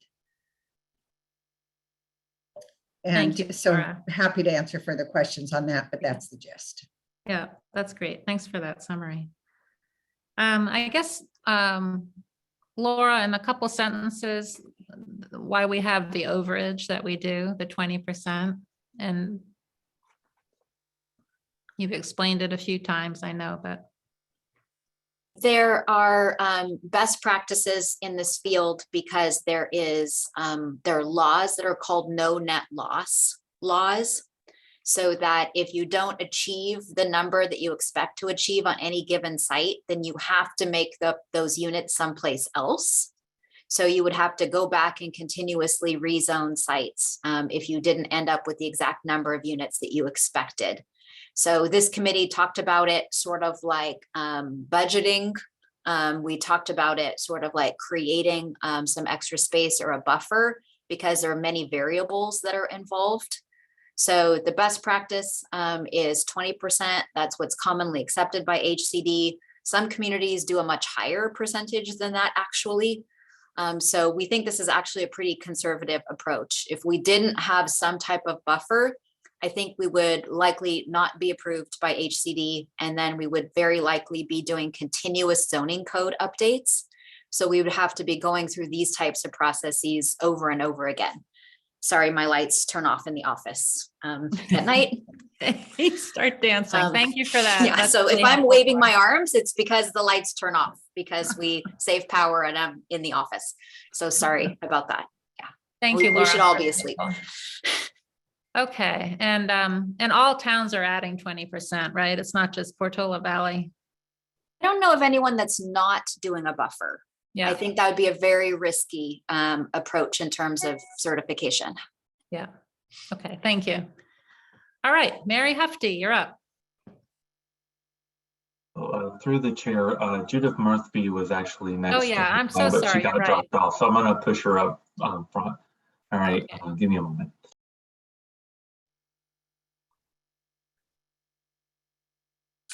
Thank you. Hi, Judith. Yep. So thanks Hi. for the reminder. That's great. I just want to be really quick. I want to know if those proposing using town properties to solve this problem are really saying that we should be giving up our fields and courts, our playing fields and our courts, because that's what this comes down to.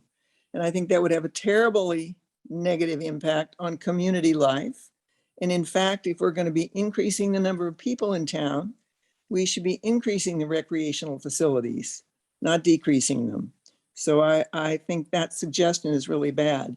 If you look at the 40 or so listed town-owned properties, that they may be referring to, if you look at that list closely, many of those are skinny little right-of-way strips or remnant parcels that were left over when things were developed that are only a few square yards. There's one piece that's landlocked inside MROSD without any access. So there's very little on that list of town-owned properties that's really developable unless you want to take away our fields and open spaces, which have been hard won, are much used, and are very valued by the town. Thank you. Thank you very much, Jude.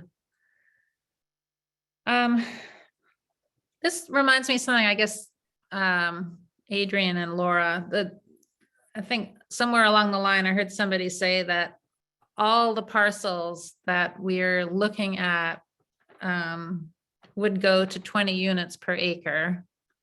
And can you explain a little about how we would manage that? So we would have a few at that, so we can meet our numbers and then disperse, different numbers and different parcels. So it's a discussion point for the committee. We were talking in the presentation about the trade-offs. Yeah.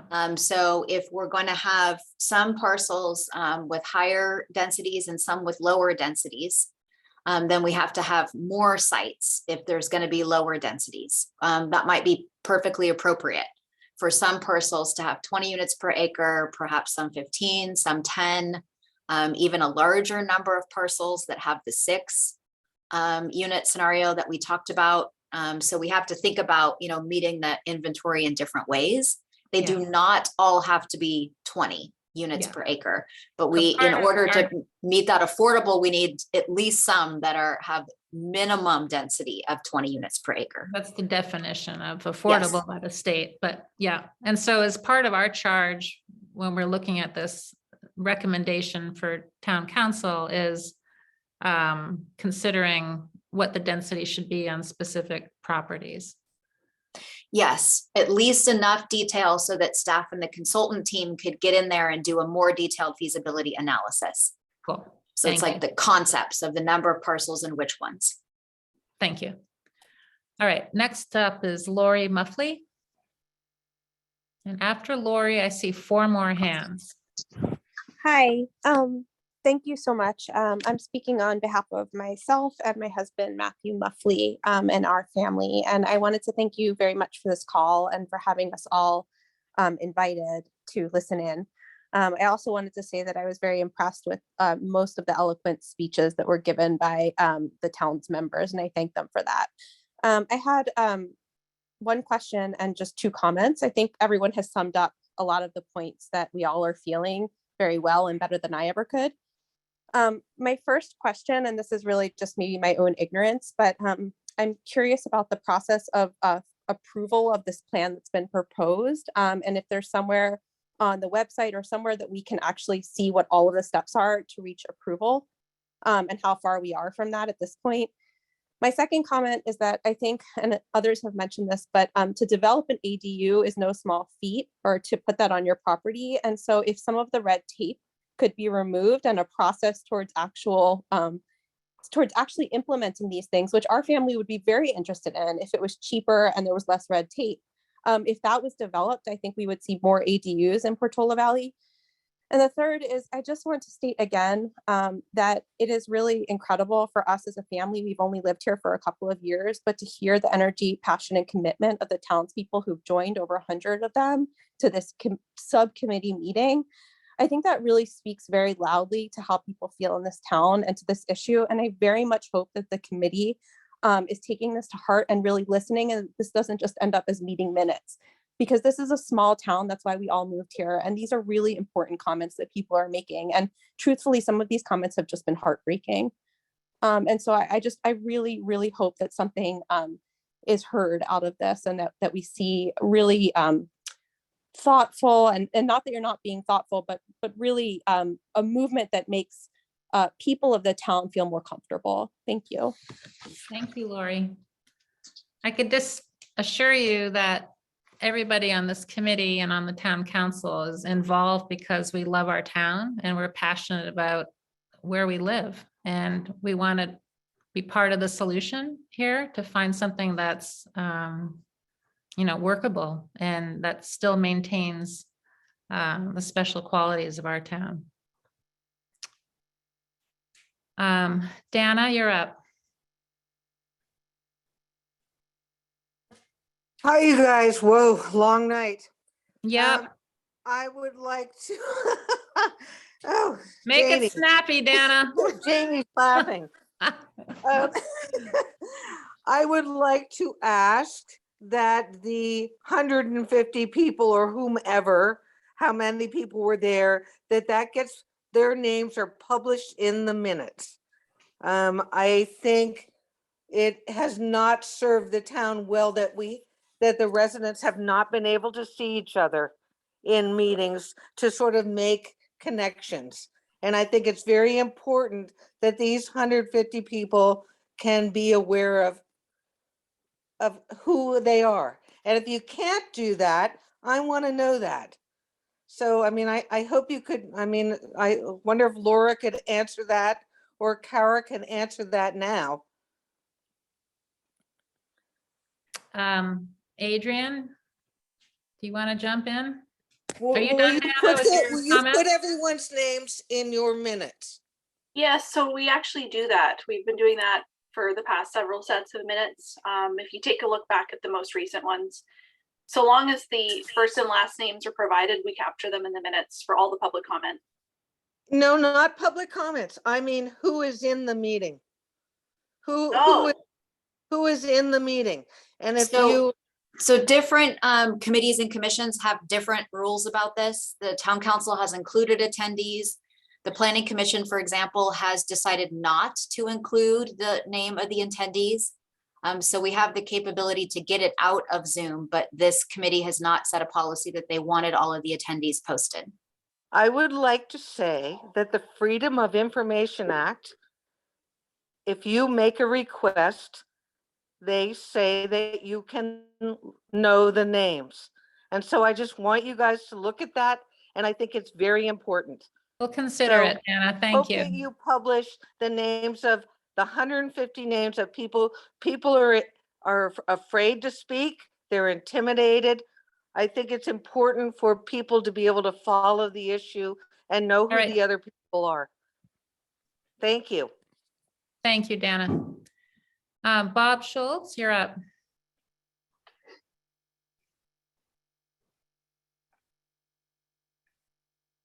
Hey, I'm muted. Well, hopefully we save the best for last. Thank you for taking my comments. We, like pretty much everyone else tonight, strongly oppose this rezoning of residential parcels in Portola Valley. Rezoning would unfairly distribute the burden of affordable housing on a small subset of property owners and their neighbors. I asked the committee members, truly, if it were your own property or your neighbor's property to be rezoned R3, this is the house in which you invested your hard-earned money in or maybe raised your family. Would you honestly vote to do this?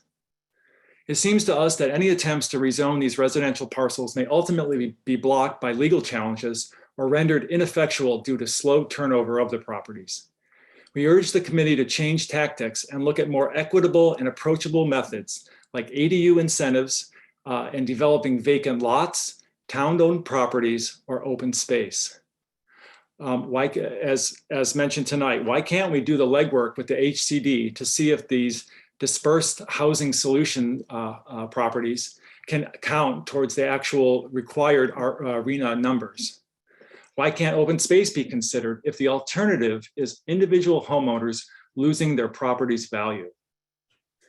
We also fear so much residential development isolated in one place.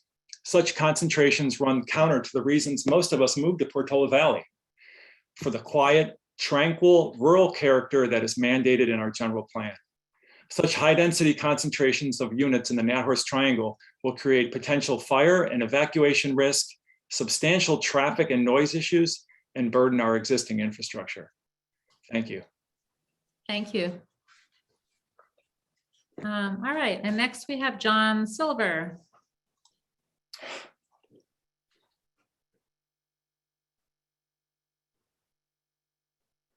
The Go ahead, unmute John. just popped up. Thank you.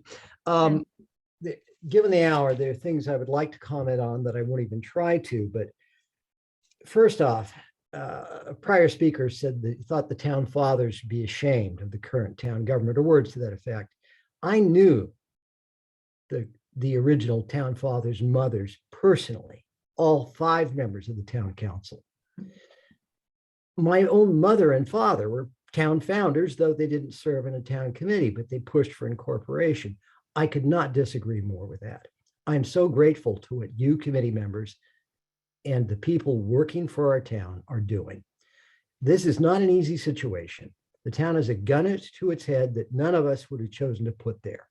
We can delay, we could try to go into a coalition with the other upper income small communities. And, go up against, add up all the populations of the Hillsboroughs and Portola Valleys in the state and compare that to even the rest of San Mateo County. It's nothing. Be my guest. I've organized a lot of political campaigns to try to preserve open space, to try to cut development. But I always try to get into a campaign in a way I'm going to win it. A coalition of Hillsborough, Woodside, Atherton, and Portola Valley against the rest of the state is not going anywhere. It's a losing proposition, and delay means that we'll lose local control. That's a horrible choice.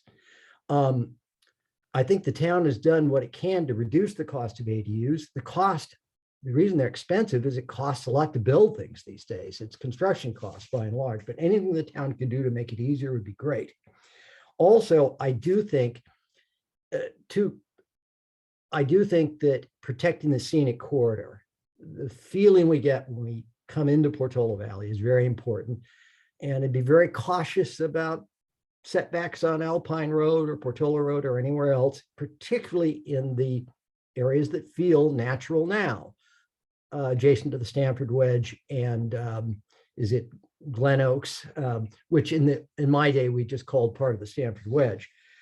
Just to try to wrap up, I think one thing that's worth looking at, and I used to know this off the top of my head, there's a beautiful, affordable development in Palo Alto called Webster Wood that's been there since the earlier mid-70s. I've toured it a number of times. I went in there informally just a couple of years ago. It occupies most of a city block, all of the city block, bounded by Middlefield and Webster, and I don't remember the other 2 streets, that is not Roller and Hapgood Mortuary. All the living people live in Webster Wood on that city block. I'd be curious to know how many units are there and what the acreage is, because I think if any Portola Valley resident went and looked at it, they'd say this is a beautiful development. I'm not sure how, it's hard for me to transplant the look of Webster Wood to an acre in Portola Valley, but they're beautiful oak trees, they're beautiful redwoods, and there are ways to do smaller units in a higher number that can be an asset to our community. John, thank you so much. I'm sorry I have to cut you off. I appreciate all your sentiments and comments and questions. Okay, we've got 2 more. Beth Taylor.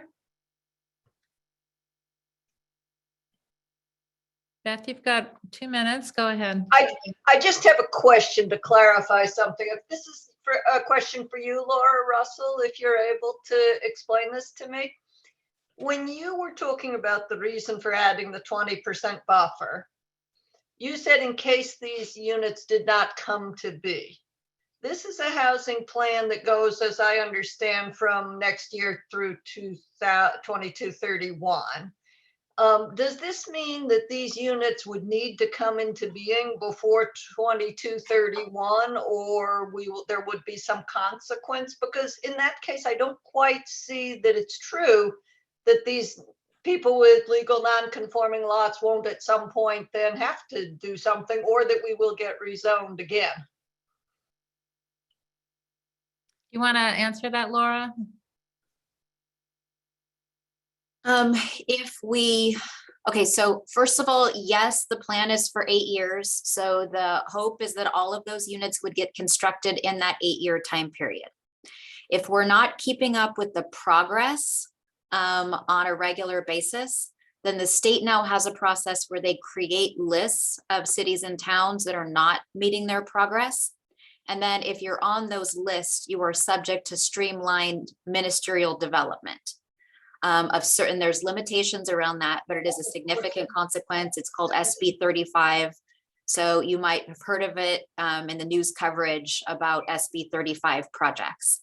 So that's the main issue. And we anticipate that the legislation will continue to go in that direction so that there's continues to be penalties in the communities where the units don't get built. So that's one of the reasons why we're trying to take a very layered approach to this.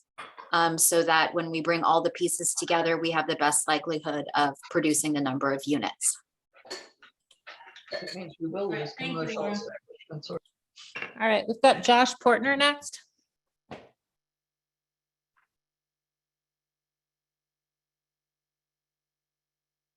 Go ahead, Josh.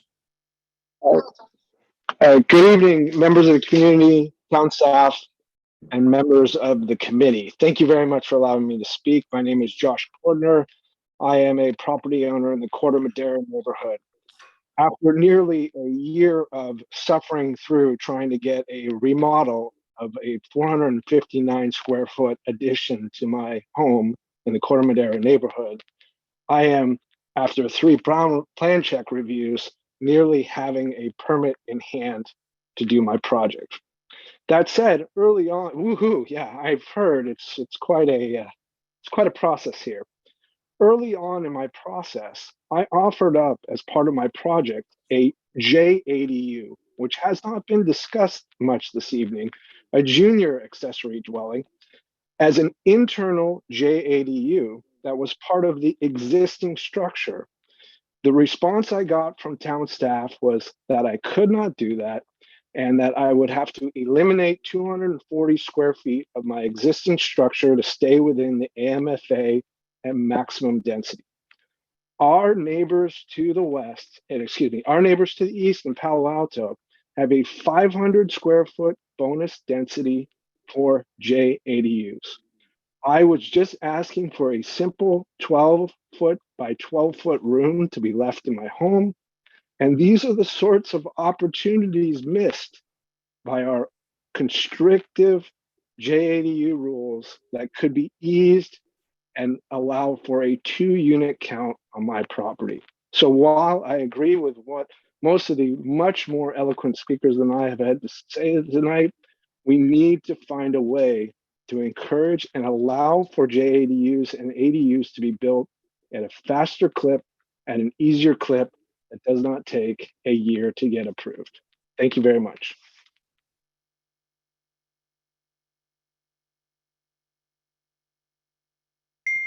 I guess Carter, have you gone already?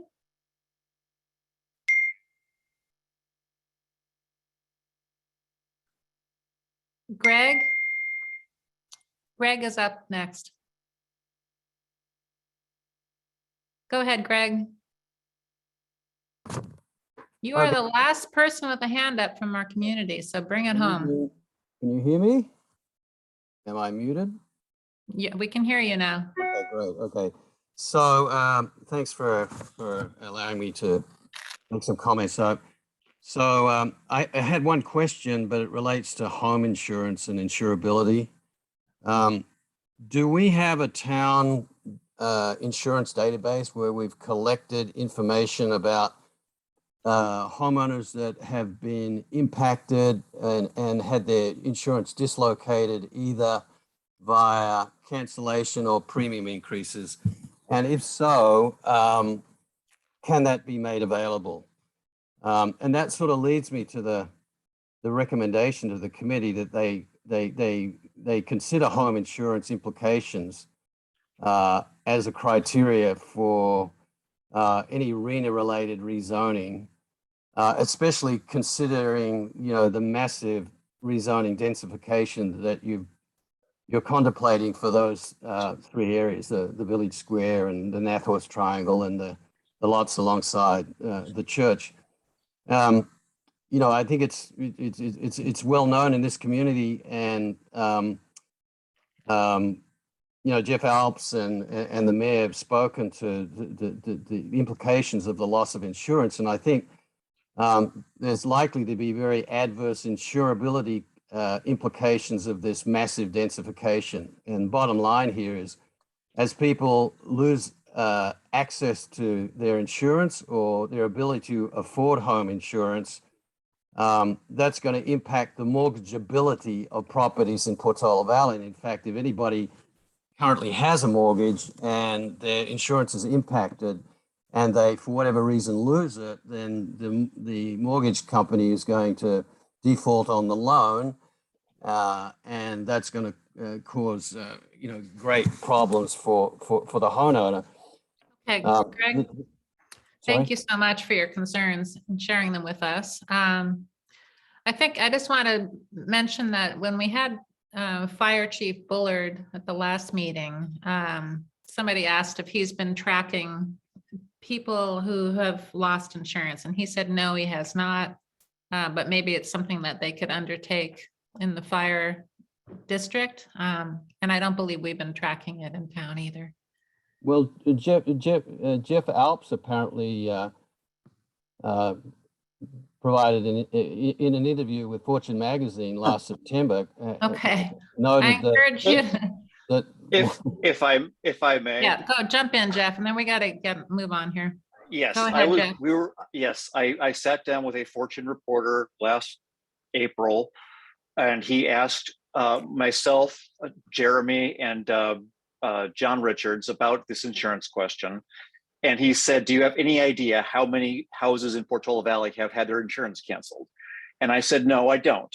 But if I had to guess, if we have a half dozen carriers and say two of them, and again, this was me pulling numbers out of the air. I said, if 1/3 of our insurers pulled out, that would be about 500 homes. That was my best guess. That is all that is.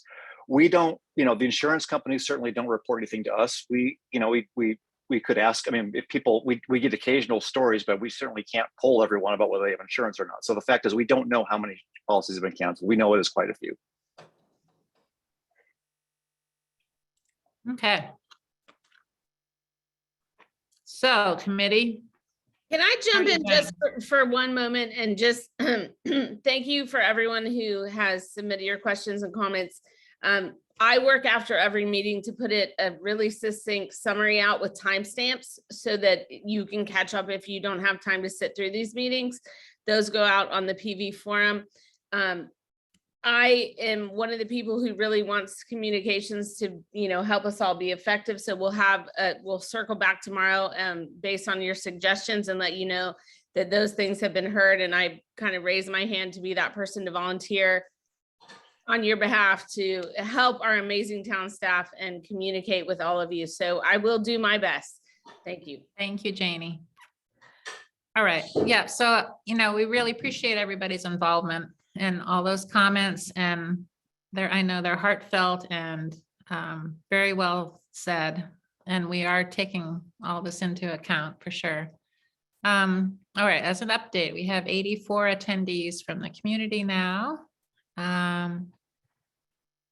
All right, Laura Russell. Trying to think about the best way to use our time here. I kind of first thought it might be interesting to open it up to our committee just to share thoughts about what we've heard from our community. I'm really interested to know what's resonating with you from what you've heard. Are there any ideas that jumped out at you that you want us to think about more? Through the chair, could I add one thing before you get into that discussion? Yeah. There's a lot of questions and comments about ADUs. And there certainly is some potential to streamline the process for ADUs. That's always true. But the state law has changed several times over the last couple of years, making it easier. So ADUs are through a ministerial, streamlined process now for the vast majority of them. And we've seen some increase, but there's not a really big dramatic increase from that change. The expensive costs are really, as someone mentioned, related to the actual construction costs. And then there's engineering, grading, there's slopes to deal with. Those considerations, geotechnical considerations, do make ADUs more expensive in this community than some other places. There's some room to improve, but our analysis of this is that it would not be possible to meet our RHNA obligations with just ADUs. So that has been the case in the past, but we just won't be able to get the numbers this time around. So I want to make sure everyone knows that that was our starting point to see if ADUs would be enough. And the answer to that was no. So it's going to take multiple sources of housing units. Okay, that's great. Thanks for clarifying that. So after we kind of share thoughts about the community input and impact on our thinking, we had some questions that Adrian had laid out for us.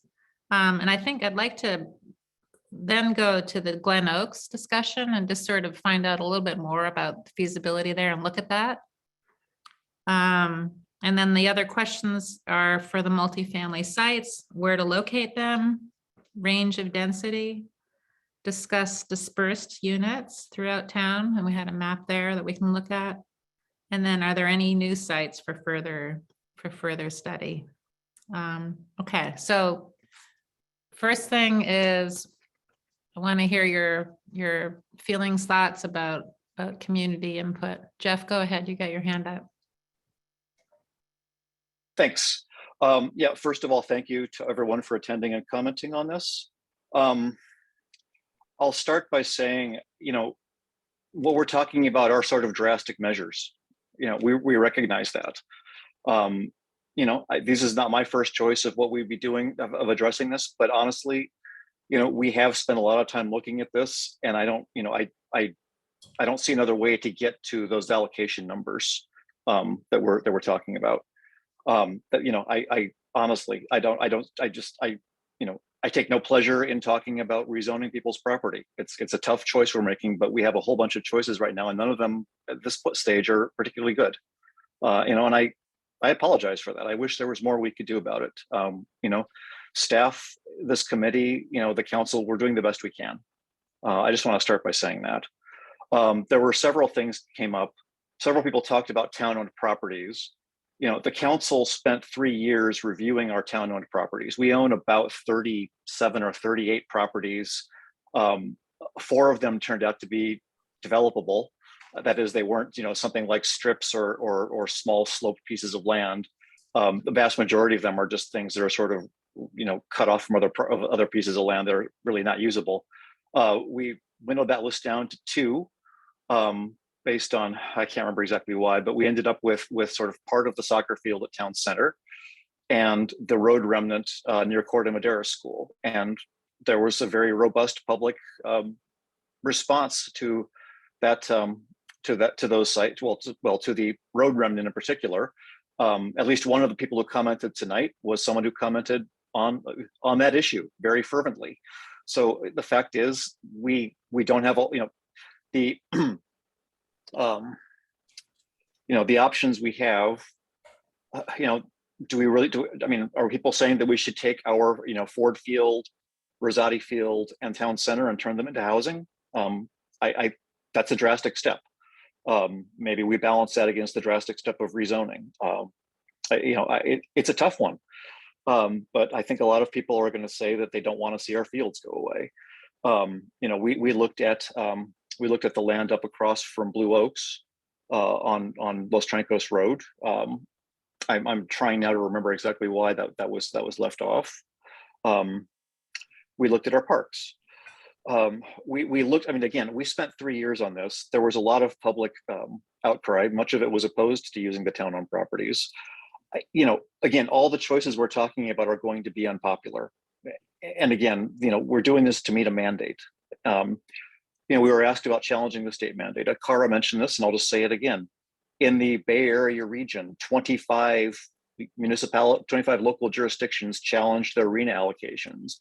1 was awarded because it was a clerical error. 24 most or all of them used fire as at least part of their basis, if not their entire basis for a changed numbers. All 24 were denied. In Southern California, Rancho Palos Verdes is 97% very high fire severity zone. Their original allocation was 199 units. They appealed, they got revised to 200. We have talked to the state many, many times about the fact that we are a high fire zone and that we have other constraints. And frankly, the response has been, we understand, but the RENA process is not the place to hash this out. So we've gone beyond that. We've talked to the insurance commissioner. Craig Hughes and John Richards wrote a letter to the insurance commissioner, HCD and CAL FIRE. We're trying to get them to talk to each other to at least give communities like ours guidance on how to do this safely. The housing element law has been in place since 1969. It has withstood many, many legal challenges. There may be other legal challenges. They might succeed. We can't bank on that.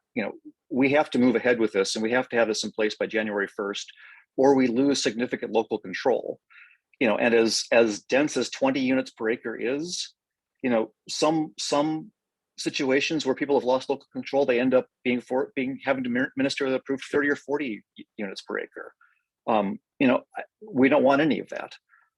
This is our best effort to keep our local control as far as we can within what was now being handed down to us from the state. It's tough. It's not pleasant. I'm not enjoying this any more than you are, I promise you. But again, we're doing the best we can. Intertown collaboration. Somebody mentioned working with neighboring communities. In previous housing cycles, the cities and towns of San Mateo County have worked together and exchanged or sort of traded some housing requirements. In this last cycle, basically, it didn't. It was never even started because nobody was willing to take on someone else's housing obligations. The housing obligations have ramped up so much in this new cycle that basically Redwood City was known for taking on other people's housing obligations and building extra housing. They can't do it. They simply, their obligations now are too high. Everybody is being asked to add a lot of housing. I'm not sure that all of the way it's being done is the best way of doing it, but this is what's been handed down to us. The insurance concerns, I share those concerns. We've been talking to the insurance commissioner and others about the fact that we're being asked to plan for housing we can't insure. They acknowledge that, but they don't have an answer for us. So again, I wish there were better, easier solutions to this. I really do. We're doing the best we can. Part of the goal of this process, this rezoning is going to, we're looking at it for 150 units. That's half of what's allocated to us. The other half is things that are, some of it's along the corridors, but it's also, ADUs will be spread around town. The affiliated housing is on our affiliated housing sites. We're doing what we can to spread this around the entire town. And again, I wish there were more we could do. But I do want to say this committee has put a lot of work into trying to make this as equitable as possible. I hope we come up with something that is acceptable. That's all I can say. Thank you. Thanks, Jeff. Jeff, I wanted to just focus on one of the things you were talking about in terms of the study on the town-owned lands. So my understanding, I was asking Cara earlier today, is that Ford Field and Rosati's are deed restricted, so that no housing can be built on them. But you mentioned that the soccer field at Town Center is a possible site for multifamily housing. So what was considered as part of that was to basically take sort of the end of the soccer field where there's some parking and turn that where the sheriff's substation is, and turn that into a small complex, like 2 or 3. It would be something on the order of 2 to 4 units, not a lot. I don't think anybody really talked about sort of basically paving over the soccer field or the softball field, and I don't know if that's what people have in mind.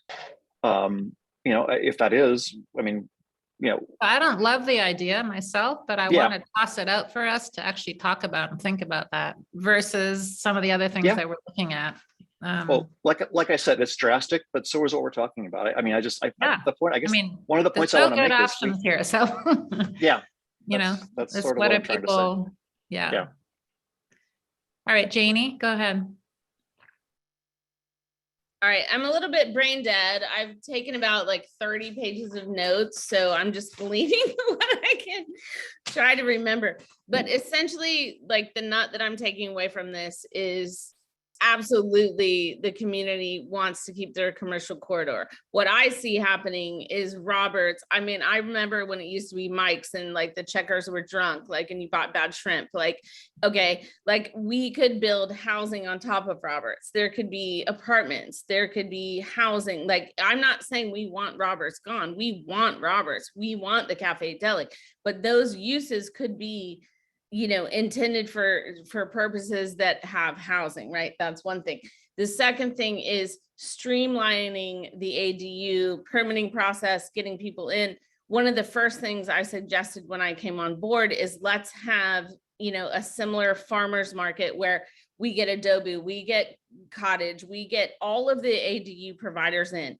Okay, we offer these options to residents. Here are the companies that are doing the work. Have a couple contractors on site. I know some who are building them. Like, let's do an ADU fair, for example. Let's get this process rolling in such a way that people feel comfortable integrating these arena numbers. I am absolutely opposed to the single family zoning issue. I get it. I get it. Like, you put your whole family life savings into this. I get it. So we have to listen to those people. I think so many notes. I do feel the maps that you guys provided, distributing housing throughout the community, removes the stigma, removes the backlog, removes the, you know, issue of getting everyone out of town at the same time. And, you know, being in one of the first multifamily housing communities in town, I will say it is a community and you want to build that. Like, you don't want to just drop people in, right? Like, it's important to create community within community. I'm sure there's more where that comes, you know, but it's late. But I'm really excited about the community being involved. And I really think, you know, we are happy you're a part of the process. Nobody is trying to railroad you out of your homes. I know most of you, I know your homes. Like, this isn't the intent. And we are all here listening and wanting to make this process work for everyone. So thanks.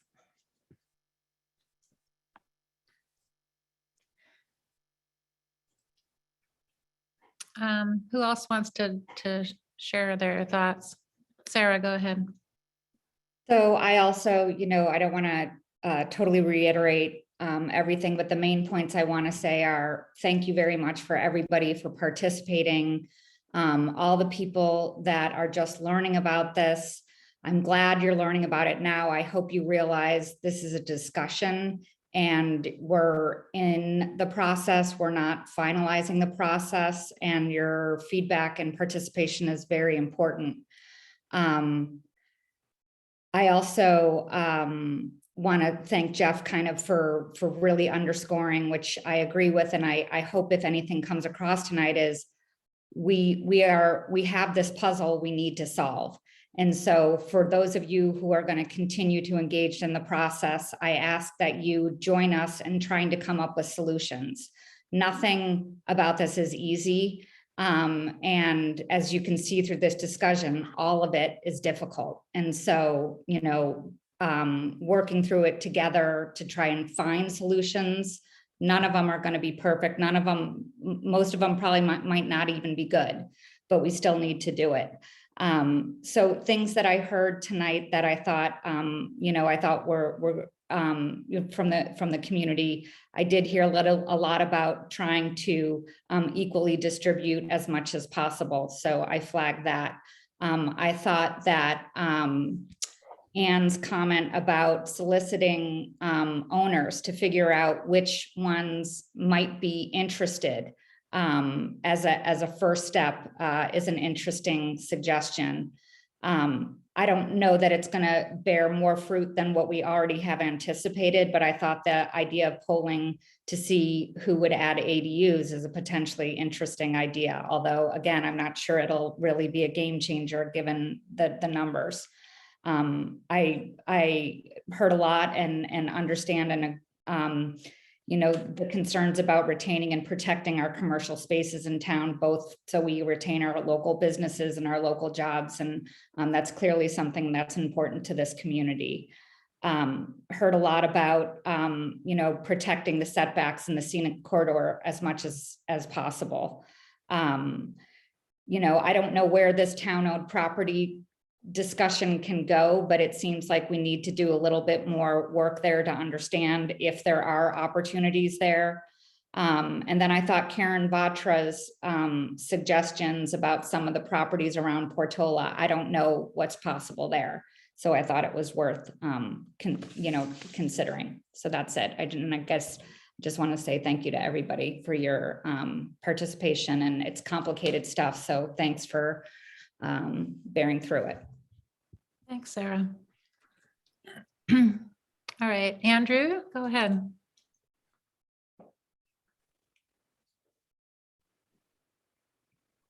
Just a couple of quick comments. Number one, I don't think we need to be gloom and doom. I think we can add 100 units to our town, distributed over 2 or 3 or 4 locations without changing anybody's quality of life. And we all know that. But I also think that upzoning property that is currently residential property that people don't want to have upzoned doesn't seem to make a lot of sense to me. Now, there's 2 kinds of ways people can object. They can object to having their own property rezoned, and they can object just as vehemently to having their neighbor's property rezoned. But if it's your own property, if there's 2 or 3 people or 4 people that somebody circled on a map and none of them want to redevelop, why would we rezone them and try to pretend we're meeting our RHNA value? So that was my biggest takeaway tonight. A lot of people are not aware of the process. I'll just say one other thing. If you're really concerned about evacuations, then build the biggest buildings you can right on the main roads. Don't put ADUs back in the woods. That's the least safe thing to do. The most safe thing to do would be to put a big building right, at the end of Alpine Road, because people can get out easily. But that's not what we want to do. Those are my comments. Thanks. Thank you, Andrew. Go ahead, Amy. I don't have a lot to say at this point. I found it really useful, and I so appreciated hearing so many people comment. It's great to know that we live in a community where people are participating in this process. So, that's a very positive experience. But I did want to just go back to this issue, of ADUs. I think it's clear, at least to me, it's been made clear that ADUs are not going to solve this problem in and of themselves. But in terms of calculating or estimating, I guess, how much of a segment the ADU piece could address, I wonder, are we taking into consideration the idea of making ADUs easier to build? In other words, relaxing some of the hurdles that we've had in the past in going through the process of getting an ADU permitted, et cetera, even more so than we already have. And is it worth taking a closer look at some of those kind of overarching issues, along with this idea of, outreach to residents who may be interested in trying to actually bring some affordable housing units online through ADUs because they believe in affordable housing and because they would like to be part of it. I mean, is that something we ought to be exploring more directly? Because that was sort of interlaced in some of the comments that I heard. And it does, and perhaps we are making really conservative assumptions about ADUs based on the past, when in fact we might be able to influence. I mean, is it possible we could influence the number of ADUs and the number of ADUs that were going to be used actually for affordable housing purposes? It's just a thought. Yeah, that's a good idea. We should come back to that. Anne, go ahead. Oh, no, it was great to have so many people involved and hear from so many people. I really am in favor of keeping the businesses in town. I'm on the planning commission, so it can be part of the solution and wording that if we change, or I like the idea of changing the zoning or the details in the commercial district such that it can be mixed use or housing over businesses, but make the wording such that it has to have the commercial on it. It cannot turn into a bunch of big houses. I'm really against, if any way possible, rezoning against a homeowner's will. That does feel like a lose, and I would hate it if it happened to me. On the other hand, I'm not nearly as sympathetic, in fact, not sympathetic to if a neighbor is willing to rezone. I think the neighbors need to live with that. I would not mind, those kind of courtyard things and townhouses next to me at all. That seems fine and good. I was surprised at all the people that said we should use the town-owned properties. As others have said, if they're thinking of taking away the soccer field or the baseball field, the softball field or the tennis and pickleball courts, I'd hate that. They need to say that more clearly, because otherwise I didn't see what the town-owned properties would get us. If there are these other properties though on Portola that would be interesting in the property owners, I'd be very much in favor of looking at those. Yeah, that's it. I guess, Jeff, were there any town-owned properties along Portola that made any sense for development?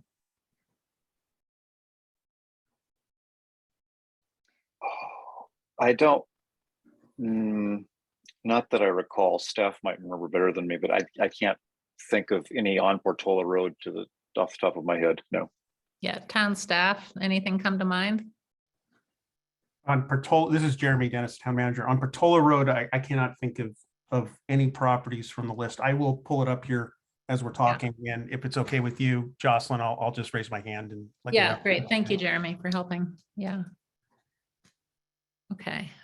Nicholas, go ahead.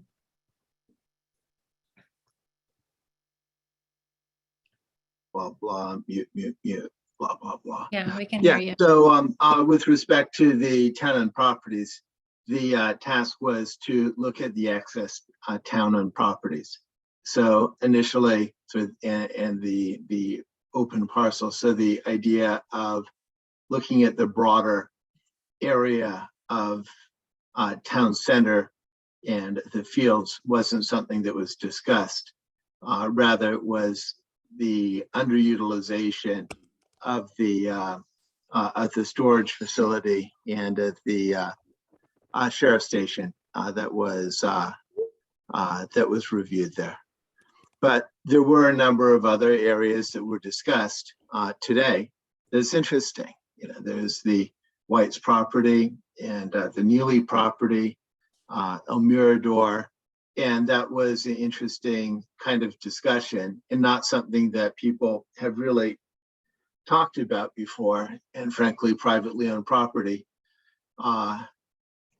in what's been referred to as the Grand Canyon of Portola Valley has historically not been an area that we have talked about doing development. In fact, quite the contrary. I think though that it's interesting, and there may be, I can imagine some possibilities and some elegant trades that wouldn't really degrade the experience, and it's probably worth thinking about that. What was really clear was a sense of invasion into individual private lives and private rights in private property. And some of that was emotive, which I think is totally valid. Some of that was discussed in legal terms, which I don't think, if you spend a lot of time thinking about it, makes a lot of sense. I mean, the litigation would be a hassle, but people sue when their properties get downzoned, not upzoned. But we can have a conversation about inverse condemnation probably offline if you want to do that. The other kinds of conversations about trading with other communities, municipalities, joint projects, and just as Councilmember Alf was saying, is interesting idea. It kind of worked in some locations and it's been pretty much taken off the table. No, I think it has been taken off the table by HCD, and you're not going to see that going forward, both for equity reasons, well, largely for equity reasons, and also, as the council member said, because the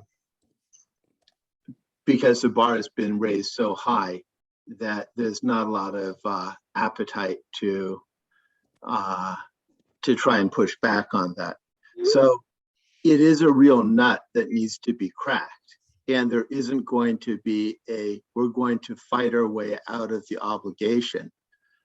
There's probably some interesting conversations that could be had with HCD, and probably our local senator and assembly person would be helpful in that conversation. That may be more appropriate for the council and city manager, town manager to talk about. But issues of accounting for ADUs and other kinds of product is something that I can see it being as being conceivably productive. There's still a question of the crosswalk between safety and issues of affordable housing, and how do these two processes link up? That's something that I think isn't really well, at least I've got to say honestly, I do not understand how that crosswalk works at this point in time, and it may be an evolving issue, which is, I think, what I heard.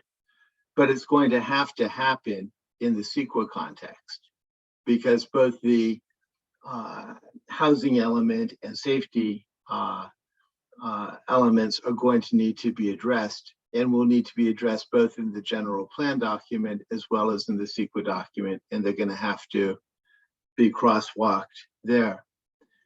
With respect to saving commercial, I wasn't aware that there was a discussion of removing commercial from the town. I thought that the discussion was more so one of mixed use. So I think that that may be a helpful clarification, both in the opposition to removing commercial, and also I think to Commissioner Costello's idea of really clarifying what a mixed use product could be, or project could be, within the zoning code, I think will be super important. I'm going to wrap up by just identifying willing property owners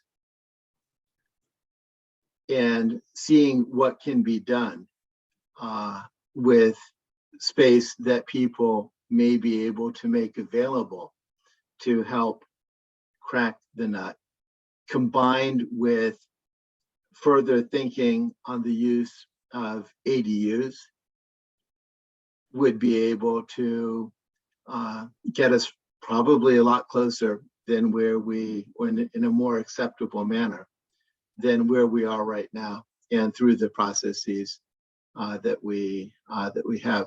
Super interesting, important conversation, a lot of value that will no doubt shape our trajectory.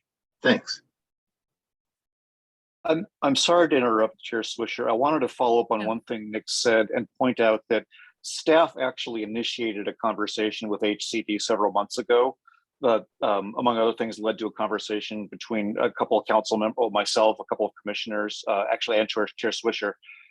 We were one of, I think, 2 communities in the Bay Area to actually have an HCD visit to sort of point out local conditions. So, and I bring that up to say that staff actually has gone out of their way to get HCD's attention, explain some of the unique local situations, and actually, we had a good conversation with them. I'm not sure where it actually puts us in terms of getting something approved, but staff's gone above and beyond trying to get someone's attention in terms of our unique situation here. Jeff, to be clear, it was not meant as a criticism of staff.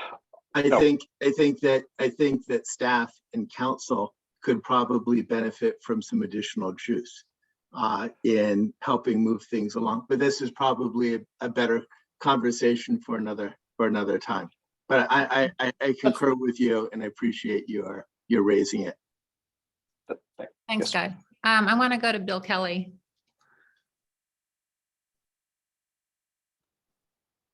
I'm on mute. No, I'm off mute. I generally agree with what Nick has said about the practical steps we can take.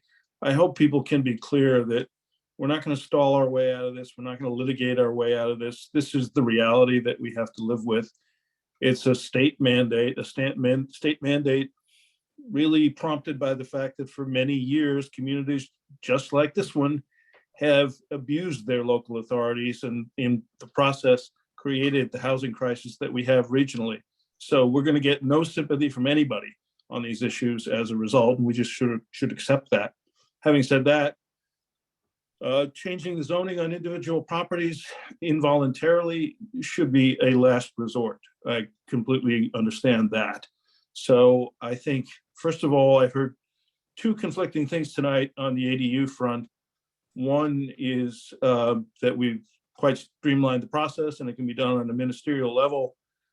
The other, one of our residents who said it had taken them a year to get a permit, which to me suggests that we're still doing the kind of routine torture that Portola Valley usually exacts of people who are building ADUs or doing home improvements or anything else with their own private property. So what I would suggest we consider as we think about next steps is on the ADU front, what would a radical reimagining of the ADU program look like? What would be the minimum standards that we could impose that would make it meaningfully cheaper and quicker to build ADUs? And would that meaningfully increase the estimate that we can reasonably make here? I don't know the answer to that. I don't think we've really discussed that in detail, but I would not take any of our existing rules as a given, except to the extent they're truly required by other requirements. So I hope we can take an open view of that and consider other alternatives. I don't think the town property is likely to be a helpful answer to this for the reasons that have been suggested. I think the last bit is we are going to have to confront the prospect of change here. And we're going to have to do that with our eyes open, but let's exhaust these other things more at the margin and then see how much change we are prepared to support. That was very, very well said and thoughtful. Thank you, Bill. Sarah Dorahy, go ahead. I want to hear what you have to say. Hi, everyone. I'll be brief. It's been a long night and Jocelyn's on the East Coast. So I think thanks to all the townspeople who've called in tonight from some very helpful suggestions. And of course, a lot of people have reiterated all the obstacles that we face. Again, I would really love to hear residents' ideas on how we can be innovative about introducing affordable housing to our community. We've been encouraged to think outside the box on multiple occasions. I would encourage residents also to think outside the box and perhaps send in their great ideas to us, because we are all residents, we are all your neighbours, and it would be helpful to have some positive and useful ideas from people. So I encourage people to send their notes in with their great ideas, because we're clever, we can do these things in this town. I absolutely agree that we need to support our local commercial areas. I think, again, is there an opportunity there for mixed use? Can these areas become more positive and vibrant parts of town? We could do with a little bit more of that. So I think that that's another opportunity for us. Support Roberts, support Parkside Grill. No intention at all of raising those properties and starting again. I think that would be preposterous.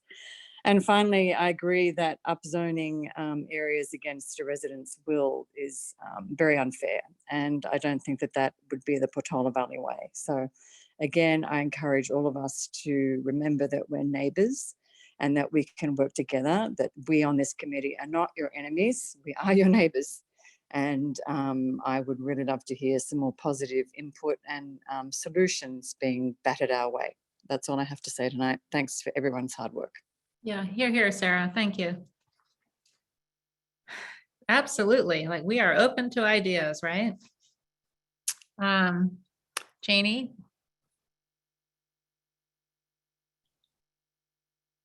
Oh, sorry, I kept my hand up. No, I just want to leave you all. I've been on Zoom since 9 a.m. I started a new job, so forgive me if I'm a little parsy. But I feel like we are making great progress, and I feel like, you know, the next step is that we need to focus on communications, which I volunteered to do, and I mentioned before. And I think, you know, we're not solidifying anything yet. And as long as people understand that this is still a process, right? Like, no panic is warranted. This is a process, and we're in the thick of it. I think we signed in till, you know, for a long time. So just remember, like, you're being heard, your voices are being heard. We all take this to heart. We all live here together. So I just want to kind of end on that, like, peace note, take a deep breath, like, remember that, you know, this vision, the reason the people that are here signed up is because we care, right? So with that, I'll leave you. Thank you, Janie. Laura, I'm gonna jump to you. I have comments from Helen that she wanted to share. She had to leave for family stuff. Would you like me to read those comments? Would that be okay? Sure. Okay, so on the question of where to locate units, she said she likes a patchwork or dispersed approach throughout town. The 6 units on the 2-acre parcels, plus some higher density areas, preferably not on residential, but commercial, to be rezoned to mixed use. I'm not totally clear about that part, sorry. She said that she also hopes that 1-acre parcels would be included too. She would like to see mixed use policies to protect businesses. She would recommend that there are step backs near housing. She would like the road remnant property to be considered, as it is public land and not environmentally sensitive under federal and California standards. And she would also like to look at SB 9 to see if we can get more units that would count towards RENA. So those comments are from Helen Walter. Thanks for sharing. You know, can you just clarify, what is the road remnant property? I still don't understand what that is. If I may, through the chair, this is Jeremy again. Did you want me to pull up that map? Yeah. Of town properties? Yeah, Okay. Jeremy, that'd be great. Jeremy's got a map with town properties. I have a map. All right, let me share my screen here. And this is all available on the website for those who are interested. Feel free to reach out to me or Laura or Adrian. Can you guys see my screen? Yeah. Okay. Yeah. So this was a map that was developed in, I think, about 2018 and was improved over time. That shows all of the different town properties that were under consideration by the eloquently named committee for, I'm going to script the name of it. What was it? Town-owned property committee meeting, something like that. As those who have spoken earlier said, most properties were deemed not available for development. And I'll just zoom in on a particular area to give some sense why, because you probably can't read a lot of this. But for instance, you can see ID 28, we have a little property down here. It's only 1/4 of an acre, and there wasn't much development opportunity seen there. All of the town's major Open space properties and recreational facilities are indicated on this map, including town center right here. Mathworst. This is Rosati's and Ford Field. And ultimately, the committee looked at 4 properties, one being Ford Field, one being what is called the road remnant. It's this property about here. The reason it was called that is it appears that it is actually just town-owned right-of-way. Very large. It looks like it was for a realignment of Alpine Road, and it's adjacent to the Frog Pond. Third property was a strip of 13 acres up here across from Blue Oaks. And the fourth property is here at Town Center. And in the end, the Town Center property was the one that, if I can say it this way, received the most relative support related to putting in some units, and it was only a few units that were at that point seen possible at the site of the substation. The road remnant property was taken off of the list primarily from concerns of neighbors in the immediate area and others throughout the community who had concerns about its unique properties. And What do you mean by that, unique properties? Oh, it's been used as a de facto park by residents who live in the immediate area for some time. I think some residents were unaware that it was not formally part of the Frog Pond. People thought it because there's some adjacency and some continuity of experience. Yeah, but particularly for the neighbors, it was an area that folks had enjoyed for some time. Where is Corte Madera School? Right where my cursor is. Okay, This is the Frog Pond. so it's where Alpine Road hooks around there. Yeah, exactly. It's in town. We have right of way that might be 5 feet or 10 feet or 15 feet. Here it extended something like 100 feet. Yeah, Just an odd leftover. but is it really 1.5 acres? I recall that it was approximately just over an acre. I want to say 1.2 acres. That's the entire property that wouldn't consist of what would be typical right of way that would be preserved. So is it developable? Is it developable? How would you like to find that?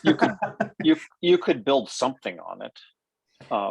It's the road bends, the road is narrow. You'd have to create some kind of, I mean, it'd be difficult to put something there. You'd have to develop an entrance there. I mean, could you put 2 or maybe 4 units on it? Maybe. All right. Well, I mean, this is a reminder through the chair, if I may. One of the members of the committee did make a sketch, and it was just a sketch of potential property, and it was a cluster of, I want to say 10 or 11 units. Mm-hmm. It was 11, yeah, but realistically, I don't think you'd.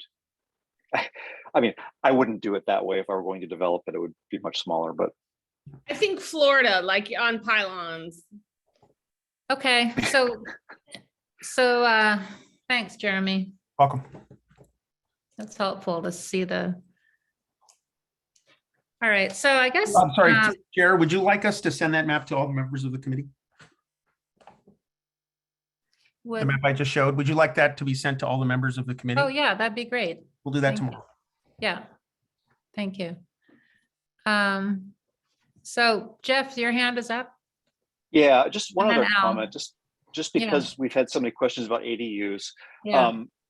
You know, it's an issue with relying on ADUs, and that is that staff may have to help me with this, but I believe that at least some of the ADUs, if we were going to apply them or use, really lean on them, would have to be deed restricted, meaning that the people who build the ADUs would basically agree to rent them at below market rates. That's a high hurdle. Most people who are building an ADU on their property are unlikely to do that. And I'm not sure how that I'm not sure if, where the requirement for deed restriction would kick in, but it would. It's my understanding at one point was that it was another obstacle to relying on ADUs sort of beyond what we've done in the past. Mm-hmm. Okay. I wonder, Laura, whoever has the maps, can we look at that other Stanford property? It's so late, I can't even remember the name of it right now. Yeah, Carla, could you pull up that Glen Green Oaks Gables? property and zoom into it a little bit? Green Gable. I love you. Glen something?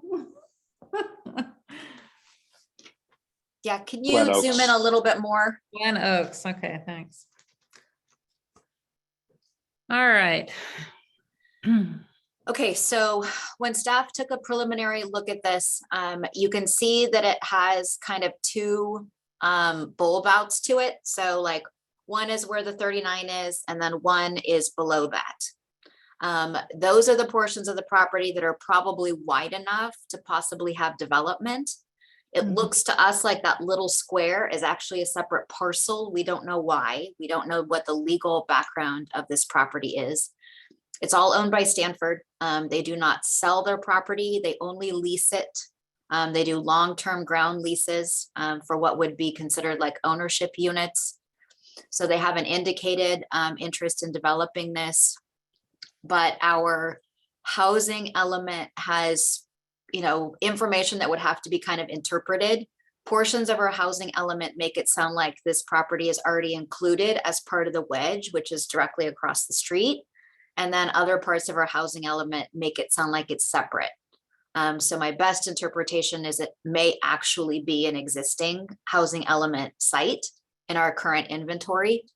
In terms of development potential, this portion of Alpine Road has a 75-foot scenic corridor setback. And then it has a creek setback. And the creek is the blue line that's running like next to the heavy black line. So there's portions where the creek's closer and there's portions where it's a little farther away. The creek setback here is probably 45 or 55 feet for this creek. It wouldn't necessarily be absolutely required to maintain that creek setback. So that could be something that an exception, you know, could be appropriate here. The larger creek setbacks are for the named creeks and they're based on the lot size. So we do have named creeks that only have a 35-foot setback. So something like that might be more appropriate. We've heard a lot of comments about the scenic corridor setbacks. We'd have to think about whether the full 75 feet is necessary here, given the grade that it's set down a little bit. Yeah. There's also a paved major town trail that runs on that side of the road, parallel to the road. That also kind of takes up some of the space that you might think of as part of that property. And we certainly wouldn't want to do anything to change that. So there may be development potential in our best guess is kind of those two areas that bump out. Probably the skinnier parts as you go north in this diagram would probably be much more challenging or constrained. So it would take a little bit more analysis and some dimensioning to see what the setbacks would do. And then with the setbacks, what that would mean for any exceptions that might be necessary. Al, do you think it's worth looking at this further? I'm curious. I do, yes. Yeah, I think that we've got a tough problem and we're going to need to exhaust all the possibilities. When I listen to what everybody's saying, I'm still having a hard time figuring out how we're going to get to 150 units. So I think that we don't want to pass up any opportunity. I mean, Laura, can you go to Stanford and ask them if they've been thinking about this property at all in their dreams? I don't know that it would be their dreams, but I can certainly ask them. Be our dreams. And then I'm curious to know like how many units it could support. There are a bunch of structures on there. Yeah, and it must be, you know, I'm just guessing, but it must be somewhere between 4 and 6 acres. I mean, it's not a trivial piece of property. No, it's a good size. Yeah. Yeah, the whole thing is bigger, but that narrow part really kind of adds up. So we'd have to think about what's the kind of developable part of it. Well, especially if it's like smaller units spread out, say, not one big structure or several structures. Okay, so that's interesting to see that. Does anybody else have any questions, comments on this property? Okay. Yeah, this is Nicholas. The Yeah. only, I've got a small amount of things. One is, I think that we put Stanford into the potential of potentially willing owner category, along with Web Ranch and the folks on the west side of town. I think the area along the road remnant area, the right of way, is probably not worth reviewing again. Certainly defer to folks on council, but we went and we investigated that. We went along pretty far, and the town leadership made specific findings about that area's use. And I think it may be very, I don't see it as particularly availing to reopen that discussion at this point. Okay. So I have a question, Web Branch, is that in Portola Valley or where is it? This is Jeremy. It is not in Portola Valley. It's a Woodside property? I think it is, I'm gonna get it wrong, but unincorporated San Mateo County would be my. Okay. It's Okay. interesting. It's They do unincorporated Menlo business- Park.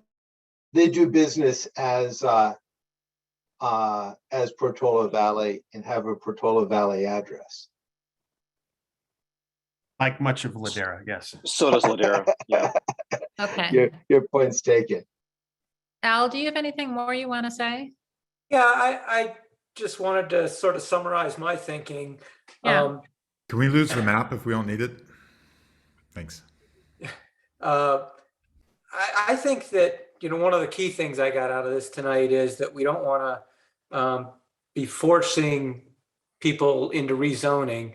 That takes away some of our options though, and I am concerned that we're going to have a hard time getting enough low-cost housing. So I think that it would be very valuable for staff to look at this mixed-use development that people have proposed, where we have, mixed commercial and residential. Are we going to be able to have some of that be low-cost housing? Because if we're not, we really are running out of options for low-cost housing. I do think that that there is one lot that I can find, B33 is the one that looks to me like we should be able to do. It's a vacant lot. We ought to be able to make that one a 20 unit per acre kind of lot. It's right next to the Willows. But other than that, there's just not a lot of lots that look like they're really suitable for 20 units per acre if we're not going to rezone residential. And it sounds like we really are down on the idea of rezoning residential. And when I look at it, in the B area, lots 15 through 25 all look like they probably ought to be off the table. And the ones we really ought to be looking at are 27 through 31. And, those are commercial spaces except for 33, which is empty. And so the real key is going to be how many units can we get onto those commercial units? And then the same thing at Village Square. I mean, I think we want to distribute some of the pain. It shouldn't all be concentrated in the Nat Horse Triangle area. And I think that by, pulling out the units 15 through 25, we greatly minimize the impact of that area. But there's still going to be some impact to that area, but there'll be also some impact to the Village Square area. And then I think the whole dispersed housing idea makes a lot of sense. So then that would distribute it more through the town. Glen Oaks, if we can do something there, that distributes it even more. So I think that, as we are talking this through. Go back to the dispersed housing idea for a sec, would you? In that case, we're not looking at vacant lots to do that, right? So we would be upzoning property. right? to do But it, we right? could be asking people if they're interested in doing it. Mhm, So there may be people that find that to be an attractive option. mhm. But you're right. Again, I think that the things that are popular right now aren't going to quite get us to where we need to be.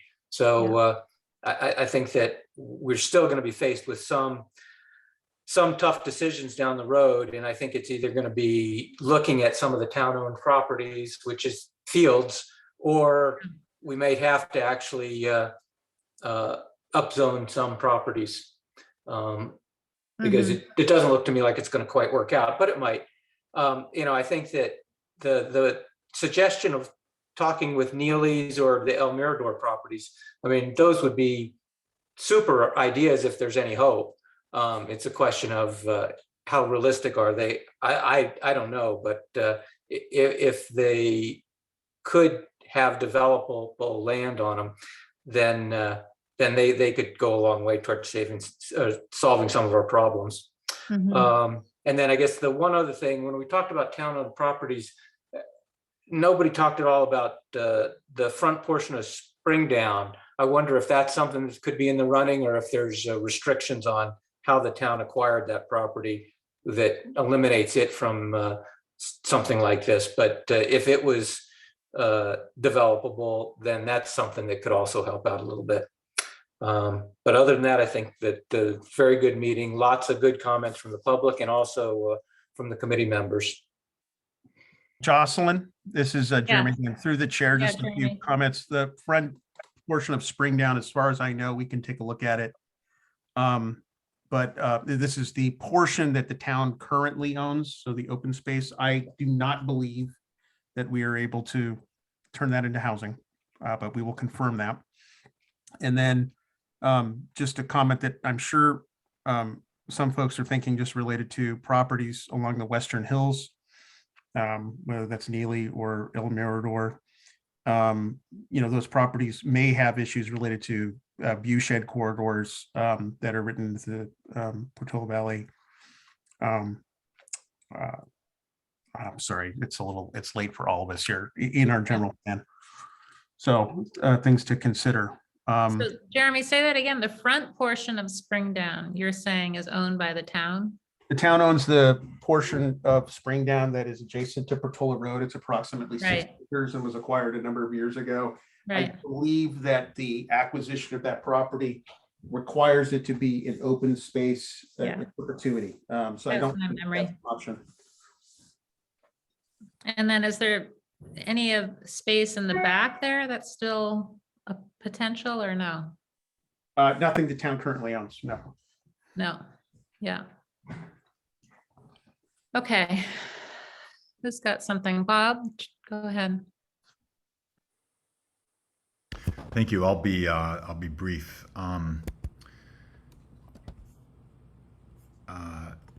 First of all, thank you again to staff for this amazing compilation. And also, Laura, I must applaud you for the poise with which you answer the same question innumerable times. It's getting frequent enough that I may be able to answer a couple times, so I'll try that.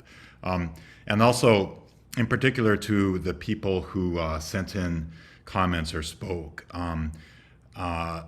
the profound experience for me was it highlighted so strongly how, as a committee, despite our efforts, in my opinion, we have not, in our conversations, represented the variety and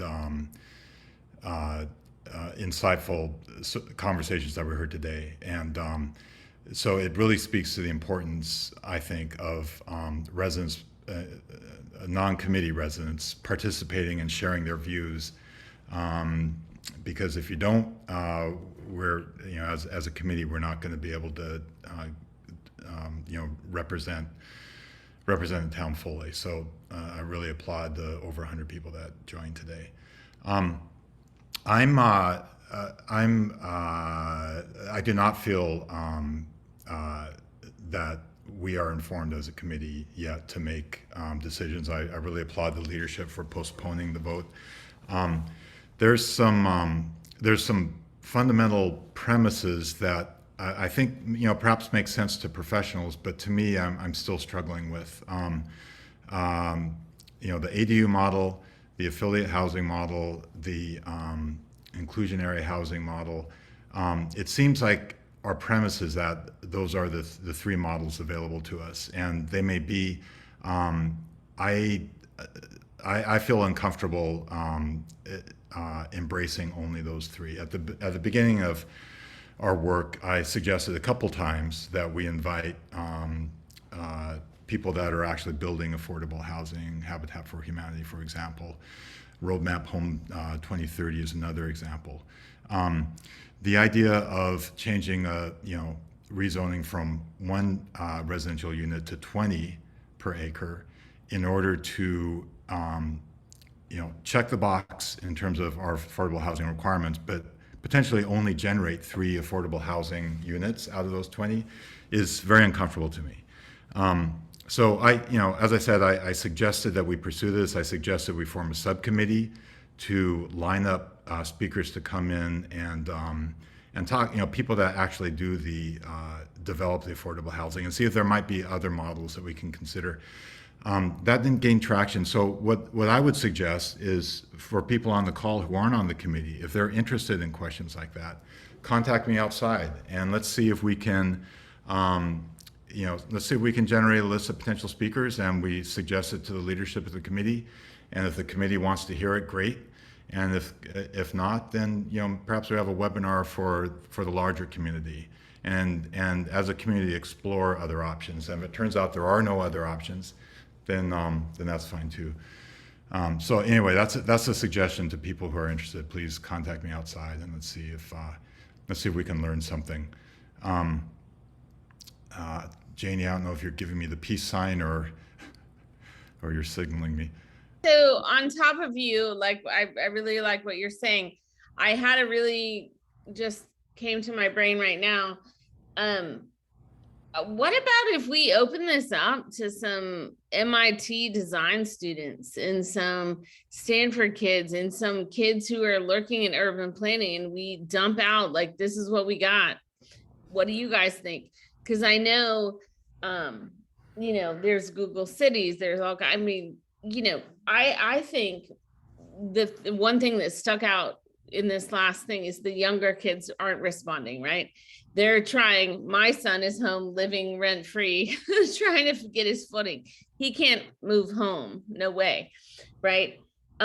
What if we like do this as a design charade proposal, like put this out for some of our youngsters who grew up here? What if we, you know, put this design charade out there? I just think it could be an interesting way to get the community involved.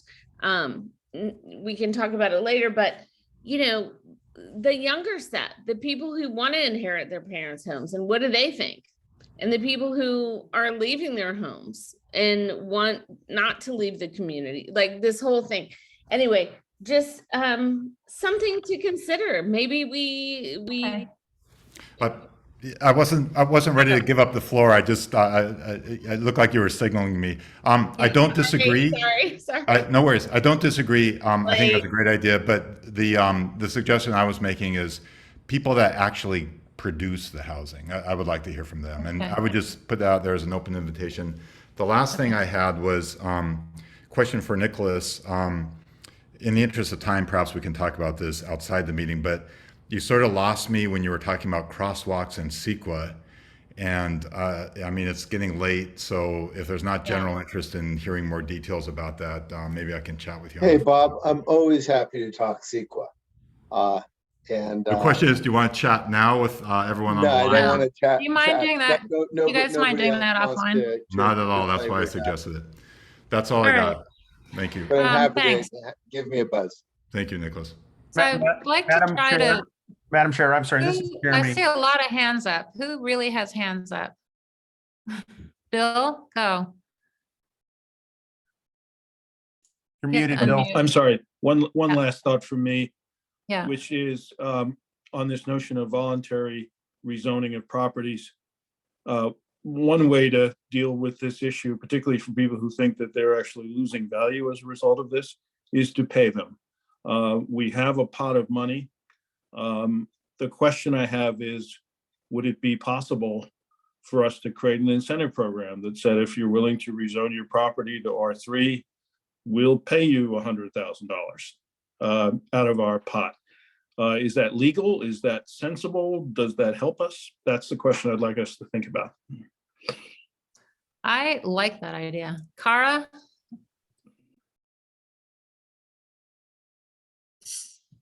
So I was actually going to address the issue of voluntary rezoning.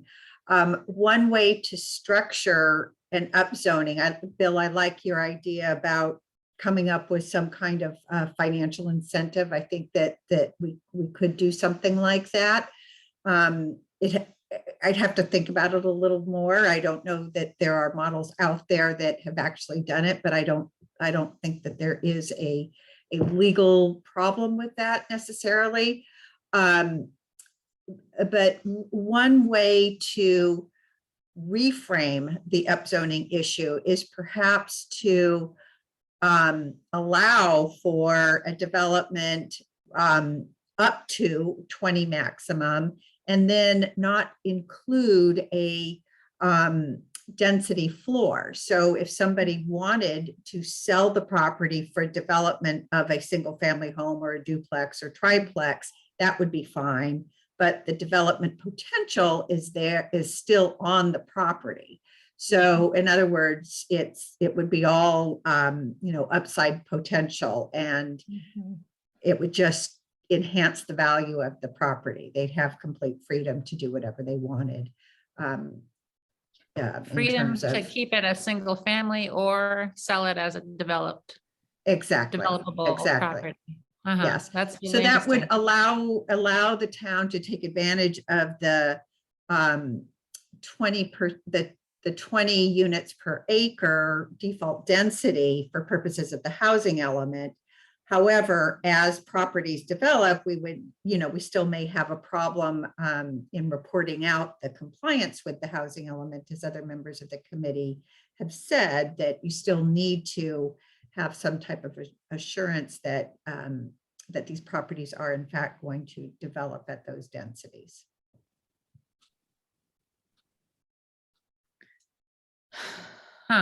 Laura. And then I'll go to Jeremy. I think there's potential implications under fair housing. So part of our charge is to affirmatively further fair housing. And one of the things that HCD and housing advocates want more affluent communities to do is to take out the zoning that allows single family all the way through multifamily, because people will choose single family and never build the multifamily. So many communities, this is a lot of places have changed their code in the last 15 years, especially to no longer allow the full range of single family up to multifamily.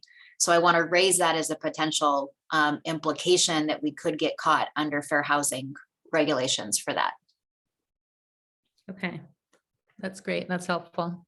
Jeremy, you've got your hand up. Thank you, through the chair. Likely going to say something incredibly unpopular here, but you guys pay us to say those things.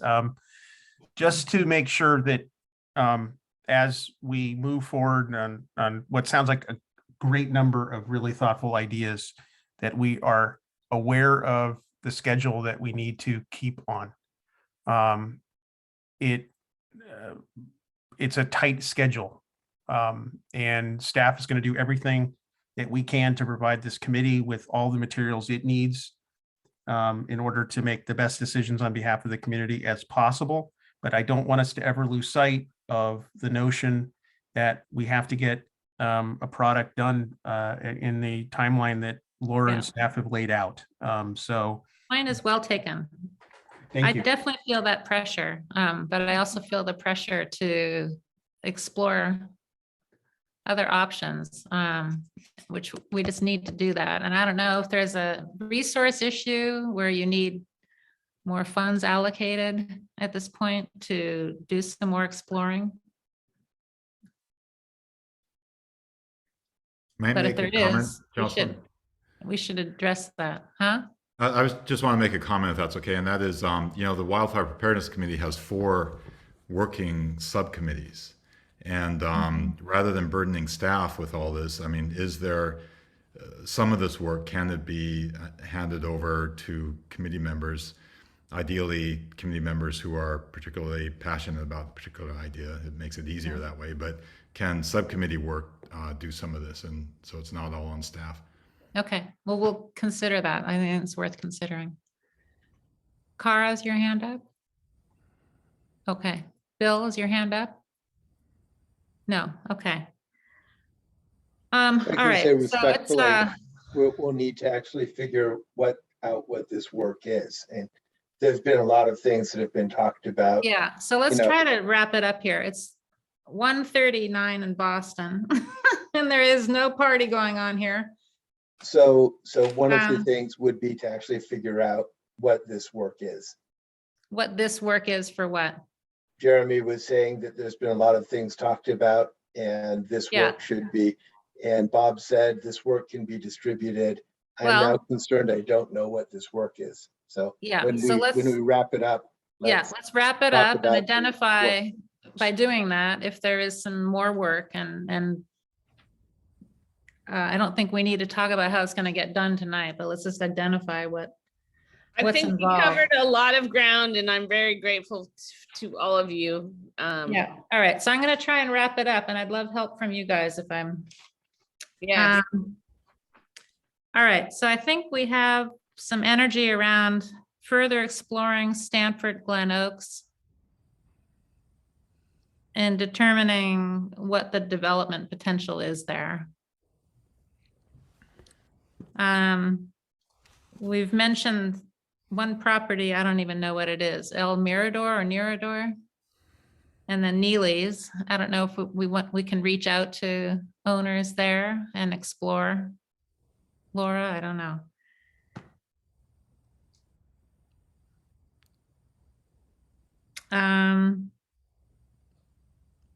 We've talked a lot about multi-use zoning, where the commercial zoning is currently. I don't know what additional work's involved there to expand on that. We've got a vacant lot next to the Willows. What's the development potential there? Jocelyn, I think there were a couple of situations where maybe staff was going to go back with some additional information and look at the potential for certain properties. So for example, the mixed use idea, maintaining the businesses. Yeah. So I think And that how was- many affordable units could be expected? Right. If that were a path taken. Yeah, right. Thank you. That's great. The whole idea of using inclusionary funds as an incentive for upzoning. It's an interesting idea. The idea of streamlining ADU process and whether we can expect upside there.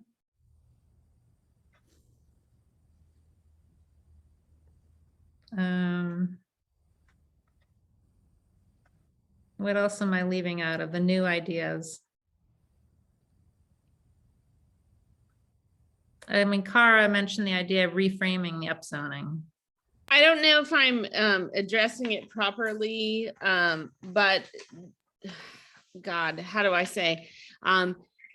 People who are in the R3 zoning, would there be an upsell to transition them into another place in town if they were willing to? Again, I don't know if that's what the legal term is, but a property exchange in 2013 or whatever, but like, would it make sense to offer people like, you know, Echo Lane, for example, or some of these places where we're kind of the early places in town, would there be an incentive to relocate people or give them an incentive to move to another place in town to create just- zoning. I don't know if that. We have money. That's Yeah, what money it's does. always about money. Yeah, money. It's not. It's always about money, but like, That's why we have money. but does that make Okay. sense? Like, do we? Sorry, I'm not elucidating so greatly. So I don't know, maybe we can just take note of that idea. And Jenny, hold do you on to mean it. that there are a variety of incentives that we might be able to offer people, one of which might be money and there may be others? Mhm. Yeah, I'm kind of, I hate the word piggybacking off you, but yes, like is there an incentive to move people from the older neighborhoods to relocate to a new neighborhood to allow this to happen in these buyouts? Okay, so let's tie that in with the incentives for upzoning. And then I made note of, we wanted to look at the addresses for potentially dispersed properties. So it sounds like we don't really have any vacant properties. What's going to be our process around that, rather than just publishing a list? Like, are we going to contact people and explore whether they're interested, or what do you recommend, Laura, as next steps? For the 6 units per acre dispersed properties proposal, we weren't talking about getting rid of the base single family zoning for those. So I don't think we need to talk about people. It would just be gravy if people are interested. If they're not interested, nothing would change.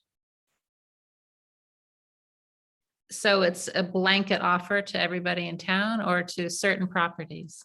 I think it would have to be certain properties. It would have to be some kind of overlay zone that would be based on something like our constraints map. It would have to Yeah. have evidence to back it up. Okay. So we would That's want a to be looking at the voluntary safety program. constraints. Yeah. So It's going back to maybe the constraints map plus the 2 acre parcel category, is that what you're talking about? Yeah, well, we might want to look at smaller parcels too, based on where the committee is going from this afternoon's, evening's, nighttime, middle of the sounds night like- conversation. An early morning conversation. breakfast meeting. As Laura sits there in the dark. So the one thing I want to circle back to is we have not landed on any proposals that are going to generate affordable housing units from this conversation, other than a sprinkling of ADUs. So we really do need more feedback on at least how do you want to evaluate those trade-offs, or what can we give you to give you more information?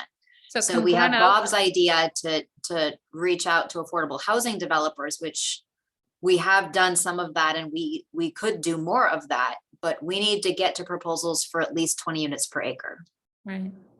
Right, so I mean, I think that there's the property next to the Willows, we should be able to do 20 units per acre there. And then there's the question of how many units can we get on the commercial properties? Can we get to 20 units per acre along with the commercial properties? No way. Okay. You're just going to get a handful. You're going to get 2 and 4 and 6. It's going to be those kind of numbers. It's not going to be 20 units per acre. Sarah, go ahead. I'm just wondering about reaching out to people to see who would be interested in having their property zoning at that level. Because my understanding, we only need, 4, correct? 4 in total? Yeah, I think we need 4.5 unit or 4.5 acres from what we figured out before.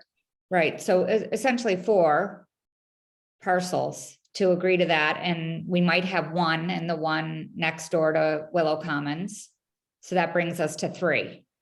And so the question is, is there a mechanism to do outreach to see who in town might be interested? Because there might be people that are interested.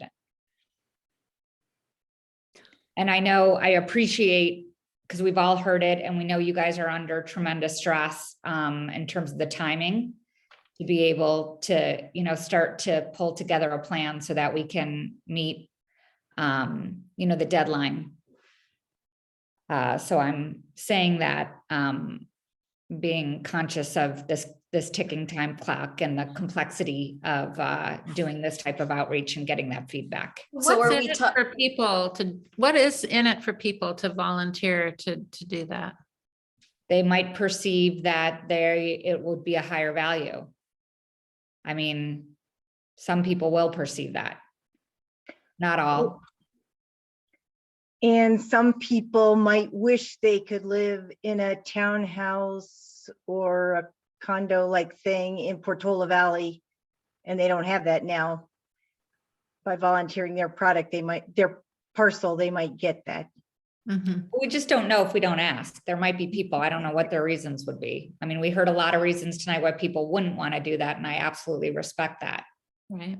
But there might be Who, some who people. are we that would. talking about reaching out to? Are we talking about reaching out to specific places? We're talking about reaching out to everyone who's white on the constraints map? I mean, what's our criteria for reaching out?